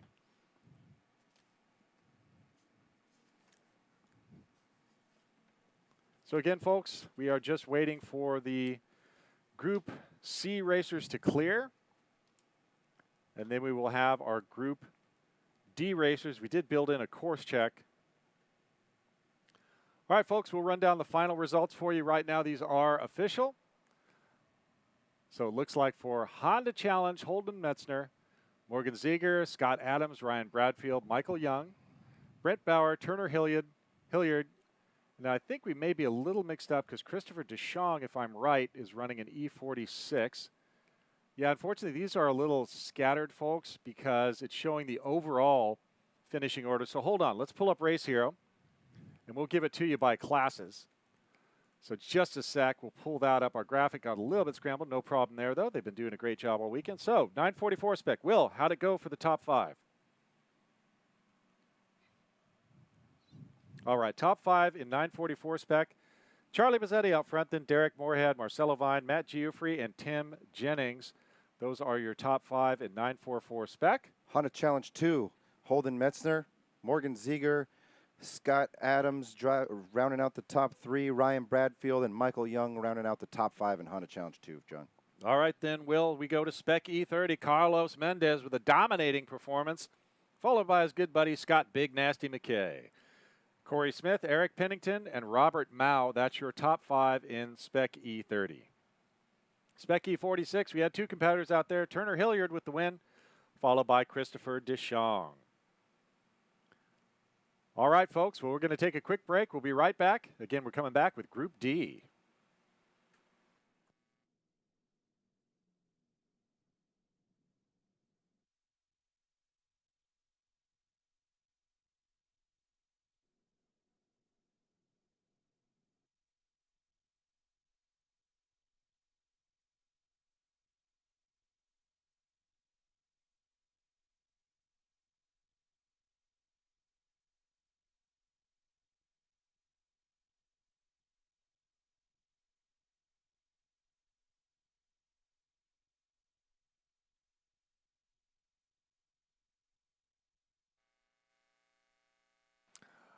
All right, folks, once again, we are going to go down to Jeremy Scott. We did a little bit of a pitch there, but Jeremy, who you got with you? What's going on, man?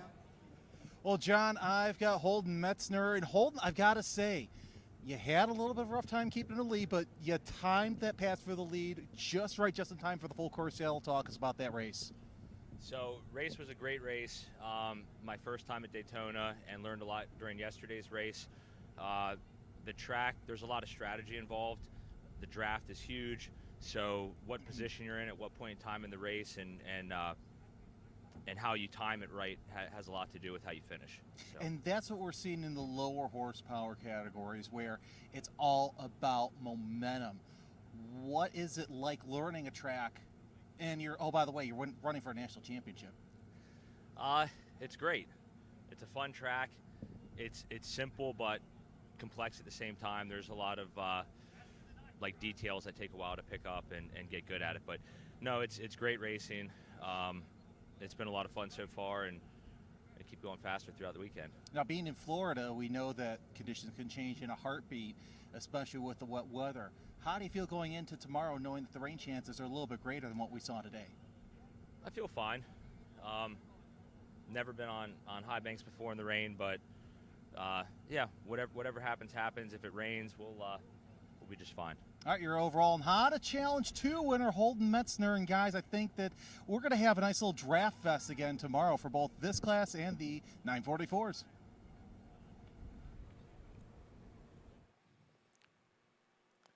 All right, folks, thank you, Jeremy, for that interview. And we are looking forward to more racing. We're going to take a quick commercial break, and then we'll be right back again. We're coming back with, that's Group D, the pony car. So please stay tuned, and thank you for following along at the 2021 NASA Championships presented by Toyo Tires.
All right, folks, welcome back. We are at the 2021 NASA Championships presented by Toyo Tires at Daytona International Speedway.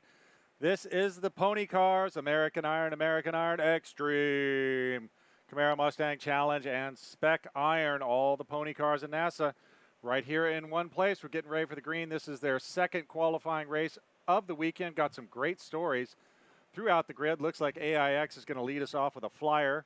Side by side, down the front straight, GR86 pace car, generously provided by Toyota, shot on the screen right now. That is car number 51. I believe that's one of our Spec Iron cars. So we may get, not Bill, we may get a mix of standing and flying here. Yeah, CMC cars love to do a CMC standing likes the start. standing because it's basically a stock car, so you're not worrying with a little clutch that's going to require a lot of finesse, and you just send it. I mean, you just dump the clutch and send it. Full send. Full send. All right, folks, I think our first wave is away. That's American Iron Extreme. And we are away with our first wave. There it is, just out of the shot. Next wave will probably be American Iron, then CMC and Spec Iron will be our next two waves. In car now with Robin Burnett and Spec Iron. I believe Robin is our leader in Spec Iron, so look how slow he's rolling up to the start. There's our AIX cars. Maybe we can go back to that in-car with Robin Burnett to see how he handles that standing start. That'd be a great shot. All right, like a he's flying coming start. around. Looks like they're already off, so we did miss the start a little bit there. Okay. Robin Burnett is away, leading Spec Iron into the first corner. This is a great perspective, leading around the track.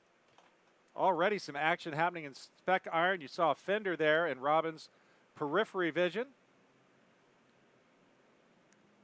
CMC also away now. Looks like we're getting our first laps in. You can see Robin's going so fast. Look at the G-forces with all the cables and stuff. Oh, Robin just got past. Cash Canada right through into the grass. Cash got a little too optimistic. Just out of the wall, full-on drifter points. Man. 9.2 there, John. Cash, he sent it. That was awesome. Maybe not the greatest thing to do on the first lap, but you know what? I got to respect it.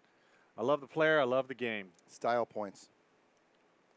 Well, Cash Canada is going to have some work to come back after that move. I mean, if it worked out, that would have been cool. And he would have been out front of Robin Burnett. But I think Robin saw him coming and knew he wasn't going to make it and just let him ride. There's Cash right there coming into your shot. Looks like he's already making up the ground he lost with that small lawn mowing excursion.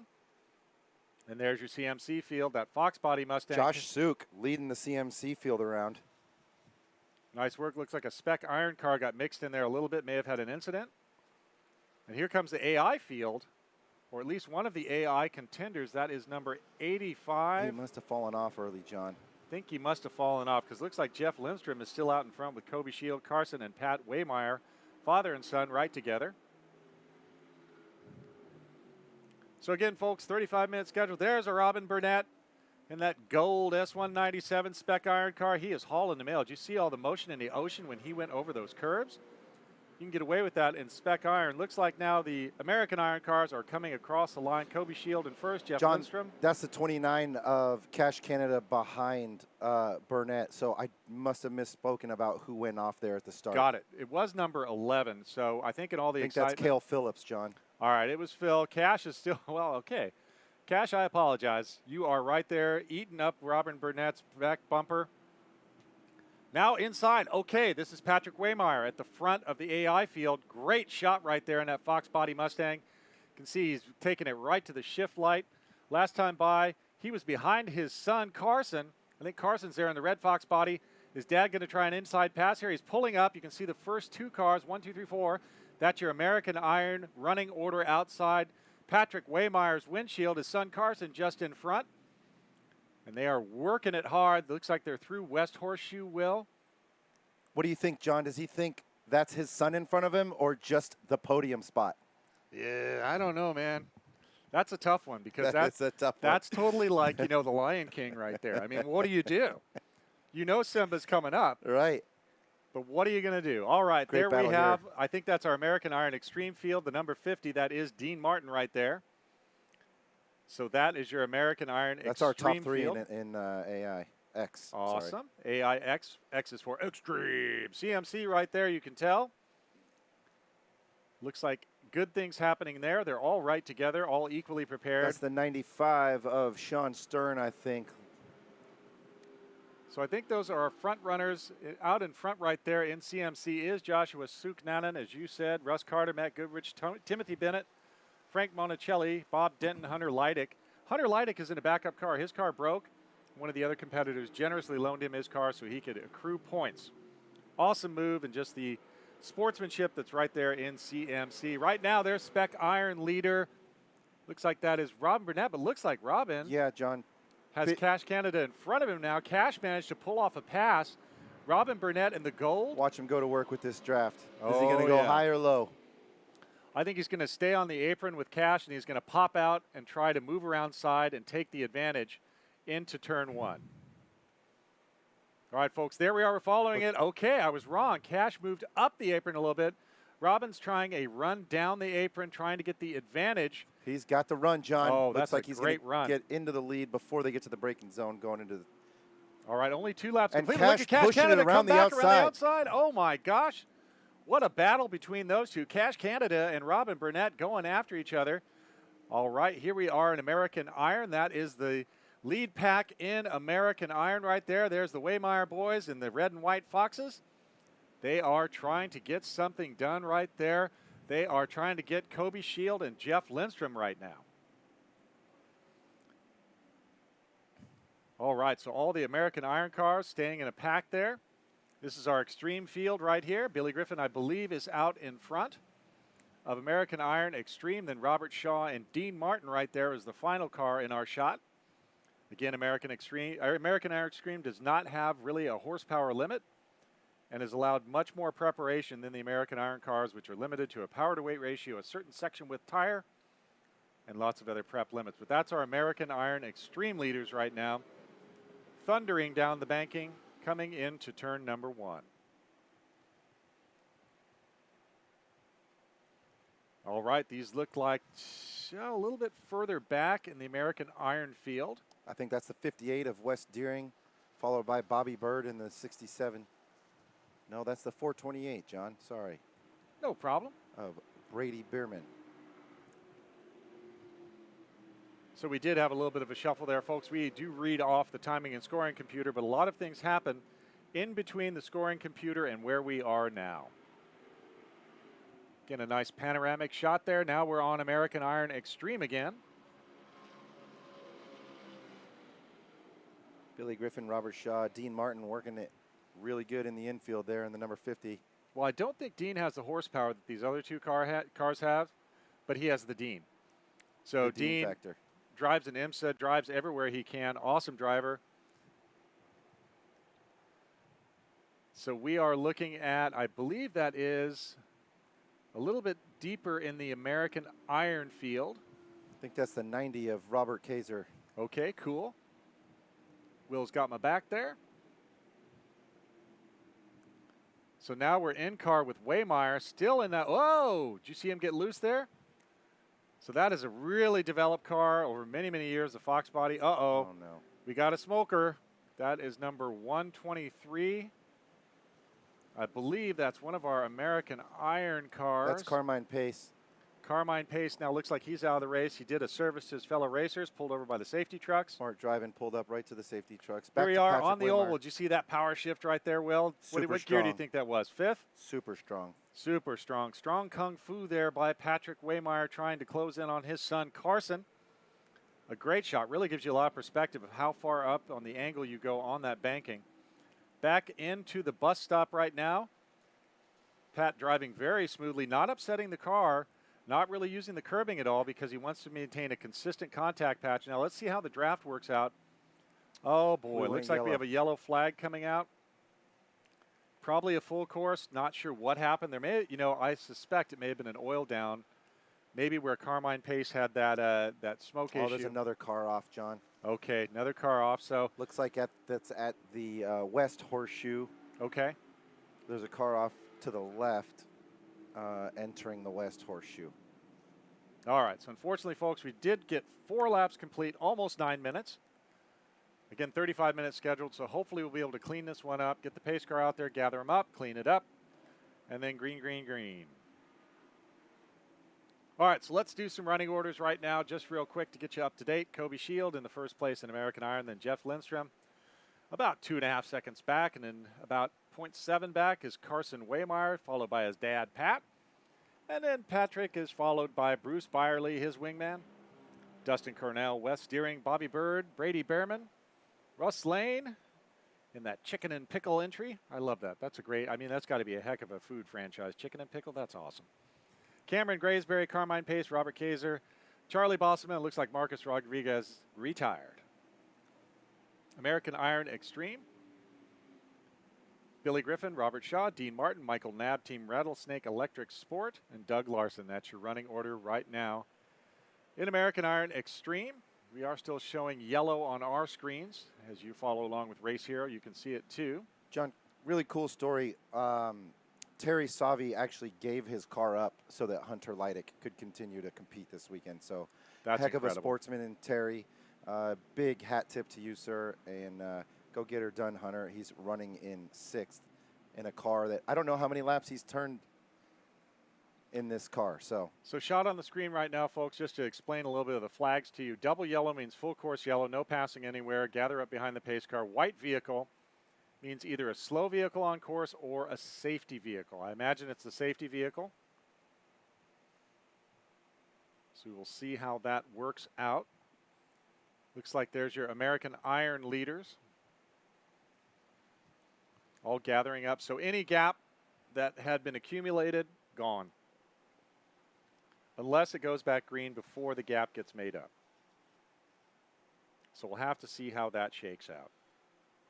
Man, I feel for some of these folks with yellows that put on great gaps during green. Josh Sukanon had a 3.5-second gap over Russ Carter and CMC. And I mean, destiny giveth and destiny taketh away, right? Right. Great performance from Josh yesterday, running strong again today. But let's see what happens at the restart. Yep, there's our Spec Iron leader, Mr. Cash Canada. Cash told me, I believe he grew up in Aiken, South Carolina. He's a South Carolina Palmetto boy all through and through. Very awesome. Had a great chat last night. Now look, Will, that red and yellow, what's that? That's debris on the track, John. So that may be that oil we were thinking that might have happened. That car just to the left at the exit here of this kink. So that slow-moving car right now is our pace car, and they are waiting for the overall leader to catch up with them. Now, overall leader, if you switch to that view, is Billy Griffin, who's our American Iron Extreme leader. So we're looking for Billy Griffin to come up behind that pace car. Pace car will lead them around 5 laps complete, working lap number 6, 12 minutes elapsed. So hopefully out of that 35, this is not too bad, and we'll be able to get back to racing. Okay, now they have the field. The GR86 has the field. Now, when you're going to slow, you might think, oh, geez, that's super easy on the car, but not so much, right? There's a safety crews working on the car in question. Okay, John. cool. That's Marcus Rodriguez. I can tell from the livery. That's the number 170 of Marcus Rodriguez. That's a smart call. He's in kind of a bad area. If someone got together under braking, he could be an obstacle there. It's our buddy Donnie Edwards driving the GR86 pace car around.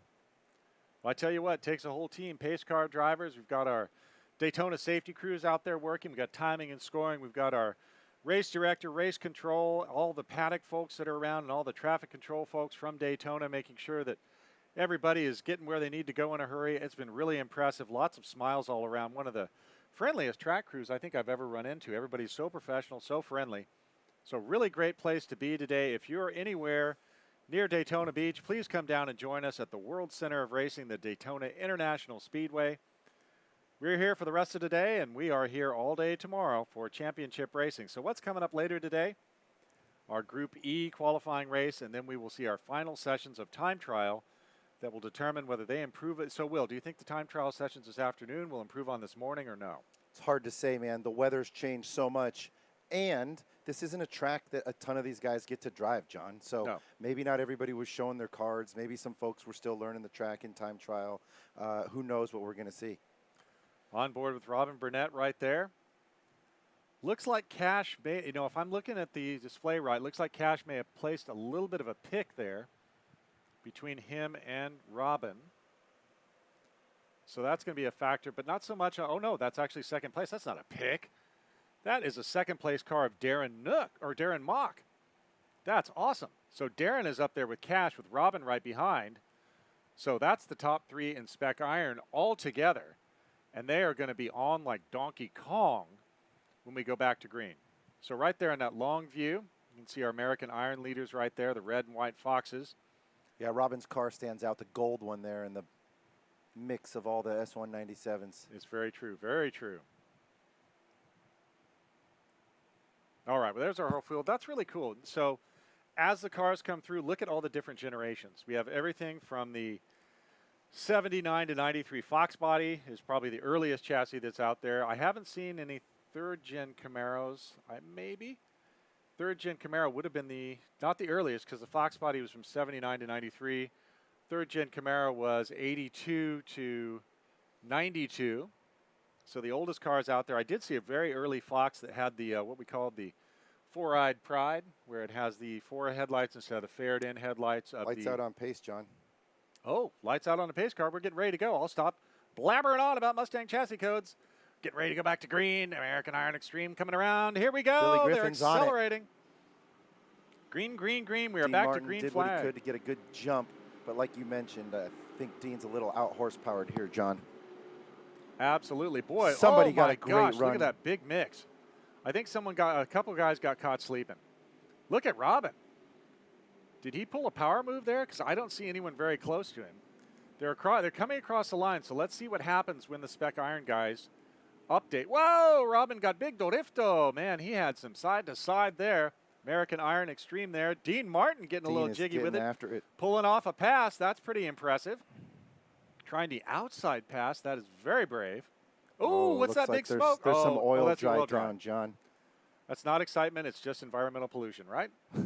Dean Martin sticking his nose in, going through to second place. There was the residence in. Sorry, folks. We have to mix in a little humor when we can. Okay, all that smoke you're seeing on the feed is the oil dry. That probably was from where Carmine Pace blew up, done blowed up. Look like it's already cleared up. That's awesome. Working lap number 7, 16 minutes complete out of 35 scheduled. Oh, Bob Denton with a little inside wheel lockup for position. Bob, longtime racer out of Great Lakes, along with his friend Kent Owens. Kent, if you're listening, you guys are legends. All right, American Iron Extreme right now. Dean Martin, looks like the horsepower won out. So it's a game of handling and perhaps bravery versus horsepower. But Dean is all over the place. That is great. So Dean's ideal move is something that does not reward horsepower. All right, so American Iron Extreme up on the oval. Again, about to work lap number 8. When they come across right now, AIX will reset the count. And we'll start working lap number 8. 17 minutes out of 35 minutes now down. And there we go. Working lap 8. Of course, the timing computer didn't update. Oh, bummer. No. Is that Carson? No, that is one of our CMC cars. That is number 21 in CMC, Frank Monticelli. Frank was, is he back or? Oh, I guess he had to hit Control-Alt-Delete and get that thing going again, although that's probably carbureted. That's that four-eyed car that I was talking again about earlier. That's probably a pretty old one. Oh, boy. Good battle. Carson Waymeyer under all kinds of pressure. I think that's Bruce Byerly. That's right there. Number 77. Okay, so it looks like it's Waymeyer, Byerly, Waymeyer. There's our leader, Jeff Lindstrom. Right behind him, Kobe Shield. And then the next cars are right there. So that yellow was good news for the AI field. There's Carson Waymeyer, Bruce Byerly, Patrick Waymeyer right in a line. They race together all the time. They're good pals. That should be a great battle to watch. Oh, slow car. Trying to get a number for you. It looks like it's one of the AI cars because of the wing and the chassis generation. Man, this heat is not kind to the V8s. It's not kind to anything really, but it seems to really have taken a toll on some of the V8 cars. American Iron Extreme there. Billy Griffin there. Dean Martin challenging or just taking a look Dean is trying to set something up. He doesn't have the horsepower, but he is crafty. All right, folks, still showing 7 laps complete, so maybe my count was a little bit off. 19 minutes out of 35 elapsed. So hopefully we will get a lot of green flag racing. And hey, there's a 3rd-gen Camaro. So that's probably the 2nd oldest car, aside from the 4-eyed Mustang. Looks like the number 14 of Nick Grossman. Very cool. So once again, I think that's the front end of the Spec Iron field that just came by. I thought I saw Cash Canada out of the corner of my eye there. But you see the classes are all mixed mastered right now. 58 and 428, that's Wes Deering and Brady Berman running right together. Looks like something on Deering's car is flapping on the front end there. Looked like it might have been a hood pin or maybe some 200-mile-an-hour tape, just not sure. American Iron, Dean Martin getting a little bit sporty right there. Dean is trying to take a look down the inside of Robert Shaw. Billy Griffin staying out front of the 2-3 bell. Dean Martin is by. Dean Martin is by Robert Shaw, but is he going to hold it? No, Shaw comes back and challenges on the inside and cuts that opportunity for Dean. Dean is still out front on the outside. Wow. That was a little something. Let's see how this works out on the oval, John. Well, yeah. I don't know. Dean is clever and crafty. I really am. It's awesome to see him work. All right, here we are. American Iron Extreme leader, Billy Griffin. We're going to try to see what's going on with Robert Shaw and Dean Martin. So there is Griffin hauling the mail. And there it is. Okay, Shaw so got past Dean. Shaw is using the right foot to stay ahead of Dean Martin. I think Dean's going to hit all 3 pedals in a virtual master show, like watching a concert pianist going around and working the pedals. That's what Dean's going to do. Dean's going to send it, that's sure. Okay, but that horsepower is hard to overcome. That's the thing with an unlimited class. Sometimes you get a little bit out horsepower. Billy Griffin there, overall leader, American Iron Extreme. 8 laps complete. About 21 minutes down. Okay, American Iron, that's the Spec Iron cars. I think that's Cash Canada in the front there. That's Cash Canada up front. Good call, Will. That's Darren Mock giving Cash everything he can handle. Looks like a slower car down the inside might be broken. So that's a great race right there. Look at Mock and Canada. Are they going to be draft buddies or not? Oh, around the outside, I think that's one of our AI cars coming around the outside. We didn't get the shot there. Okay, AIX leader again, Billy Griffin out front. There's starting to be a little bit of separation there. It looks like Dean was challenging for a bit, but he may have figured out that he's just going to have to send it tomorrow. Now, the one thing that we haven't seen today, Will, I'm starting to see some little clouds up and around. I think that is Wes Deering again with, oh, it looks like he's lost the vinyl. So that's not too big of a deal. One of our American Iron Extreme cars there. That was number 43 right there, Michael Knabb. Oh, good, inside with Pat Waymar. Look at how the angle he got on that one. His son Carson just in front, Bruce Byerly just in front there. Look at this. Now watch Pat. He likes to get a lot of steering angle here, but I also see that he doesn't unsettle the car at all. Now that car is a very low front end, so there's not a lot of suspension travel to work with. But look, they're not right together. Power shift. All right, I like it. Super strong. Super strong. Pat's Kung Fu is very strong. He has a G.I. Joe grip on that shifter. Right very along decisive. with him before, he was really smooth here through the bus stop. All right, let's see what he does this time. Goes Is he going to down make 2 up any gears. time? Looks like he's making time up under braking. Yeah. All right, Bruce kind of hit the bumpers a little bit. Carson like his pop. Very smooth through there. A little bit of smoke. Don't know what that was. More smoke. That could be Byerly starting to lose a motor. Carson Waymire challenging around the outside. Took a little bit of a look. He's into the draft, John. I wonder if they're together on the radio. And what you're hearing right now is shake and bake, Dad. Shake and bake. Look at that. Oh, we had that good shot. Oh, darn. Okay.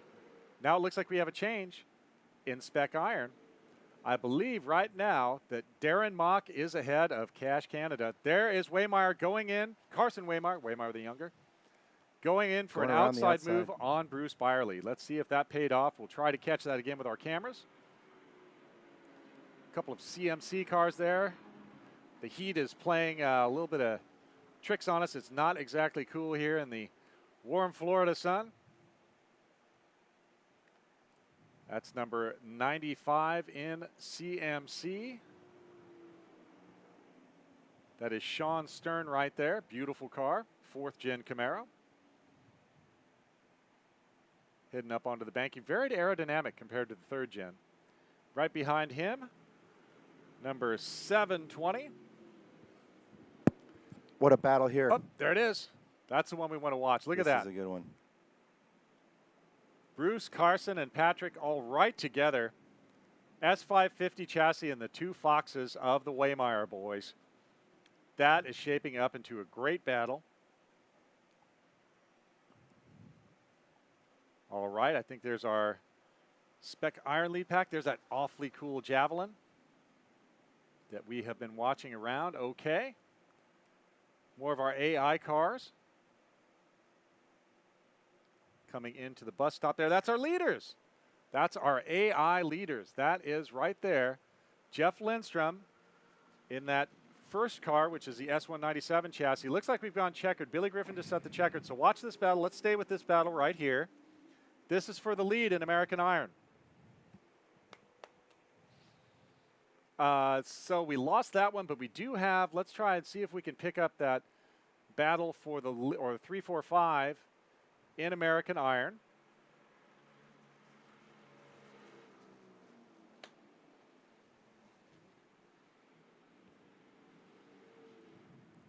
All right, so coming around right now, those are our leaders. They're already done.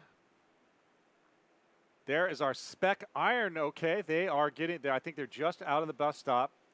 So we'll follow that around. Darren Mock has put some distance between himself and Cash Canada, so Darren's got to be feeling really good right now.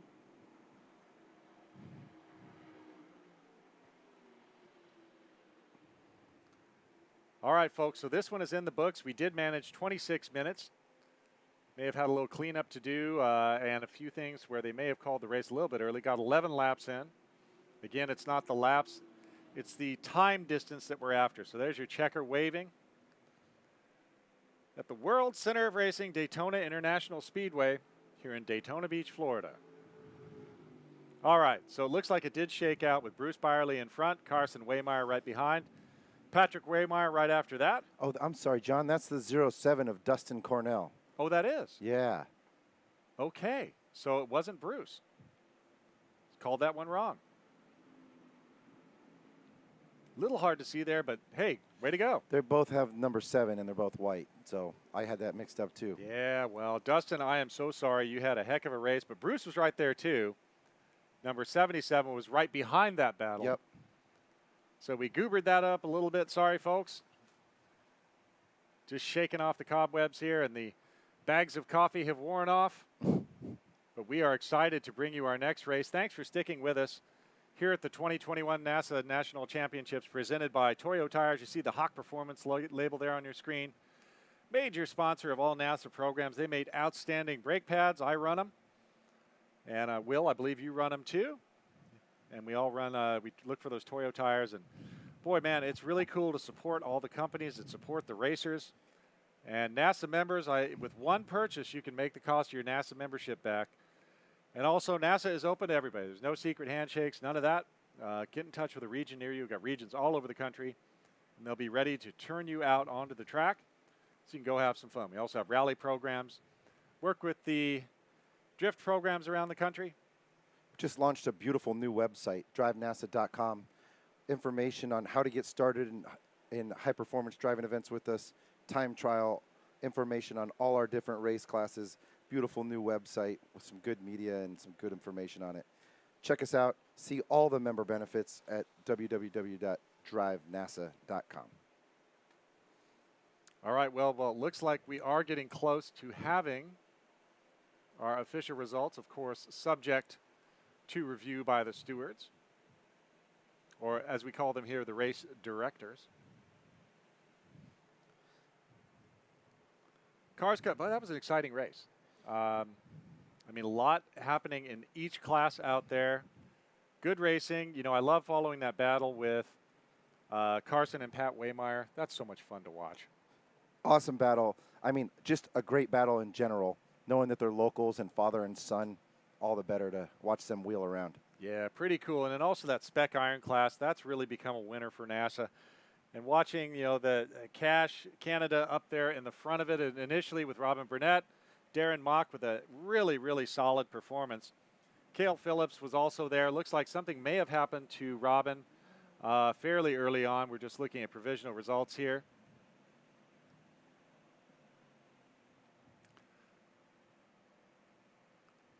So, folks, we will have Jeremy Scott down there. I believe he's going to try and find Jeff Lindstrom to talk to the American Iron Class winner. So we'll go down to Jeremy Scott, our man in the pits, in the impound, in the paddock, on the track. So thank you for joining us once again. We have one more qualifying race to bring you, the Group E race.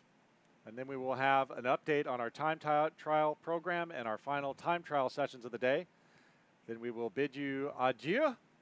And we will see you tomorrow morning. But don't go away yet. Plenty of racing still left to come. So, Will, what are your predictions for Group E? The ST456 had some good stuff happening there. And also, that's the Legends, NPO1, the Thunder Roadsters, which has been good all weekend, and GTS3, which is also a very competitive class. Thunder Roadster is going to be really, really tight. Super Touring 4 through 6 is going to come down to tire management, I believe, and using the draft. NPO1, their pace has been really good, but their field has been a little bit spread out today, so I'm not sure how that one's going to play out. But for sure, I think the one to watch is going to be the Thunder Roadsters. Yeah. They've shown nothing but excitement all weekend. It's good. All the other classes are going to be great, too. So Group E is our final qualifying race for the weekend. Again, folks, what we do is we take the Friday and Saturday qualifying results, mix them around, do some high-level mathematics, and it comes up with the grid for our Sunday championship races.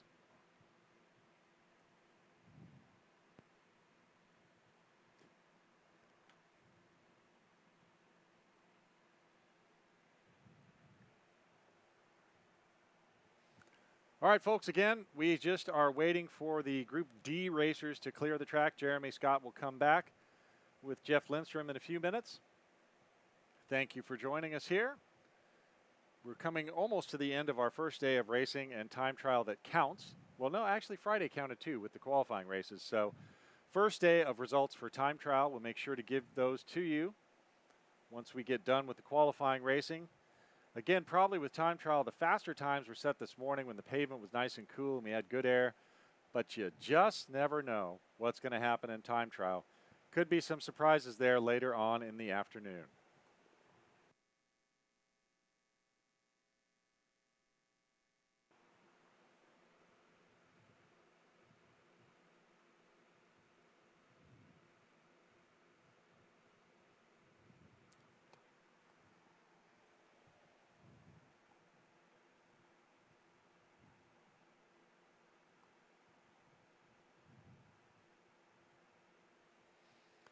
All right, folks, we are going to head down to Jeremy Scott right now in impound. Jeremy, take it away. What do you got to say? Well, John, I've got Jeff Lindstrom. Jeff, I've got to say that American Iron Battle was potent all race long, obviously save for the full course yellow right there in the middle. But talk us through that battle that you had for for the lead, I should say. It was a lot of fun. Kobe really had me covered today after the start. I didn't really have anything for him. He was terrific. All the race up until the restart, I was able to snooker him on the restart. I just got lucky because he got stuck behind some slower AIX guys, and I was able to get around him at the restart. Otherwise, I don't think I would have got him. He had a better car than I did today, but all the guys at Griffin Auto Care did just a phenomenal job getting our car ready all weekend. Ran reliably, ran fast. I wish I could stop a little better than I can, but that's not their fault. But we just had a great race. Really enjoyed it. I was glad that Kobe and I could kind of check out from everybody else and just kind of settle it amongst ourselves. Because he's a real clean driver. Really appreciate driving. Never driven with him before. He's super clean, and I'm looking forward to tomorrow. Let's talk about that restart, because you don't expect a restart in the middle of the race except when the mosquito abatement program comes out. But nonetheless, what does that do for a mindset in a qualifying race, let alone a championship race? Well, the restarts here are tricky because basically because of the gaps between everybody, and when you have mixed up traffic like we did, it's easy to get stuck behind some guy who gets a slow restart if you don't time it just right. I was lucky enough to have our crew guys on the radio to call the green for me because I couldn't quite see it. So that's really helpful too. If you don't have somebody helping you out there, it's really tough to get a good restart and kind of get a couple people in. Our group is so evenly matched that that's where you got to take advantage of some of these small things like that. And let's talk about how evenly matched the series is. On a normal natural terrain road course, you could get away. You could get away with, running away from the field, but here you really can't. Talk quickly about that. We got just the NASA Florida guys are I think the best group in the country. I don't want to say anything bad about anybody else, but the group we got down here is just fantastic, and all of us working our race skill against each other, I think makes us really good racers when we get to have the opportunity to go other places in the country and race the other guys, or when they get to come down here and race us. You kind of see the quality of their field too, especially the Midwest, the Mid-Atlantic guys, which Kobe's one of those guys. Those guys drove terrifically today as well. But I'll side with our Florida guys. All right, congratulations. Congratulations, guys. We've got one more qualifying race coming up next, and with it being Legends and everything else, I think we're going to see a good race here in just a little bit. Stay tuned.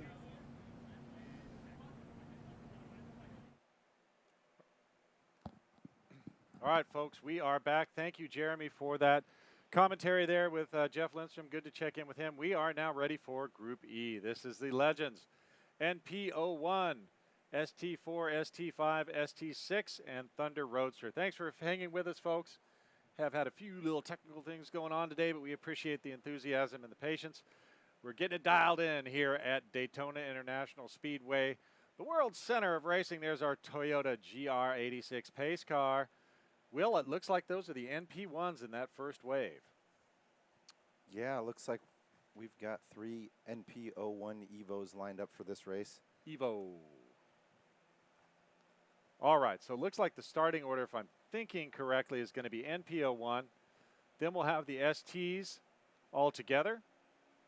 Wow, is that an NSX? How cool. That's Scott Adams double dipping, so he's doing Honda Challenge in the Integra. Yep, and so then we'll have the Legends. After the STs, the Legends, and then we'll have the Thunder Roadsters coming at you.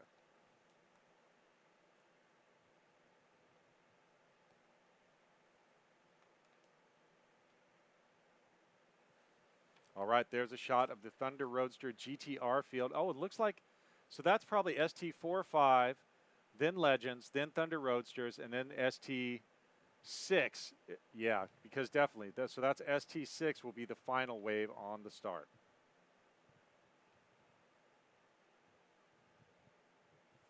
All right, folks, well, this is our final qualifying race. Again, you combine the Friday and Saturday results together to get your grid position for the big show on Sunday.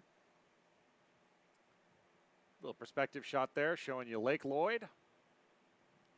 Not sure what we're doing there. Will, what do you think's happening here?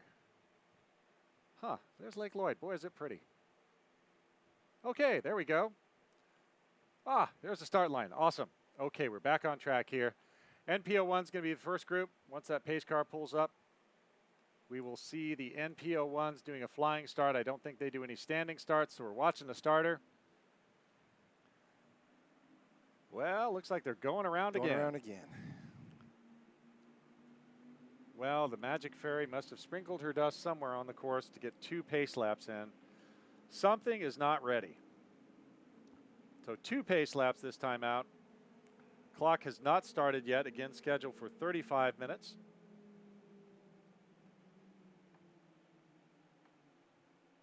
Again, we're going by the time elapsed, not the number of laps. All right, so looks like in our classes here, Randy Mueller is going to be the first starter in GTS3 with Vitas Aranaskas, then Mayor Regan, Michael Grushanek and Mike Fallen, then Legends, Bobby Christensen, Brian Poge, Bobby Pugh, Jacobson, Dennett. For the NP01s, Robert Mesmer, Tony Bracco Hiapa, I'm sorry, Tony, Mark Abazade. Super Touring 4, Barak Ozgune, Scott Adams, as you noted, Elijah Thompson, Patrick Kroll, Andrew Bichet, Paul Costas, Team Hemisphere Racing, William Sundin, Mark Burt, Super Touring 5, Nicholas Barbado, Carlos Mendez again, Patrick Tararouge, Charles Ford, Wayne Thompson, Jason Searcy, Super Touring 6, Matthew Benazik, Dan Miller, William Lambros, and now the Thunder Roadster GTR order. On poles, John Spain, James Wheeler, Alex Walensky, Ryan Redukel, Glenn Shatman, rounding out the top 5. Scott Hocking, Jason Oler, Brian Bolander, Douglas Marshall, and Philip Gelhausen, rounding out the top 10 for the Thunder Roasters. Steve Milkos, Shane Denny, Tom Burns, Daryl Krentz, Robert Redukel, and Joseph Purpura, rounding out the Thunder Roadster field. 16 Thunder Roadsters, Will. That's going to be a heck of a show. All of them identically prepared. Fun cars to drive. So that is a great group, great camaraderie across the nation with the Thunder Roadster GTR group. They're really good, cohesive group. There's the double yellows. See our Thunder Roadsters going around. Just waiting for the start, and then we'll have 35 minutes of racing. So I had been saying when the pace car goes out until the checker, but it looks like in this case the timer hasn't started yet, so they may be going green to checker, which makes sense because you don't want to start the clock when it's just running around warming up tires. All right, there's our field, our GR86. That's the second-gen pace car. Coming down through the bus stop, they'll go back up onto the High Bank Oval, and then they will form up and get ready for the start. Again, this is our final qualifying race for today. The combination of Friday's qualifying race result with Saturday's qualifying race will set the grid positions for tomorrow's Sunday championship races that are even longer at 45 minutes. All right, Will, there's the Thunder Roadster. Man, these guys are on the ball. I mean, they're not even into the bus stop, and look at that perfect 2x2. That's pretty awesome. That's a group that has their act together. Often you'll get people strung out all over the place. So we'll wait for that first green with the NP01s, and we'll be off and running with Group E for their Saturday qualifying race here at Daytona International Speedway at the 2021 NASA Championships presented by Toyo Tires.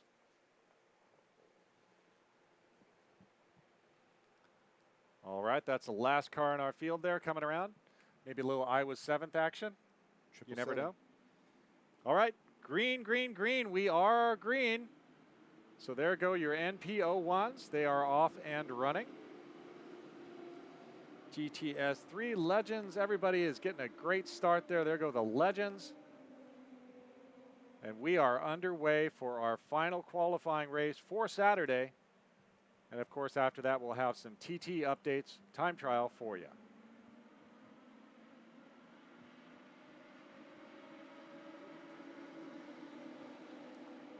All right, already having a little bit of mixing going on in our Super Touring fields. They're sorting themselves out. NP01s are running away a little bit. Looks like one of the NP01s is a little bit slower and is already getting passed by some of the ST cars. Again, the NP01 is that prototype there. Yeah, definitely. So it looks like some of the ST4 cars are already mixing into the NP01s. That's very interesting to see. Yeah, that blue car is the number 0 car of Randy Mueller, John. He's always super fast. He's a fast guy, local here to Florida, too. So that is Randy Mueller, Vitas Aranaskas, Mayor Regan, and the Shecky car, that beautiful smoothie drink that you can find all around the Northeast, Michael Gershanik and Mike Fallon. Those are your GTS 3 cars. All right, there's one of our Thunder Roadsters with, looks like a couple of ST6 cars possibly mixed in. All right, I believe that is our leader overall, NP01.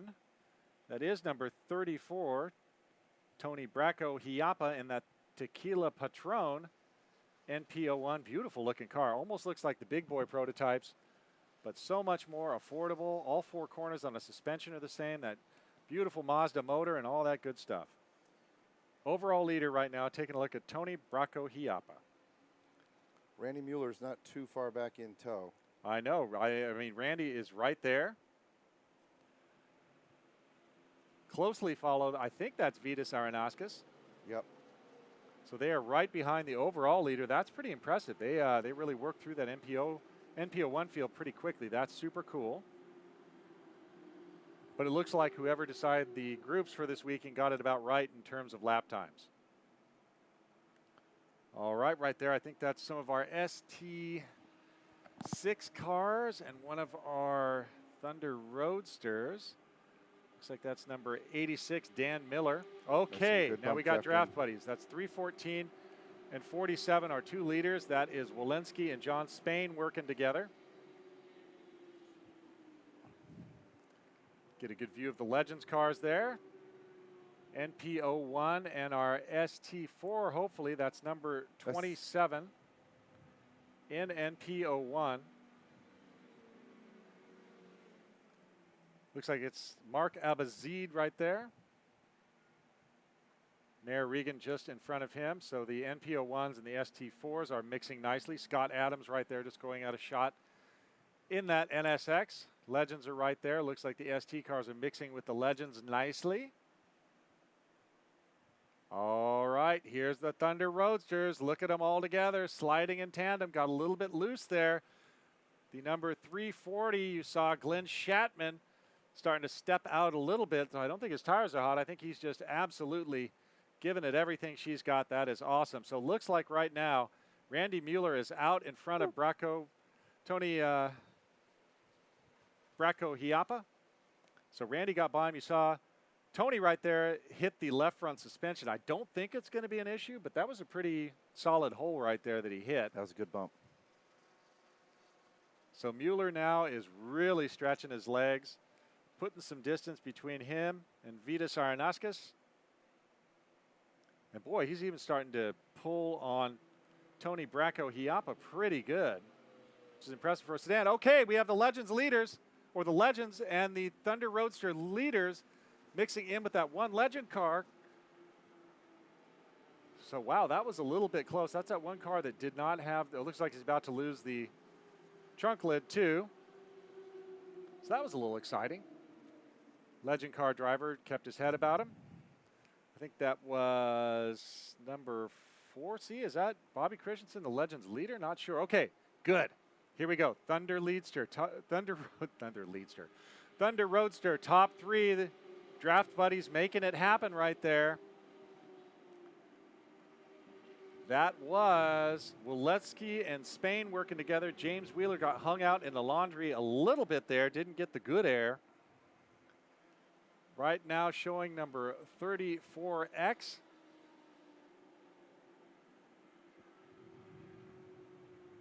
One of our super touring cars there. Burak Ozgune, actually the leader of Super Touring 4, mixing in with the NPO1s. There's the Thunder Roadsters again.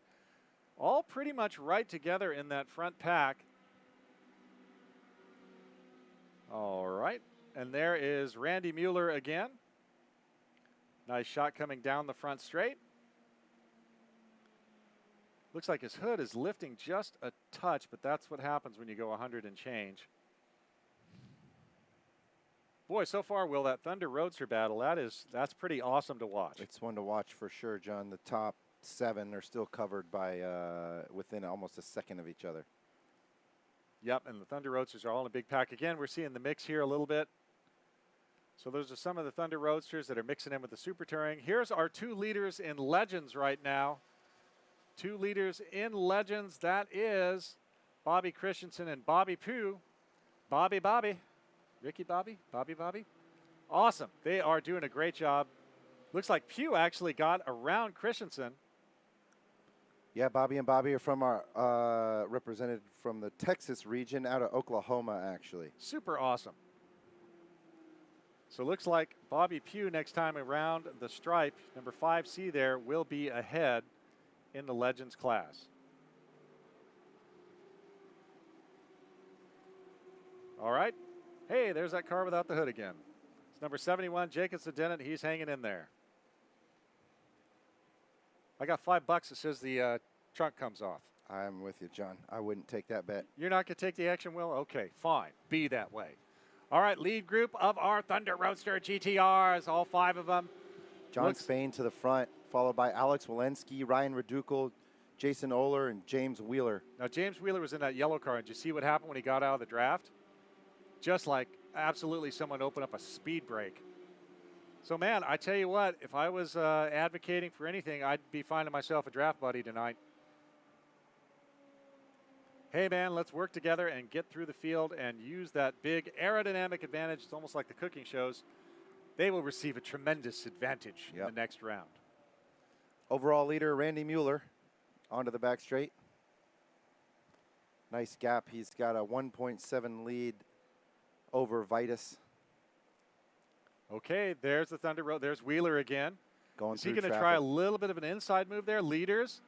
Boy, the top 7 or 8 in the Thunder Roadsters are all right together, working through one of our ST3 cars.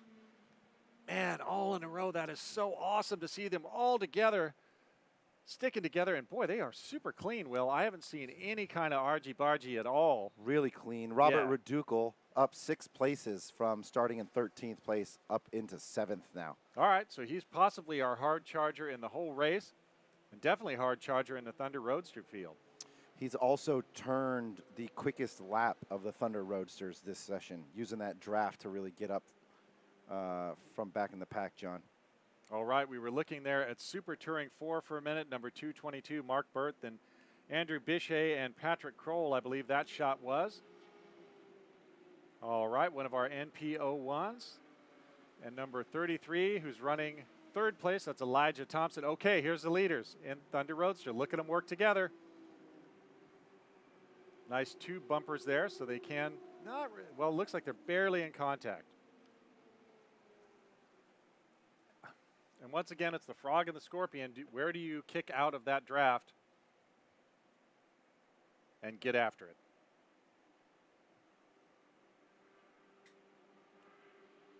All right, folks, there. Okay, we're back to our Thunder Roadsters. I like it. So now they're coming back off the oval. Ooh, that one made me dizzy.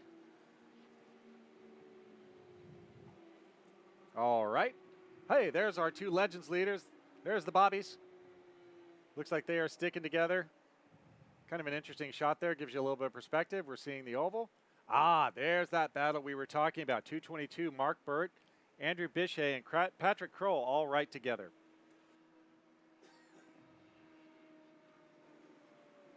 So that's good stuff in Super Touring 4. The Bobbies are just behind them.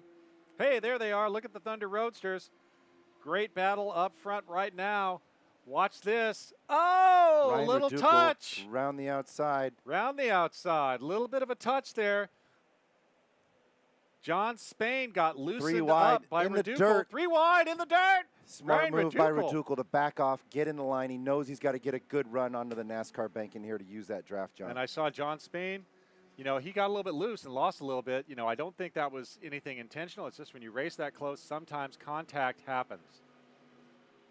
All right, ST4 again. Looks like those are, that's again Bichet and Kroll in the 2 BMWs. Currently running 5.6 in ST4. Maybe we pick up the Thunder Roadsters again. It looked like there was a lot happening there. All right, I think that is Tony again. Braco Hiapa in the lead in NP01.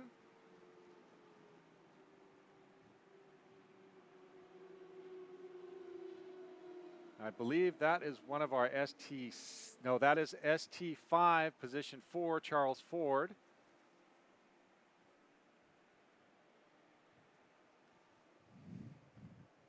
So again, we're hoping to see that Thunder Roadster battle again because they were having a lot going on right there.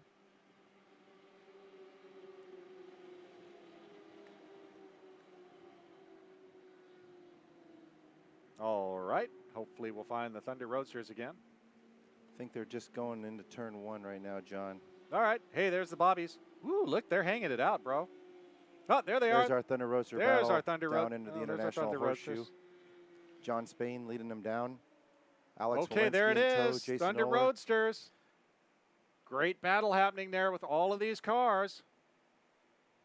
Top 7 or so, all right together. 5 laps in. It looks like they've settled down just a little bit, John. I don't know, Will. I mean, they're still going pretty hammer and tongs there. All right, here we are. We're back with the Thunder Roadster battle.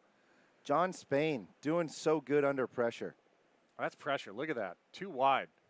Right there, we've got Wheeler and Ryan Redukel right together, so we're going to see a little bit of a shuffle next time across the line in our Thunder Roadster class. Uh-oh. Yellow flag in 6, Yellow flag. John. Oh. One off in the West Horseshoe. That's unrelated to the yellow flag in turn 6. Steve Miklos. Little spin action there. All right, that's a single yellow, right, Will? That's a standing yellow, it looks like. A standing yellow in that corner, and then the corners before. That could be for a waving yellow in the bus stop. These guys are going through the bus stop. Let's see what happens right here. Let's follow these racers through the bus stop. It's our GTRs. John Spain still out in front. Looks like we can't see too much of anything, but boy, so these cars seem, oh, here we go. He's got a Walensky got a really run. nice work He got a through better there. run out of the bus stop. Now, Spain's going to tuck in right behind. Follow up. There it is. Work. Hello. Wow, oh, 3 and there's cars another up pack high, of 3, another working pack together. of 2. So they got the memo about having a good draft buddy. And shoot, you don't even mind a rear impact like that because it's, hey, man, help me, I help you. Now it's the Frog and the Scorpion. Scorpion's going to be John Spain. The Frog, and the Frog is Alex Walensky. Let's see if Spain comes around the outside. Thunder Roadsters, new leader. Alex Walensky, John Spain, James Wheeler, Ryan Redukel, Jason Oler rounding out the top 5 in a breakaway there. All right, very cool. We are now looking at some ST5 cars there. I believe that was number That was a 23 09. of Wayne. Wayne Thompson and Frank Garcia, P5 and P6 in Super Touring 5. Oh, we have one of our lead Thunder Roadsters going backwards. I think that was right there. That was James Wheeler going backwards, Will. So he spun out. So watch James Wheeler probably start to fall back in the order a bit. Yep, trying to get it started. Looks like he stalled. So this may bring out a full course. He wants help. He's got his hands up. He can't get it going. That's a bummer. I don't know what that one was. What's that gesture? I don't know. Get me out of here. Yep. Get me out of here, or else that was, probably what happened, Will, is maybe that wasn't a spin because of any, driver error or anything. Maybe something broke. Looks like something broke because he can't get it fired again, or maybe he lost drive. So he's in good shape. Come on, James, put your visor down, buddy. Be safe. I think He's that's asking for help. Universal gesture for, Come hey, get man, me. help me out. So I don't know if it's full course. These guys look like they are still competing pretty hard. It's like Walensky is still out front, so it's a local yellow. They might go full course because that's going to be a tough one to get to right there in the middle of the track. So we're watching for a full course, 15 laps. Looks like full course yellow, John. Yep, full course yellow, 15 minutes down.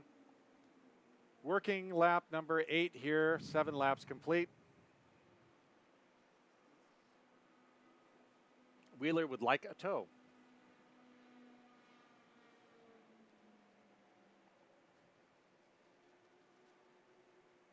Okay, well, hey, let's run down the order, Will. How are we doing in Thunder Roadster? All right. Thunder Roadsters being led by Alex Walensky, John Spain, and Ryan Redukel. Jason Oler and Brian Bolander are the top 5 for Thunder Roadster. All right, legends, Bobby Pugh and Bobby Christensen, the Bobbies, then Jacobson, Dennett, and looks like Brian Poge was in the pits, NPO1, Troni, Brecco Hiapa, then Robert Mesner, and Mark Abuzaid. Super Touring 4, Barack Ozgune out front, then Scott Adams, Elijah Thompson, Mark Burt, Patrick Kroll, Andrew Bichet, William Sundin, Team Hemisphere Racing, and Paul Costas had retired early. Super Touring 5, Will, what's the deal? Nicholas Barbato leading Super Touring 5, almost a second gap on Carlos Mendez in second. Patrick Tararouge, Charles Ford and Wayne Thompson make the top 5 in Super Touring 5. Frank Garcia and John Searcy are your Super Touring 5 field, John. Super Touring 6, there's Dan Miller out front, then Matthew Benazik and William Lambro. So that's the running order right now. We are under full course yellow to go get the Thunder Roadster there of Wheeler that is stalled. He's fallen down the order, either a stall or a mechanical failure of some sort.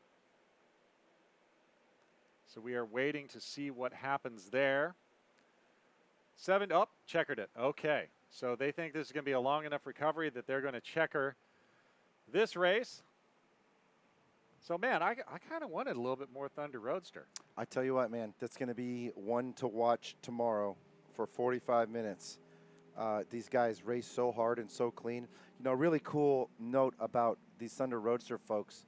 They've got a group of guys that kind of pick their own schedule. They don't just run in one region, John.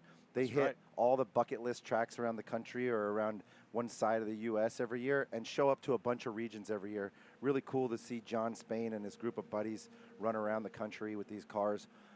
They race hard. They race at a lot of tracks. As you can see, really good racing with these folks. Throw the Reducal brothers in from Northern California and the draft needs of Daytona, and it's a great race. Yeah, I mean, just the sportsmanship involved. We did see Spain get a little bit loose there, but nobody did the pit maneuver all the way around. So sorry, folks. We had hoped that one would go the distance, but unfortunately we're ending under a double yellow. So Jeremy Scott, our man in the paddock, in the pits, in impound and on the track. Hopefully he'll be able to give us a little insight onto what was going on out there.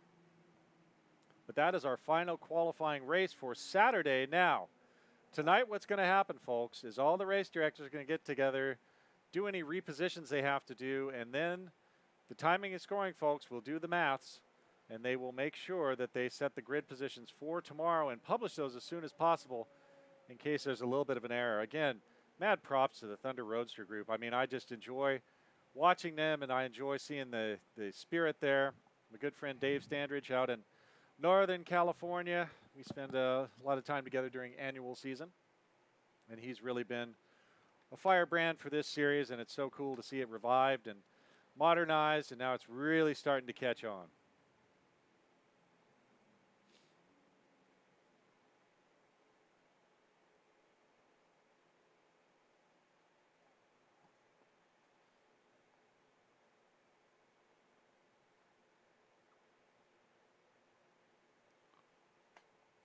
So we've gone through the class results individually. I think we're going to get the overall results for this session up on the screen next here, John. Randy Mueller with a dominant performance. Vitus Arenauskas. Tony Bracchiappa, Meyer Regan, Michael Gershanik round out the top 5 overall, John. So again, folks, this isn't our class order. This is the overall running order. Go to Race Hero. You can see the class order and all of that good stuff. But again, these are just the ones that finished overall. Again, multi-class racing, a little bit different than a lot of series.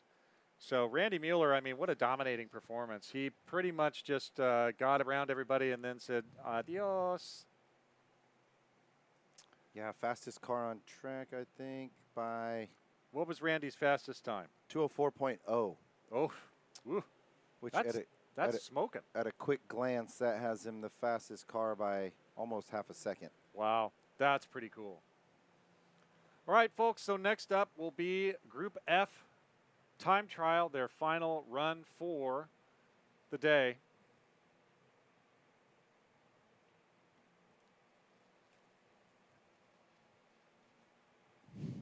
All right, folks, so we will have a little bit of interview from Jeremy Scott. That'll be coming up in a few minutes. But again, as I said, the next group is going to be time trial. Group F, TTU, TT1, TT3, TT4, TTEV, which is our Tesla Model 3s that are out there. Yeah. Kind of pushing the future there, not leading edge, bleeding edge. So we are going to have time trials. We can go in and compare results. We'll do our best, folks, to try and find their top times by switching through the different results from the day. We usually have something called a merge that's available to us. We don't have that right now, but we will do our best to get that tomorrow, to get that ported over to us. Time trial, again, a great series, a little bit challenging in the booth because we need to know what their best time was before, but we're going to do our best. We're going to adapt, improvise, improvise, adapt, and overcome. That's the order of the day. John, I tell you what, the time trial stuff is exciting in a much different way. It's a different mindset. time trial, they're not going to be racing for position on the track, but they're going full send to get single best lap of the weekend, John. Oh, so yeah. often this very next group turns the NASA Championship single fastest lap of the entire event. It's true. Now, they're not trying to manage getting through 3 days of competition. There's 2 days, only Saturday and Sunday. They don't run on Friday. They've got a practice session Friday afternoon. They don't have to run 45-minute sessions. They have these sessions, and they're going for the single flyer. So a lot of these cars, like the ST1 and SU cars that are running on a tire that's made to go 30 minutes, 45 minutes. Maybe. These time trial cars can run an A compound tire, a softer tire. So what does A stand for? I believe that's autocross. Ah, good. I thought I could fool you. So it's made to not need a whole lot of time to warm up. It's going to be a little softer. It's not going to last for 45 minutes, but they're going to have one shot to get their single fastest lap. Gosh, it almost sounds like an Eminem song there. You got one shot, one chance. Yeah, that's time trial for you, man. And especially because so much of it revolves around the weather and what the weather does around the weekend. We've seen how much we can trust the Florida weathermen around here this week, right? Honestly, buddy, only fools and tourists predict the weather down here because it can change in an instant. Right now, 86 degrees with the heat index feels like 96. I can vouch for that. Got the wind out of the south. We've got some precipitation and some participation from the precipitation. Swirling around us, looks like we have a little bit down mid-state, may hit us later in the day. Hourly forecast for me doesn't show much except for generally muggy for the rest of the evening. And then tomorrow, I'm looking at my WeatherBug app, and it looks like 11 or 12, right around lunch break when we're running some championship races. We may have some precipitation, and we may have more in the afternoon, which for the race guys, they're just going to press on regardless. But for the time trial folks, that is super significant.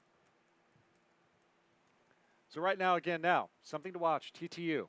Guess who's in TTU? Brian Fessler. Brian Fessler. He went out and laid down a flyer in one of the earlier sessions. Let me see if I can pull that up on the Race Hero. So right now, I want to look at Group F from earlier. So what did Brian run? Brian ran a 150.237 in the first morning session. And now let's look at what Brian ran in that afternoon session, a 146.027. So he dumped 4 seconds. Now, let's go back, compare and contrast. Let's look at what he did in the Group B race, what his fast time was. So it's got to be better than a 46. And let's look by class. Okay, Brian's best time in the race was a 49. So if he thinks he can go out and beat a 46, it's worth it. But if not, might as well just keep it in the garage.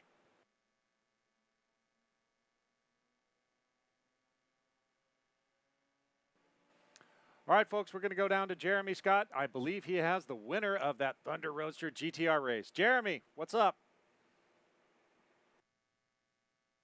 Walensky, let's talk about that. The race all together because it was just a draft fest the whole way through. Yeah, without the draft, you lose a second, and there's no way you're going to be at the sharp end of the stick. And, of course, you had a lot of the front runners that run all across the country breathing down your neck. What was that like having defending champions just on that back bumper? I had a rough day yesterday. I didn't finish the race because of an incident, so today's goal was to keep a level head and not let what was in the rearview mirror bother me. All right, well, good luck tomorrow. We know it's going to be another drafting fest. Absolutely. The draft is everything with us. All right, John and Will, I think that we're going to see a mix-up of what we saw today in tomorrow's race. All right, folks, that was Jeremy Scott with the winner of our Thunder Roadster race. We're going to take you out to a quick commercial break. Oh, that was Alex Walensky, not Spain. So we're going to go to a quick commercial break, and we'll be right back to bring you the final time trial action for the weekend. Thanks for staying with us. We'll be right back.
watching the big bore time trial cars. This is TT1, TT2, 3, 4, and TTU, and also TTEV. Right now, that is number 64, Johnny Miller in time trial 1, trying to beat his best time from earlier, Will. What has Johnny done so far at 156? God, that's flying. So Johnny is looking to better that time. I don't know if it's going to happen. It's pretty warm out. Heat index is going on, and it looks like Johnny Miller's out there. Frederick Harris the second. Oh, and they're moving right along. 156.850. How does that compare to earlier? Johnny is still faster earlier with that 525. What was Frederick Harris's top time before, Will? Frederick ran a 157.003. Okay, he's still a little bit off. But remember, this is a first lap. But again, it is time trial, so that may be their flyer. Joey Dumas has a 206.611, which is off his previous time of 204. So again, we are looking to see what is going on. There's our TTEV. Very cool, Tesla Model 3. And I think that's actually Matt Cresci, our hero from Spec Miata. He's wheeling a Tesla Model 3 out there in TTEV. Oh, no, Richard Hilleman. It's Sid Cresci on the windshield there. I misspoke. That is Richard Hilleman out there in that Tesla Model 3.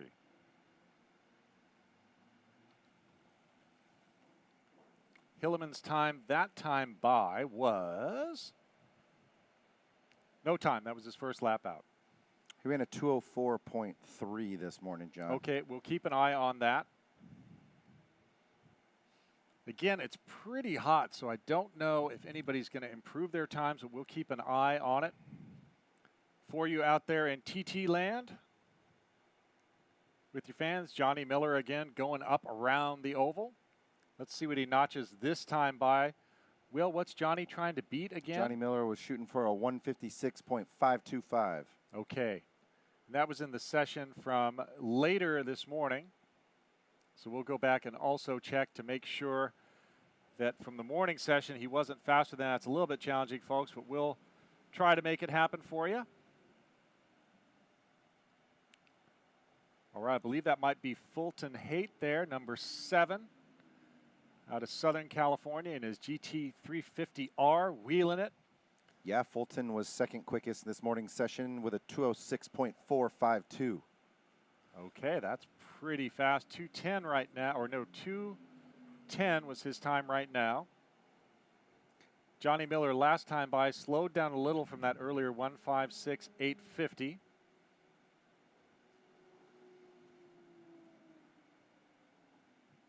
So we'll follow Johnny Miller around. Now after this, we will close out the day with the smaller bore time trial classes. And then they'll have one more shot tomorrow morning to see what they can get done. There'll be one tomorrow morning for their round 4. And then one in the early afternoon for round 5. So this is the third of 5 time trial rounds for our TT classes. So TTEV, that was Richard Hilleman with a 203.611. Was that faster or slower? That bests his time from this morning of a 204.3, okay, John. So he's going faster, so he must have put some more charge in there. Yeah. You know, there's Tesla superchargers right across the street from us in the Target parking lot, I saw. Oh, that's funny. All right. There's Fulton Haight again in the number 7, TT3, TT1. That is number 14 in TT1, Dylan Girding. Best time today, a 158.050. That beats his time from this morning of a 158.4. Right. Finding 4/10 with this heat. He's learning the track, or he made some serious setup changes and getting that car dialed in, John. Right. I mean, that's amazing that he's going faster. Frederick Harris just popped out a 157.606. Not quite as fast. There's Fulton Haight again. Fulton again competing in that GT350R. Fulton is wheeling like a madman. Look at him, elbows out, getting after it in the number 7 TT3 GT350. He's our Southern California HPDE Chief Driving Instructor, John. And Fulton used to compete in the, I think it was in Barber Dodge back in the Tommy Kendall days. Yeah. He was right there. So Fulton is quite a shoe. He also has recently retired from his career as an auto body and paint genius. He painted a car for me, oh my gosh, 11 years ago. And it still looks absolutely perfect. So talented behind the wheel, talented with a paint gun. That's Fulton Haight.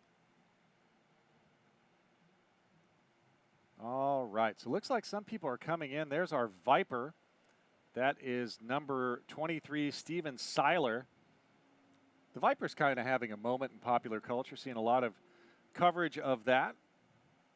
Just took a quick look at number... I love me some V10, John. Oh, yeah. I mean, a truck motor that makes just ungodly noises. It's so wonderful. Again, the Viper has been out of production for a while. Awesome sports car. Really a vision. Steven Seiler wheeling that thing through the West Horseshoe. I think that was a vision of Bob Lutz, the great Bob Lutz. I think that is Johnny Miller again. I may be wrong on that one. If that's not Johnny Miller, it's Frederick Harris. They're both red Corvettes. Okay, so that's in a different class. It faked me out. Sorry, folks. It's a little bit late in the day. So that is Fred. Boy, Frederick and Johnny have almost identical cars there. Frederick is trying to chase Johnny down. Frederick's best this session, a 57.240. Frederick's previous best was a 57.0. Okay. So Johnny Miller's going gone 56.5 though. Okay, and Johnny Miller right now his best is a 56.850. So I think once you get enough heat in there, there's not a whole lot left in the tank. That is Duncan Connor right there. Best time so far in this session, a 206.425. Duncan earlier had a 207, so he's improved faster. A lot. Man, I did not expect this to be the session to improve on previous times. All right, looks like a couple of cars pulling off now. And again, time trial is really not a endurance game. It's more of a strategy game. Number 30, Grant Ellis, last time for him looks like was the best time for him was his last lap, a 208.268. John, we've got a time trial fanboy in the comments here. Sticky Z, shout out to Sticky Z for giving us a bunch of great intel on the TT this weekend. Fred Harris did a personal best here. David Farrar allegedly has already beat the TT4 track record, looking to go quicker this weekend. Really? Wow, that's amazing. So, man, I do not think in the heat right now this would be the time to set fast times, but it turns out they are setting some very fast times right now. In some cases, doing a little bit better. Frederick Harris there. Again, back to number 30, Grant Ellis, C5 generation Corvette. Can really hear them thundering around here. This is, again, the big bore, kind of the faster TT classes for the weekend. Dr. Greg Greenbaum in charge. Now, Will, TT is interesting because if you drop a wheel off, your time does not count. You go off, you spin, you cause any deviation to any other car in this session, and you're disqualified for the session. Yeah. It's a lot of risk. These guys try to go full send. There's a button in every race car for that. Yes, full send button, and you make any mistakes, and you've just used up some resources for that session, and it doesn't count. It's true. So there's a lot of mental focus and performance to just get one good lap off here. All right, I believe that's number 838, Matt Wilson. Best time this session was a 59 or 159.427. Hey, that's kind of an epic decimal point for a vet, a 427, right? Sure is, John. All right, looks like these cars are slowing down just a touch. So they may have gotten done all the work they want to get done, and they're coming back in, let everything cool down very slowly because thermal shock is not your friend.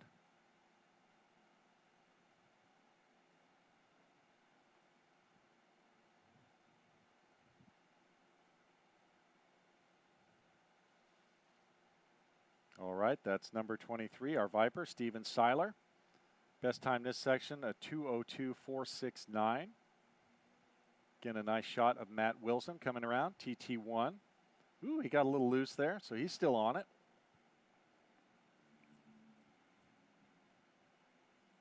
So Grant Ellis, his quickest time this morning was a 2:08.9. And this session, he went 2:07.4. Lots of low-hanging fruit he must have cut off. Really Man. starting to figure some stuff out. It's his second time here. I know he tested earlier. He's another Texas region driver. Okay. And he's driving a G-Speed built and maintained Corvette. G-Speed right out of Crescent, Texas. I'm telling you, they build some of the fastest Corvettes in the country, John, and really showing it here with Grant Ellis lopping off several seconds between sessions. Now, G-Speed, that's Lewis, right? Louis Gelati? Louis Gigliotti, yeah. Not to be confused with Lou, who's his father, right? Who's a big-time famous Trans Am racer. Absolutely, and also he built some really cool World Challenge cars. A buddy of mine had one years ago, and it had all kinds of cool stuff built into it. All of it legal. Yeah, we all remember. Which is clever. We all remember when LG Motorsport, when Lewis was there with his father, Yep. built the car that went faster than the Chevy GT cars. Unbelievable. And then they wouldn't let them go to Le Mans. It's pretty cool. Some really fast stuff. Lewis is still bringing, building out of Crescent, Texas, man.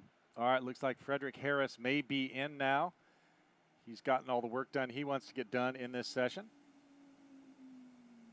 So far, this session was scheduled for 25 minutes, 15 minutes down so far. We'll see if everybody stays out or if they all come in early.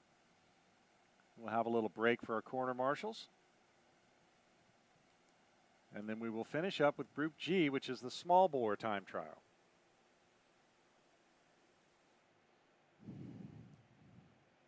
All right, there is Steven Seiler again. Looks like he is on a cool down lap.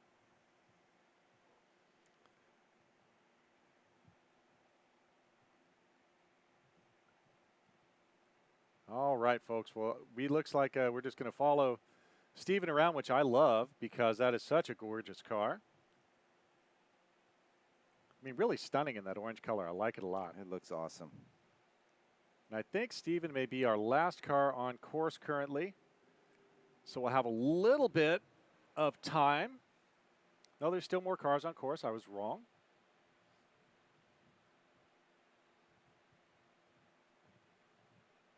All right, so it looks like we may actually be clearing.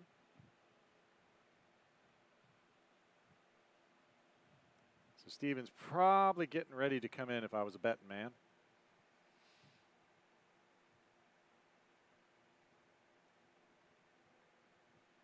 Well, I don't know. Maybe he's getting ready to dial it up. It looks like he's moving pretty good. Yeah, there was some.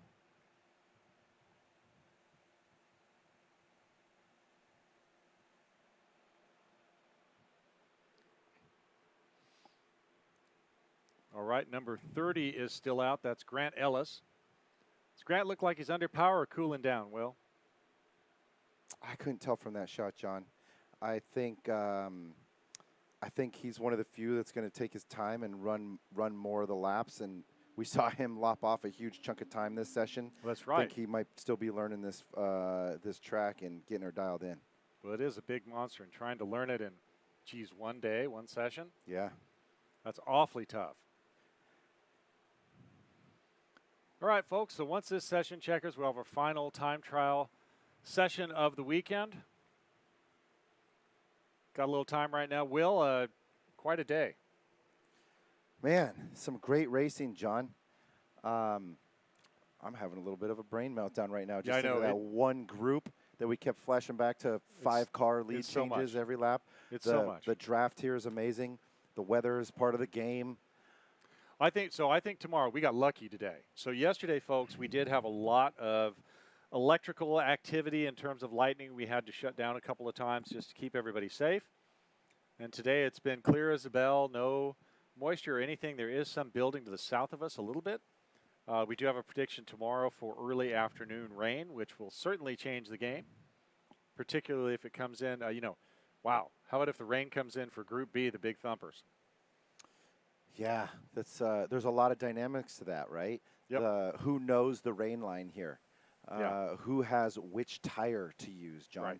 Right. What if you're allowed to use different tires? Yeah. When do you switch to that different tire? I mean, just the game of guessing where the weather's going to go. I think best case scenario, that storm settles down tonight or blows through overnight. We've got blue skies.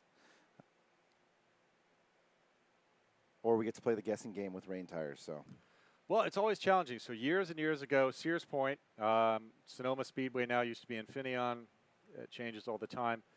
Ryan Flaherty and I were there, and there was a rain storm that was coming in, so we thought we were real clever.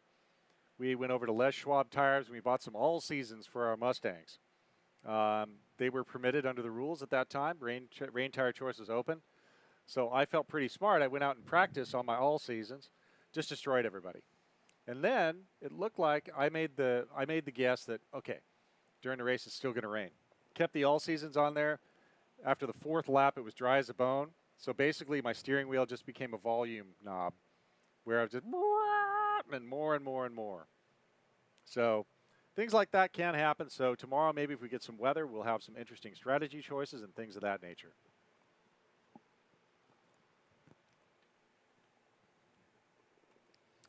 All right, so it's a little quiet, but we're just waiting. I think Group F is all finished up. We did see some improvements in the order. All of it's subject to approval, so we'll look on Race Hero, and we'll try to get something called a merge from timing and scoring this evening. John, by the looks of the grandstands today, black and white T-shirt sales are doing really well. Really? They don't seem to be moving a whole lot. The people will. The people. It's for the people.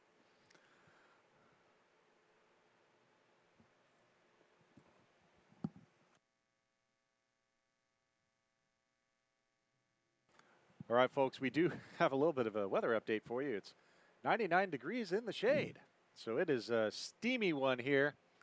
Fortunately, Will and I are in air-conditioned comfort. We're doing all right. Will did take his shoes off earlier. That was a little rough, but we got through it. Again, we improvise, adapt, and overcome here in the booth. All right, folks, so we will finish out the day with Group G time trial, the small bore. We'll pull those results up, and then we'll probably saunter over to timing and scoring some point in the morning, or maybe this evening. We'll get what's called a merge done, and we'll be able to give you really accurate time trial results tomorrow, but it's always good to see time trial out on track.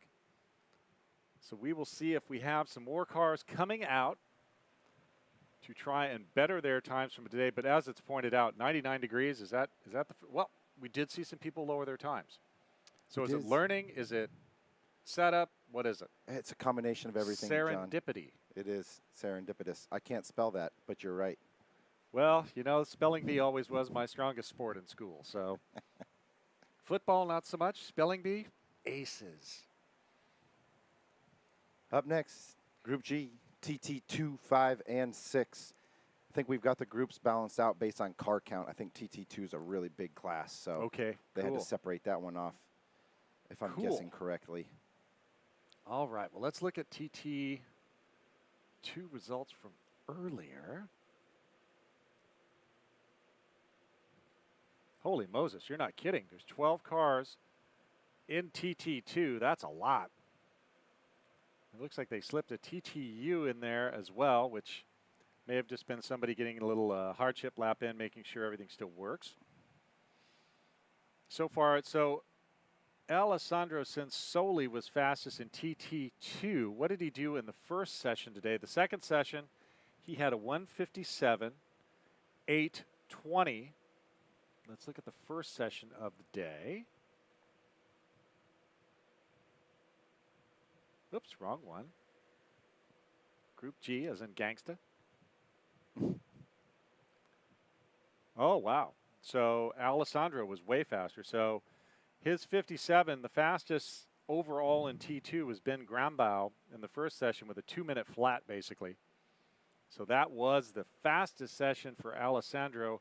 He is out in front of TT2 right now. So we'll see if he can better that result. So he's looking for better. Oh, but look, man, he is way ahead of everybody else. Everybody else is 2 minutes or above. 57, 820. He's got that secret sauce. All right, so we will go back live. That's moving. There's also a good lead currently, I believe. Let me see. Looking at TT5 between the first and second sessions. Yeah, it looks like that round 2 was the quickest one for TT5. Lucio De Sepp doing a 209, which looks like He's approximately 5 seconds quicker than second place right now in TT5. Okay. I'm guessing that car is going to see some dyno time sometime today, John. You think? And kudos to Lucio for really laying it down. Closer battle for second and third, with Joseph Cataneo laying down a 2:14.6, Pat Garrett doing a 2:18.0. So some solid times, but I don't know. I think it's getting hotter just in the last 20 minutes or so. It feels like it's getting a lot hotter outside just from touching the windows of the booth here, and some reports we have from outside the booth that it is getting. I think we're going to see triple digits here, which is pretty darn hot. I mean, if you're in Arizona, that's comfortable fall weather, but when you combine the humidity, this is not. I can confirm this is not a dry heat. All right, so we are over by the. So interesting, Will.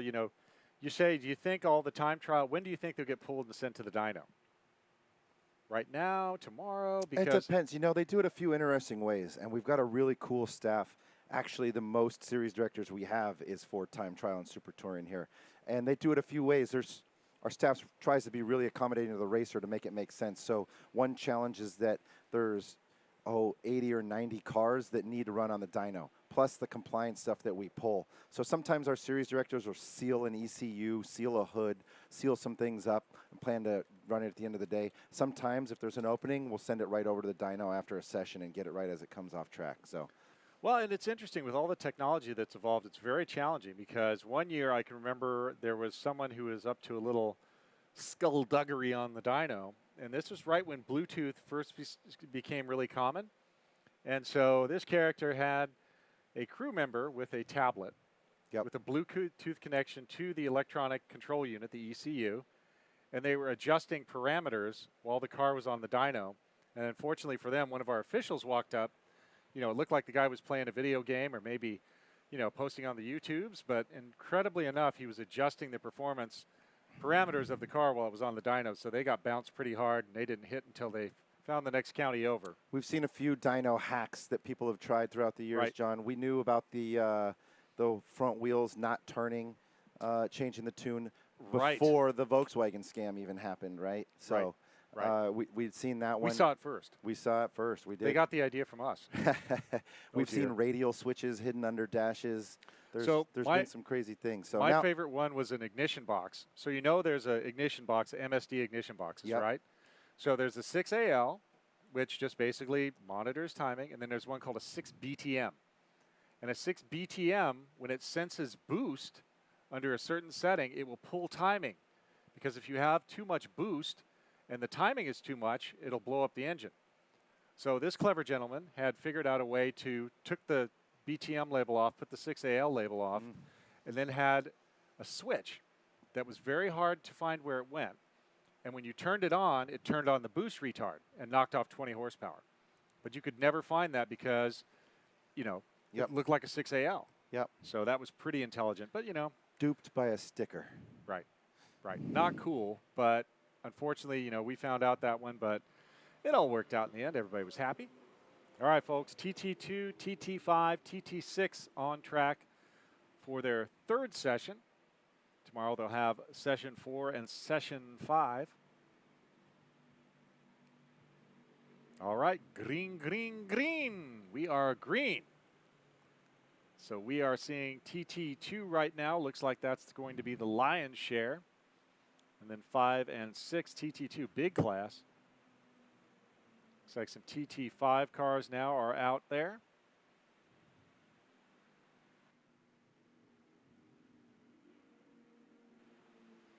And some TT6 cars are out. So all 3 classes represented. We'll pull up some prior results and see if anybody can make it happen in the triple digits and high double-digit humidity that we have right here at Daytona International Speedway. All right, now look at that cloud setup, Will. Yep. It's blue sky on one side and black sky on the other. Well, I guess it's red sky in the morning, sailor take warning, red sky at night, sailor's delight. Yeah. Black sky at the track, better head back. That's right.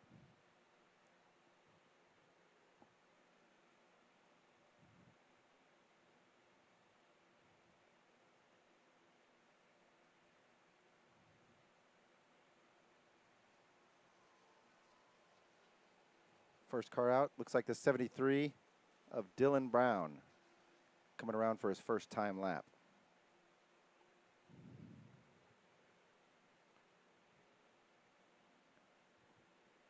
Dylan Brown coming out of NASCAR 4 onto the front straight.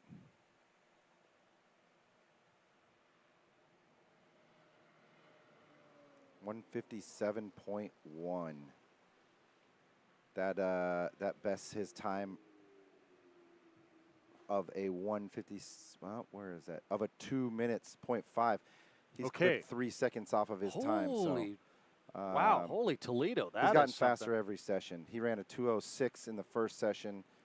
So 57, 185. That's faster than Sensoli. Yeah. Sensoli's going to have to, what do we say, John? Send it this session. Send it. Full send. Not small send. Big send. Trailer Park Boys kind of send. Greetings to our friends up there in Canada. Eh?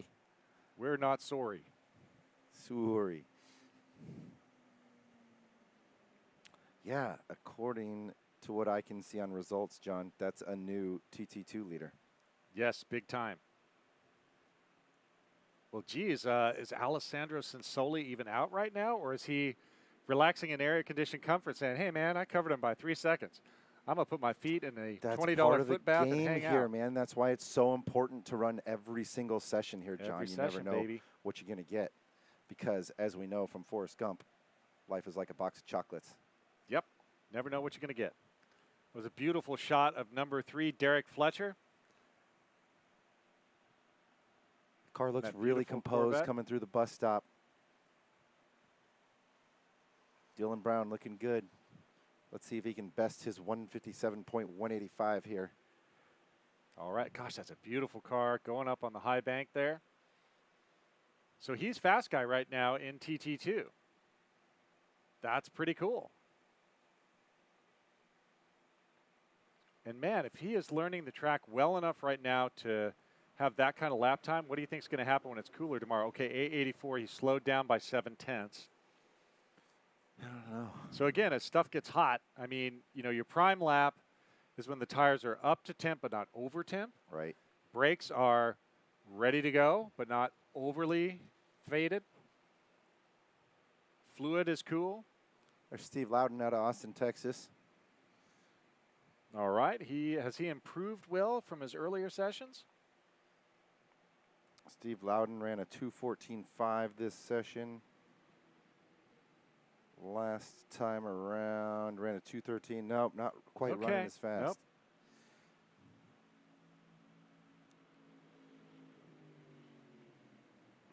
All right, Team Bosselman Motorsports there, number 85. Number 713, retiring there, Chris Tedder. He ran a 2:01.390 as his best time this session. Looks like some of the other folks are retiring.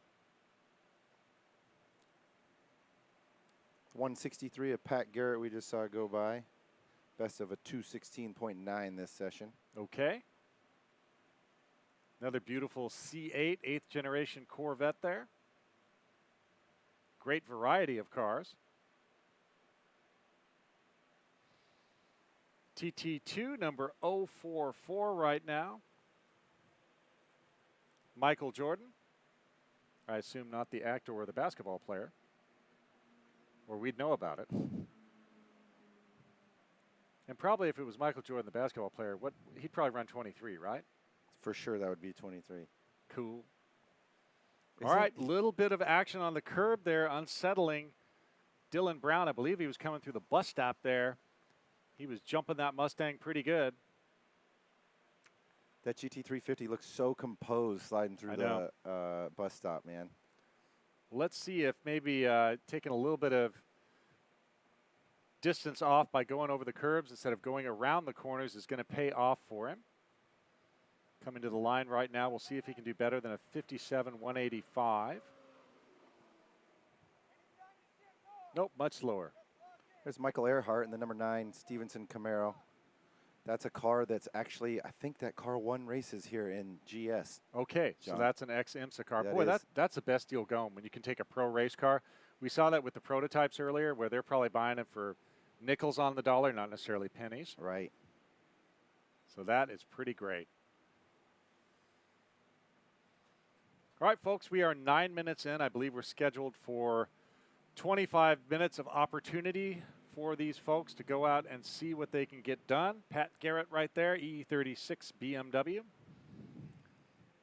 Pat seems to be going a little slower. He did not manage to notch a 2:16.963, which was not faster than times from earlier today. But again, even if you're not notching fast times, you're setting the recording in your mind.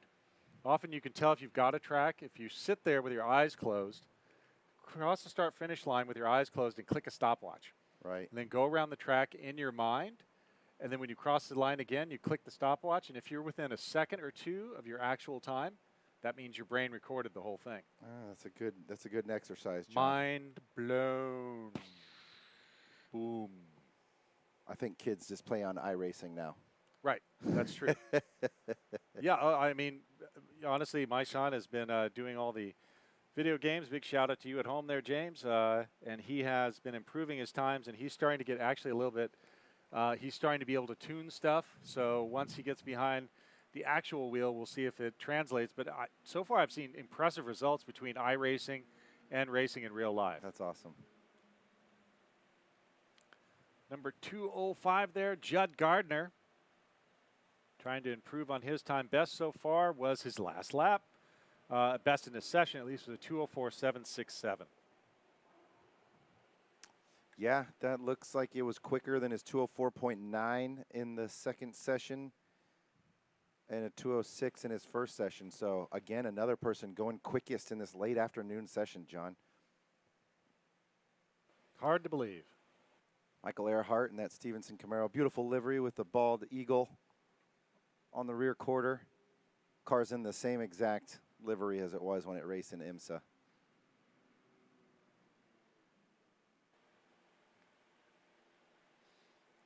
Another one of our beautiful C8 Corvettes. Number 3, Derek Fletcher.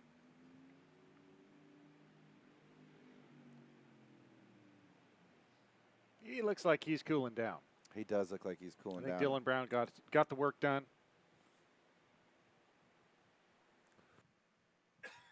Yeah, his last lap was second off of his quickest this session.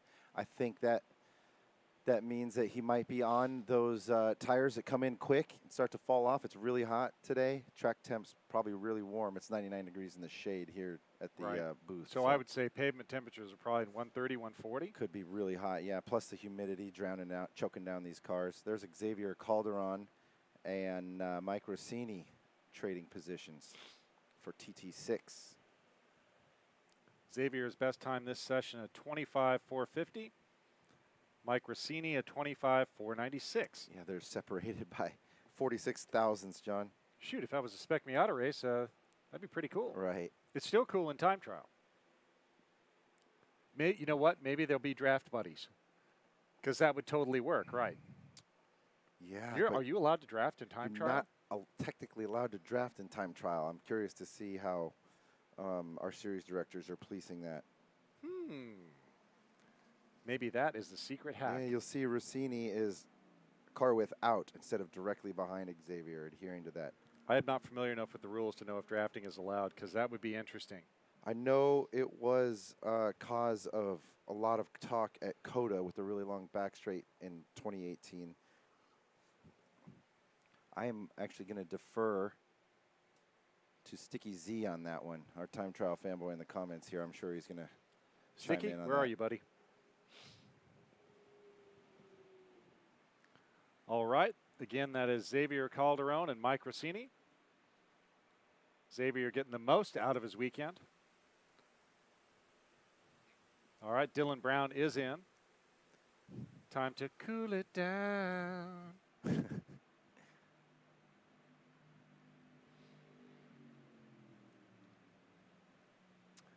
About 14 minutes down now out of a 25-minute scheduled session.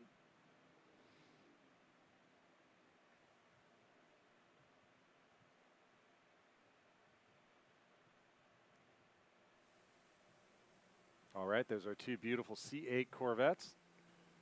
Calling it a day. Time to go to Cracker Barrel and hang out.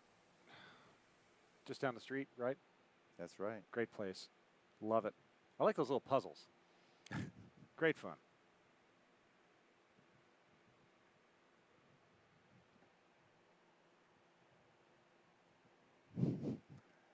All right, Sticky. Thank you, my home slice, for letting us know about what the rules are there. Again, Sticky Z. All right. Xavier Calderon and Mike Rossini out there. You know, and this also might be a little bit of mental practice for Spec Miata. I'm telling you, man. I mean, the more laps you get around, the better you're going to do. It's all about tightening that loose nut behind the wheel.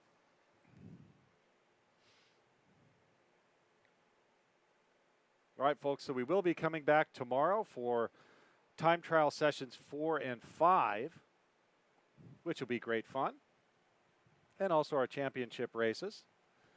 We don't have a set start time just yet. We're still working that out a little bit to try and give you maximum enjoyment. But do watch all of our informational channels to figure out when you should tune in to see your favorite groups. Schedule is now up on nasachampionships.com. And then we will update you with our broadcast start time. And we'll be off and running for the final day of the 2021 NASA Championships, presented by Toyo Tires from the Daytona International Speedway right here in Daytona Beach, Florida.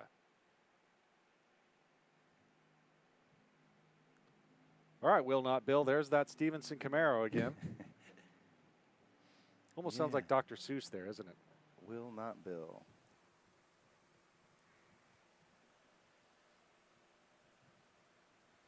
Michael Earhart not quite able to match his best from earlier today. A couple seconds off of it. Not sure what their tire strategy is this weekend, so hard to say. Yeah, I think right now 16 minutes elapsed, so 9 minutes left to get it done in this session. Again, it looked like, I suspect that Xavier and Mike were both maybe doing some sighting laps. But, hey, you know, they also turned in pretty decent times for TT6. So the more you do, the better. The more laps, the better. Also, we talked a lot about setup today. Right. They could be testing some different setups out there, collecting some data, see how that works too. There's Mike Suchar. Beautiful red Mustang there, number 11 running in TT2. There's a ton of really pretty S197s and S550s here. Yeah, it's really, really pretty. I mean, these are cool cars, kind of that retro look that came in. I mean, gosh, the S197 was such a big evolution over the SN95. You know, my son calls the SN95s the jelly beans, and he has no time for those. Yeah. But back to the, you know, S197, it was kind of a classic look with that almost 65, 64 and a half, 66 front end. Really beautiful cars. And then in 2011, when that Coyote motor hit, oh my gosh. I mean, what a revelation that was. I remember I went down, the first time I drove one of those was at an event at, and you're from Texas, you know, Harris Hill. Yeah. I went down to Harris Hill and I had this car.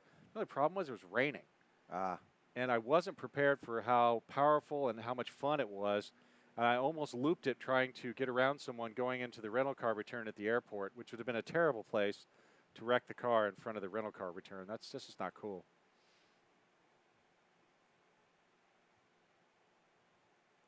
All right, folks, looks like we are getting to the final cars on track.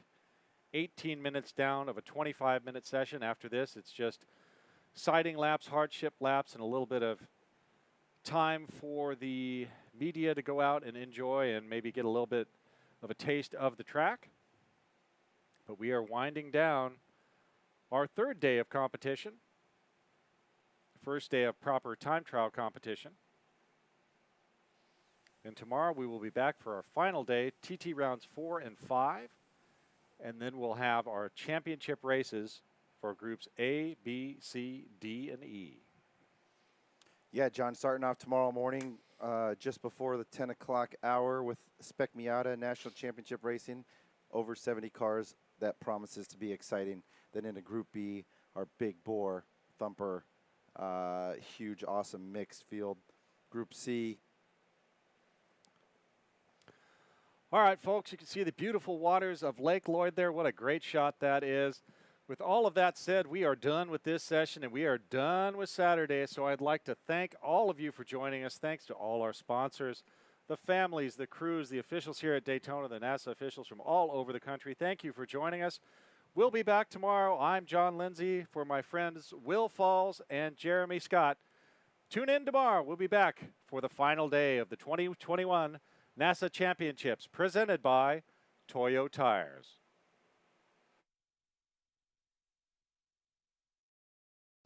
Standard brakes are good for standard jobs. When you want absolute confidence in demanding braking applications, insist on Hawk Performance products. Proudly made in the USA, Hawk Performance far exceeds expectations, delivering clean, precise stopping power up to 40% more than original equipment brakes.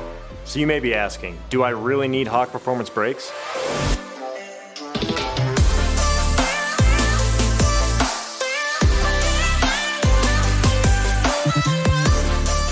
Well, if you're into street performance and bolting on massive horsepower, the extra stopping power is a must. If you drive a truck and pull or carry heavy loads, Hawk will give you the power to safely bring your rig to a stop without breaking a sweat. And if you off-road or crawl in a Jeep, you'll get the toughness and holding power you need on extreme terrain. Hawk Performance packs 100 years of friction dynamics into every product. Backed by Carlisle Brake and Friction, the world's premier innovator of industrial brake and friction components, Hawk leverages R&D tools and motorsports experience to deliver uncompromising performance on the street. Hawk has a line of race-proven, street-legal brake pads engineered for your specific vehicle.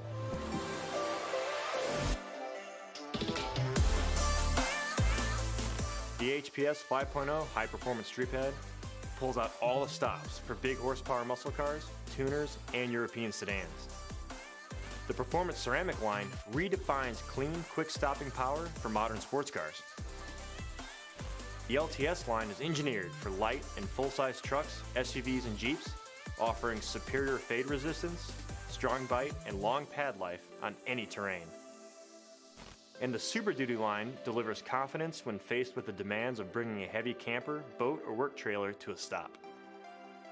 Pair any brake option with our Talon high-performance street rotors, and you've got an edge on the street and off-road.